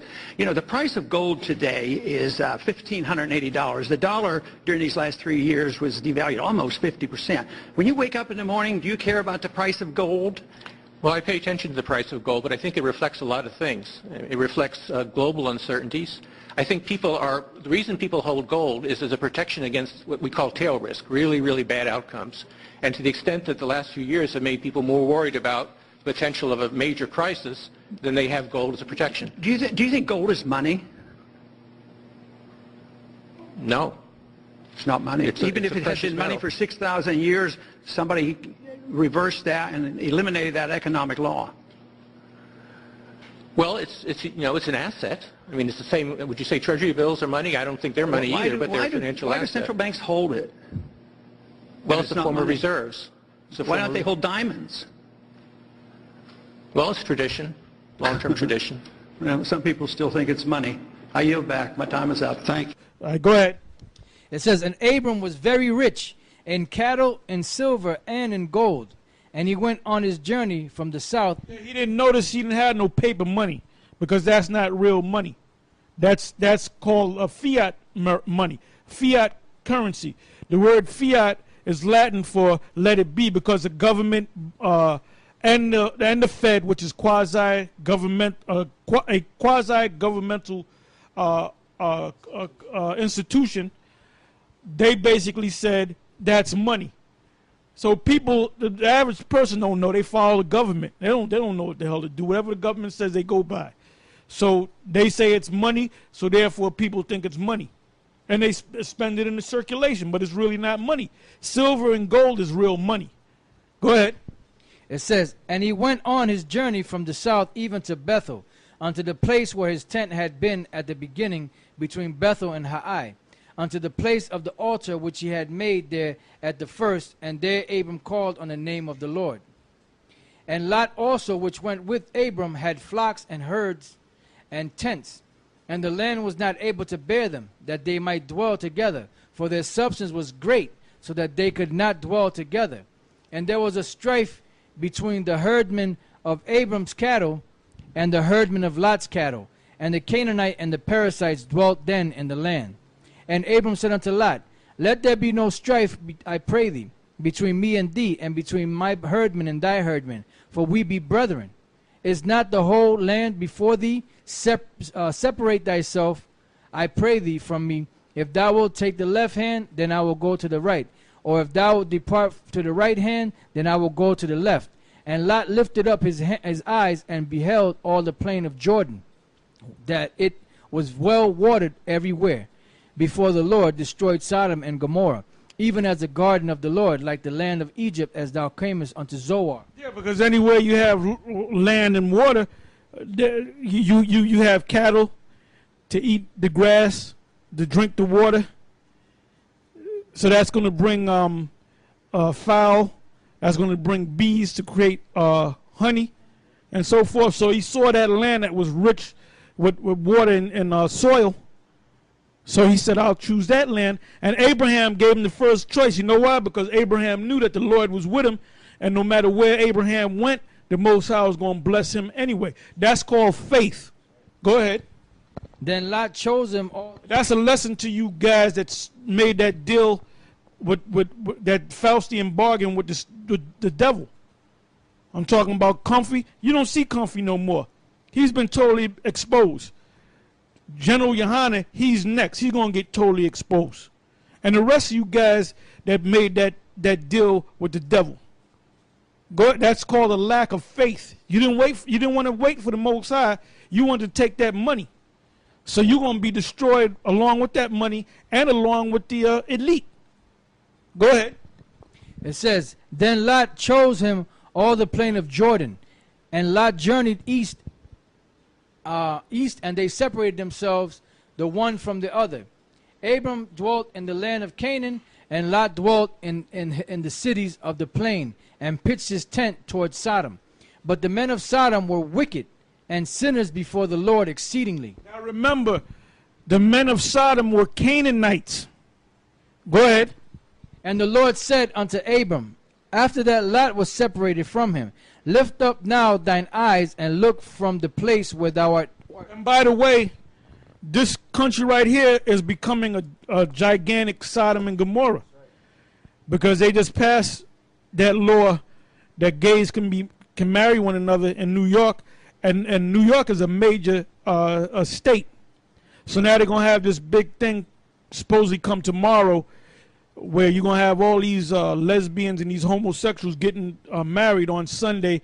Was that the 24th, July 20? Huh?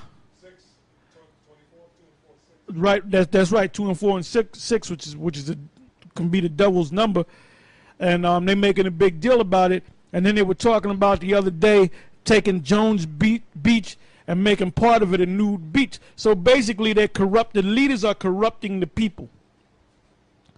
So you have people now accepting it, saying it's all right to be a homosexual and it's all right to get married. They're corrupting the people. The elite are corrupting the people so the people can be destroyed. All right, go ahead. And then they had this thing on the news where the first people that they showed that were going to go get married was 2 black women and 2 black men. That was the first people they showed, with this so-called law that just passed, that were going to get married. Just to show you that they're pushing that shit heavy on Jake. Yeah, they want Jake to do it, but those 2 black women and 2 black men, the Most High is going to destroy them. Like I said, the reason why we teach these classes and we go out there on the highways and the byways, number 1, because the Most High told us to do that, and number 2, we're out here to wake up the elect. We're not concerned about 2/3 of Israel. We don't give a damn about what 2/3 of Israel does. The ones of you clowns that fell off and went back into the world, the ones of you guys that made that deal with the spiritual demon Satan or the elite, we don't give a damn about you, man, because we know that you're going to be destroyed. The only ones that we're concerned with is the elect of Israel. Go ahead. It says, and the Lord said unto Abram, after that Lot was separated from him, lift up now thine eyes and look from the place where thou art, northward and southward and eastward and westward. For all the land which thou seest, to thee will I give it, and to thy seed forever. And I will make thy seed as the dust of the earth, so that if a man can number the dust of the earth, then shall thy seed also be numbered. And that's the nation of Israel. Go ahead. Arise, walk through the land, in the length of it and in the breadth of it. For they talk this nonsense about the Chinese have the biggest population on the planet. The Israelites have the biggest population on. We're more in number than the Chinese. Go ahead. Arise, walk through the land, and in the length of it and in the breadth of it, for I will give it to thee, unto thee. So basically the Most High told Abraham to survey the land. This is your land. Just look around. This is all yours. Then Abram removed his tent and came and dwelt in the plain of Mamre, which is in Hebron, and built there an altar unto the Lord. Genesis 14:1. And it came to pass in the days of Amraphel, king of Shinar, Arioch, king of Elazar, Kedar-laomer, king of Elam, and Tidal, king of nations, that these made war with Bera, king of Sodom, and with Bersha, king of Gomorrah. Yeah, so with that, we're going to stop right there. So we're going to start the next week. We're going to start at the 14th chapter of Genesis. So with that, I'm going to say shalom.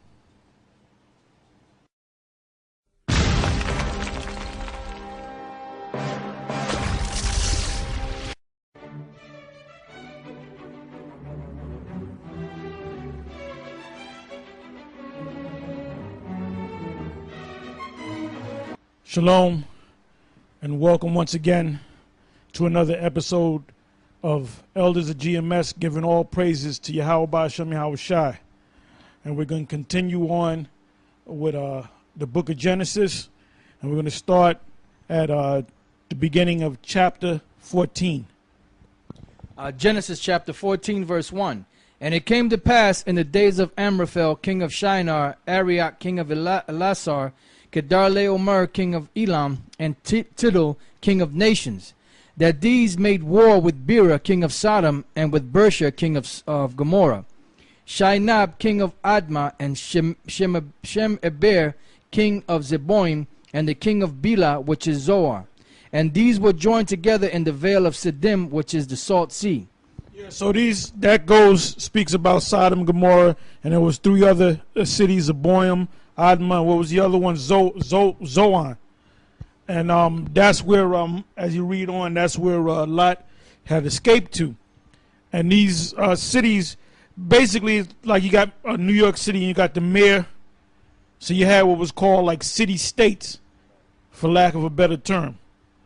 So you had the leaders over these different cities. Go ahead. All these were joined together in the vale of Siddim, which is the Salt Sea. 12 years they served Kedar-laomer, and in the 13th year they rebelled.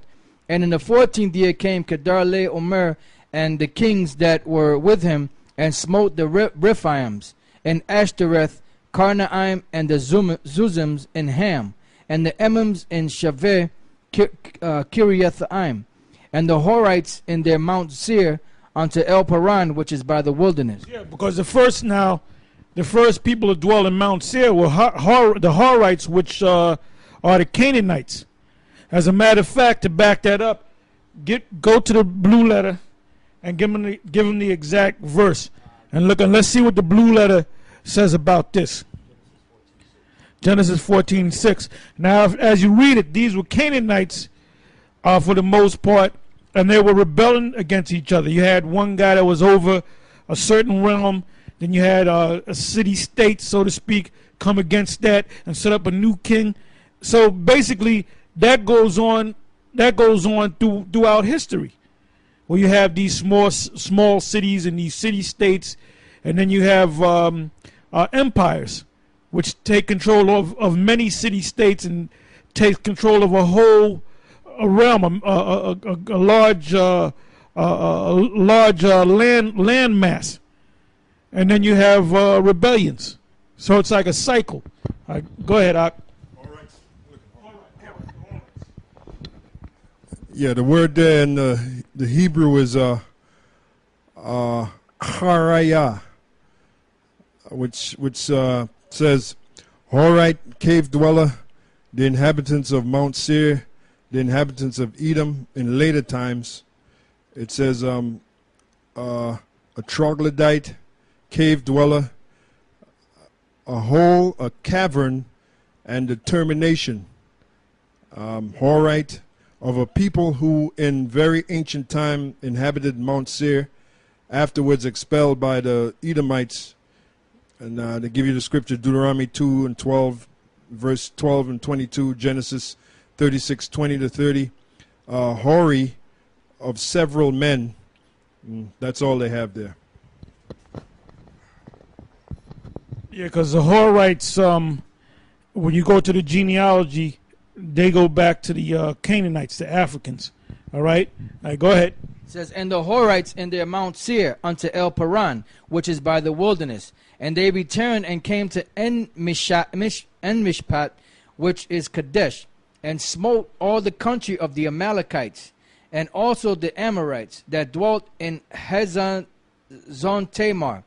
And there went out the king of Sodom, and the king of Gomorrah, and the king of Admah, and the king of Zeboim, and the king of Bela, the same as Zoar. And they joined battle with them in the vale of Siddim, with Kedar-laomer, the king of Elam, and with Tidal, king of nations, and with Amraphel, king of Shinar, and Arioch, king of Elazar, 4 kings with 5. And the vale of Siddim was full of slime pits, and the kings of Sodom and Gomorrah fled, and fell there, and they that remained fled to the mountains. And they took all the goods of Sodom and Gomorrah, and all their victuals, and went their way. And they took Lot, Abram's brother's son, who dwelt in Sodom, and his goods, and departed. And there came one that had escaped, and told Abram the Hebrew, for he dwelt in the plain of Mamre the Amorite, brother of Eshcol, the brother of Aner, and these were confederate with Abram. And when Abram heard that his brother was taken captive, he armed his trained servants, born in his own house, 318, and pursued them unto Dan. And he divided him. I believe it was Nahor. Took Lad. I believe that was Nahor. It doesn't really say. It says, and they took Lot, Abram's brother's son, who dwelt in Sodom, and his goods, and departed. K 13 and 12. Yeah, when you go back to the Table of Nations, you find out that one of the brothers of Abraham was the father of Lot, which made him his nephew. Did you find it? It's Haran. Okay, Haran. Okay, Haran. All right. Okay, it says, and there came one that had escaped and told Abram the Hebrew, for he dwelt in the plain of Mamre the Amorite, brother of Eshcol, the brother of Aner, and these were confederate with Abram. And when Abram heard that his brother was taken captive, he armed his trained servants, born in his own house, 318, and pursued them unto Dan. And he divided himself against them, he and his servants, by night, and smote them, and pursued them unto Hobah, which is on the left hand of Damascus. Now, this Abraham was in that battle, so Abraham was mighty in battle as well as his servants, and his servants were trained in war. All right? They never mention that in the, when they in the churches, when they speak about the fathers of the promise, they never speak about all them great wars that they had. It says, and he brought back all the goods, and also brought again his brother Lot, and his goods, and the women also, and the people. And the king of Sodom went out to meet him after his return from the slaughter of Kedar-laomer. The slaughter. That means they chopped heads off, chopped arms off, gouging eyes out, ripping teeth out. If they had gold on them, they were taking the gold. All right, so that was a brutal battle, a massacre. Go ahead. And of the kings that were with him at the valley of Shaveh, which is the Kingsdale. And Melchizedek, king of Salem, brought forth bread and wine, and he was a priest of the Most High Power. And that's Yahweh Shai, that came as the king of righteousness, Melchizedek. Go ahead. It says, and he blessed him and said, blessed be Abram of the Most High Power, possessor of heaven and earth, and blessed be the Most High Power, which had delivered thine enemies into thy hand. And he gave him tithes of all. And the king of Sodom said unto Abram, give me the persons, and take the goods to thyself. And Abram said to the king of Sodom, I have lifted up mine hand unto the Lord, the Most High Power, the possessor of heaven and earth, that I will not take from a thread even to a shoe latchet, and that I will not take anything that is thine, lest thou shouldest say, I have made Abram rich, save only that which the young men have eaten, and the portion of the men which went with me. Aner, Eshcol, and Mamre, let them take their portion. Come. Genesis 15 and 1. After these things the word of the Lord came unto Abram in a vision, saying, fear not, Abram, I am thy shield, and thy exceeding great reward. And Abram said, Lord Power, what wilt thou give me? Oh, and another thing, the Lord didn't always appear to man. The Lord came to man, to his chosen, because it never changed. The Most High doesn't change, man. All right, he has a chosen line that he set up just before they were called Israelites. The chosen line goes back to Abraham, goes back to his father, his son Isaac and his son Jacob. But prior to Abraham, there was always a line. When you go back to Noah, when you go back to Adam, there was always a chosen line. There was always a chosen people. So that stopped when Israel was set up and established. That was his chosen, which became a great nation, which is in captivity under the hands of the Edomites, which the Edomites, the so-called white man, is getting ready to go down, and we're getting ready to come up into power. And these devils know that, man.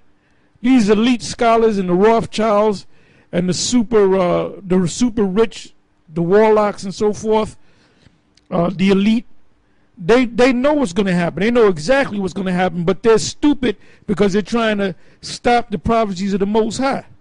You were placed upon the earth because of prophecy. You came into power. Before you came into power, it was prophesied you were going to come into power. So now that you come into power, it was prophesied that you were going to come into power. Now all of a sudden, you're going to upset the prophecies of the Most High. You're not going to upset the prophecies of the Most High. Your society, your system's going down, and you're going down. Your future is thermonuclear destruction, as we've been saying for years. And then after that, when the smoke clears, so to speak, you're going to be shackled up and you're going to be our slaves. And then you're going to be exterminated.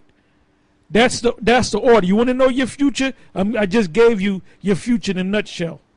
Just like when you go to Daniel, the 7th chapter, that's one chapter long, and it spans a time period from about, 500 BC all the way up until now. In one chapter, you can read that whole thing in about, 10 minutes straight through? So I gave you your future in a nutshell. Go ahead. Real quick. Numbers 24 and 14. And now, behold. And all you guys that made that deal, Comfy, General Gehenna, and the rest of you guys that sold out, Bubble-Eyed Blackfish, guess what? You better hope this devil never goes down, because once this devil goes down, you're going to go down with this devil. And it's going to be public too. Go ahead. Numbers 24:14. And now, behold, I go unto my people. Come therefore, and I will. Another thing, we ain't going to shed a tear for you wicked niggas, man. We're going to rejoice when the Most High destroys y'all. And we're going to talk shit about you too. Go ahead. It says, and now, behold, I go unto my people. Come therefore, and I will advertise thee what this people shall do to thy people in the latter days. And he took up his parable and said, Balaam the son of Beor have said, and the man whose eyes are open have said. In the latter days is talking about it's getting ready to happen. It ain't talking about 200 years ago, because there's no record of Israel destroying all these nations at once. There's no record of that. So this thing that Balaam is going to speak of is talking about something that's getting ready to happen now, that didn't take place yet. We're in that time. If you can't see that we're in the time of your downfall, Esau, then you're a dumb, stupid idiot. Go ahead. It says, he have said, which heard the words of the Most High, and knew the knowledge of the Most High, which saw the vision of the Almighty, falling into a trance, but having his eyes open. I shall see him, but not now. I shall behold him, but not nigh. There shall come a star out of Jacob, and a scepter shall rise out of Israel, and shall smite the corners of Moab, and destroy all the children of Sheth. Yeah, that star, I believe that's Revelation, the 22nd chapter.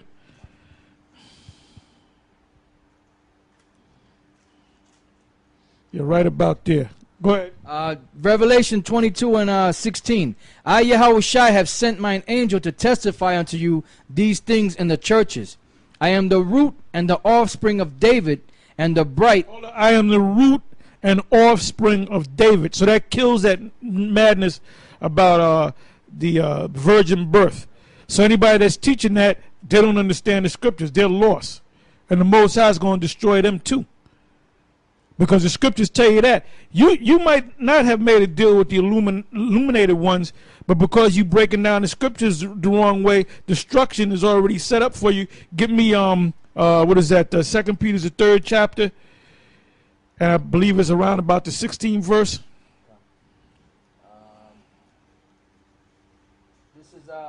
Because if you're going around calling yourself trying to break down the scriptures and teaching people, but you're breaking the scriptures down the wrong way, that's going to become destruction unto you. The Most High is going to destroy you for that. Because the Most High didn't sanction you to go out there and teach this word. All right, go ahead. 2 Peter chapter 3, verse 15. And account that the long suffering of our Lord is salvation, even as our beloved brother Paul also, according to the wisdom given unto him, has written unto you, as also in all his epistles, speaking in them of these things, in which are some things hard to be understood. Yeah, some things hard to be understood. The scriptures, there's some scriptures that are hard to be understood. Go ahead. Which they that are unlearned. Go ahead. And unstable. Go ahead. Rest. Yeah, rest meaning wrestle. Go ahead. As they do also the other scriptures, unto their own destruction. So if you're going out there and you're calling yourself being sincere, you might be doing it in sincerity, but you breaking down the scriptures the wrong way, that's gonna be to your own destruction. Go ahead. Ye therefore, beloved, seeing you know these things before, beware lest you also, being led away with the error of the wicked, fall from your own steadfastness. Right, now a good example of that is Patak, and what's that brother from Chicago that got with him? The scripture said beware. When it was ordered that guy wasn't right, you wasn't supposed to get with that guy. So you might not make it, man. You might not make it. Go ahead. But and then you other guys don't be. You know what? I don't like no fucking Mama Tum Israelites, man. You trying to make every fucking thing right. God can't get it. It's been broken down to him. You got the videos, and you just can't see nothing. Maybe you can't see nothing because your ass ain't right. So you got a Mama Tum Israelite to come along and try to, don't worry, baby, I'm going to make everything all right. I'm going to break it down. And they still can't get it. And some guys are set up to fall, man. Go ahead. But grow in grace and in the knowledge of our Lord. You guys better toughen yourself, man. All right? You got it, like Patak said, we want to get with these other brothers and make sure they got it right. If they're watching the videos, man, they can get it right. Who the hell sanctioned you to make sure they get it right? What made you so goddamn special? Count Chocula? The hell made you so goddamn? And the Most High is going to destroy your black ass, man. Go ahead. Yeah, the scriptures say, my sheep hear my voice. See, that's why them guys, they'll come up with their little counsel. And when it comes up to us, you already know. If you ain't right at the end of that counsel or that inquiry, you out of there, man. All right? Ain't no ifs, ands, or buts. So you better go to the Mama Tum Israelites and have them guys pat you on the back. Because you ain't going to get patted on the back with us, man. We done broke down the scriptures the right way. So what the hell are you going around there questioning what we're saying through the spirit and the power of Yahweh Ba'ashem Yahweh Shai? All right? Go ahead. 1 Timothy 4:1. Now the Spirit speaketh expressly that in the latter times some shall depart from the faith, given heed. That's already the prophecy, man. You see a guy getting ready to fall off, and you bending over backwards to get him to stay. You wasting your damn time, man. Here we are at the end of the end of the age, the end of this man's society, and you see a guy that's he's like a damn wave. He's not stable. I ain't got time to sit there and give him some fucking chicken noodle soup and shit, and put man. This first of all, we at war. You're gonna have casualties in war. This is a spiritual war, man. So you guys that are weak-minded in the spirit, in your spirit, if you're sincere, that's different. Most High gonna lead you out of that anyway. But there's a lot of guys that are just weak-minded and they're not sincere and they're not of the elect. See, we're only out here to wake up the elect. We're not out here to wake up black people like General Yohanan says, or General Gehenna. I'm here to wake up my black people. That's not in the scriptures. The scriptures clearly tell you that the Most High is dealing with the elect. So right by that statement that he made, he ain't right. Talking about I'm here to get gays, and if they're gays and they straighten their life out and then they backslide and become gays again, they can still. Man, you know what, man? You come to me with that gay bullshit, man. A guy gonna be gay. He straightened out. He turned his life to Jesus, so to speak. He backslid. He had a gay fucking encounter, and then you're gonna accept him back in? That nigga, he's a gay. He's a faggot. He's a gay lord, man. Forget about that asshole, man. Go ahead. Now the Spirit speaketh expressly. But the Most High, Yahweh Ba'ashem Yahweh Shai, is getting ready to do some work. And then you're going to see who's real and who's not real, man. What did the Most High tell Job? Gird up thyself like a man. The Most High didn't come with no Mama Tums, what was that, shortening bread, black woman, mammy, Nell Carter spirit, all right? Go ahead. Now the Spirit speaketh expressly that in the latter times some shall depart from the faith, giving heed to seducing spirits and doctrines of devils. You know what you got to worry about? Whether you going to make it, man. I'm not going to keep, okay, brother, you're all right. I'm not going to keep, I remember back at the old school, there were like 52 guys in the camp, and fuck, about 25, 30 of them were weak as hell, man. And I used to curse their asses out, man. Then them faggots went to Lahab. Lahab talking about I'm too hard on Israel. And the scriptures tell you, man, endure hardness as a good soldier. The Most High is looking for soldiers, man. In the spirit. Go ahead.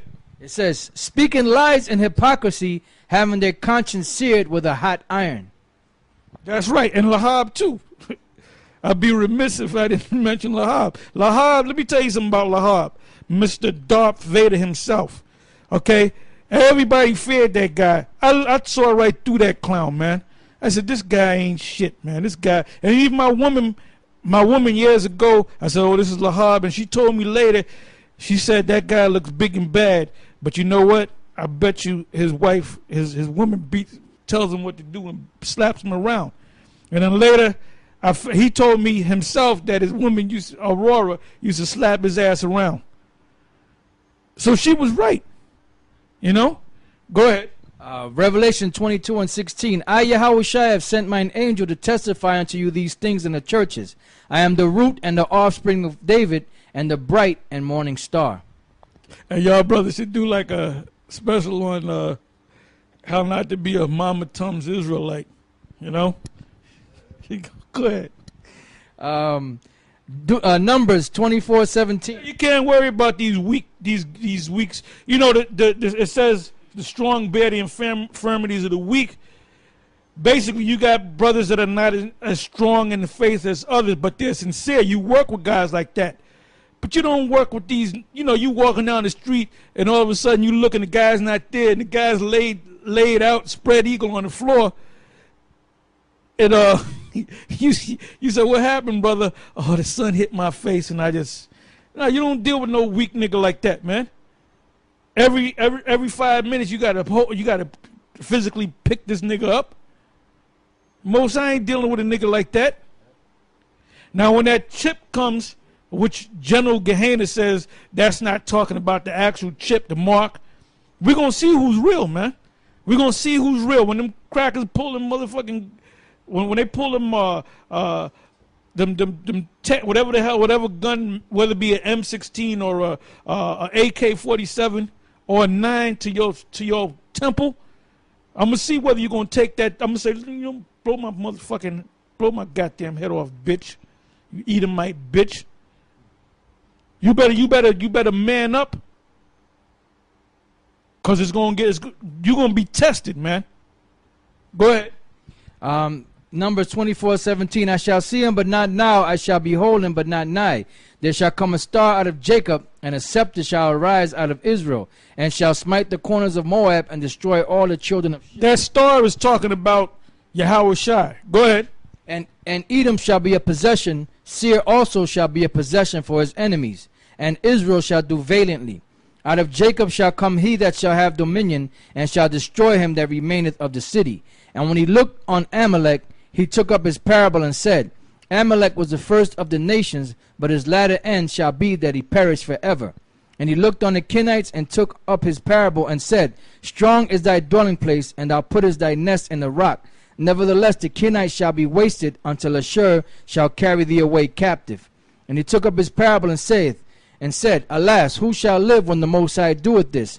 And the ship shall come from the coast of Kittim, and shall afflict Ashur, and shall afflict Eber, and he shall also perish forever. And Balaam rose up and went and returned to his place, and Balak also went his way. Now let's go back to where we left off in Genesis. Genesis 15:1. After these things the word of the Lord came unto Abram in a vision, saying, Fear not, Abram, I am thy shield and thy exceeding great reward.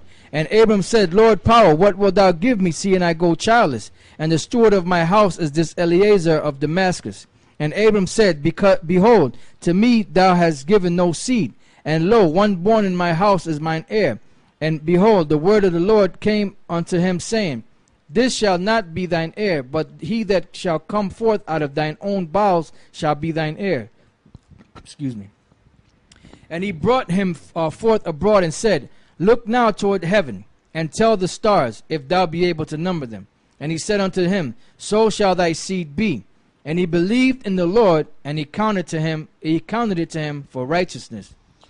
Now that seed, which is as the sand of the sea and the stars of the heaven, is not talking about the seed of Ishmael or the 6 sons of Keturah, even though Ishmael and the rest of his sons populated the earth.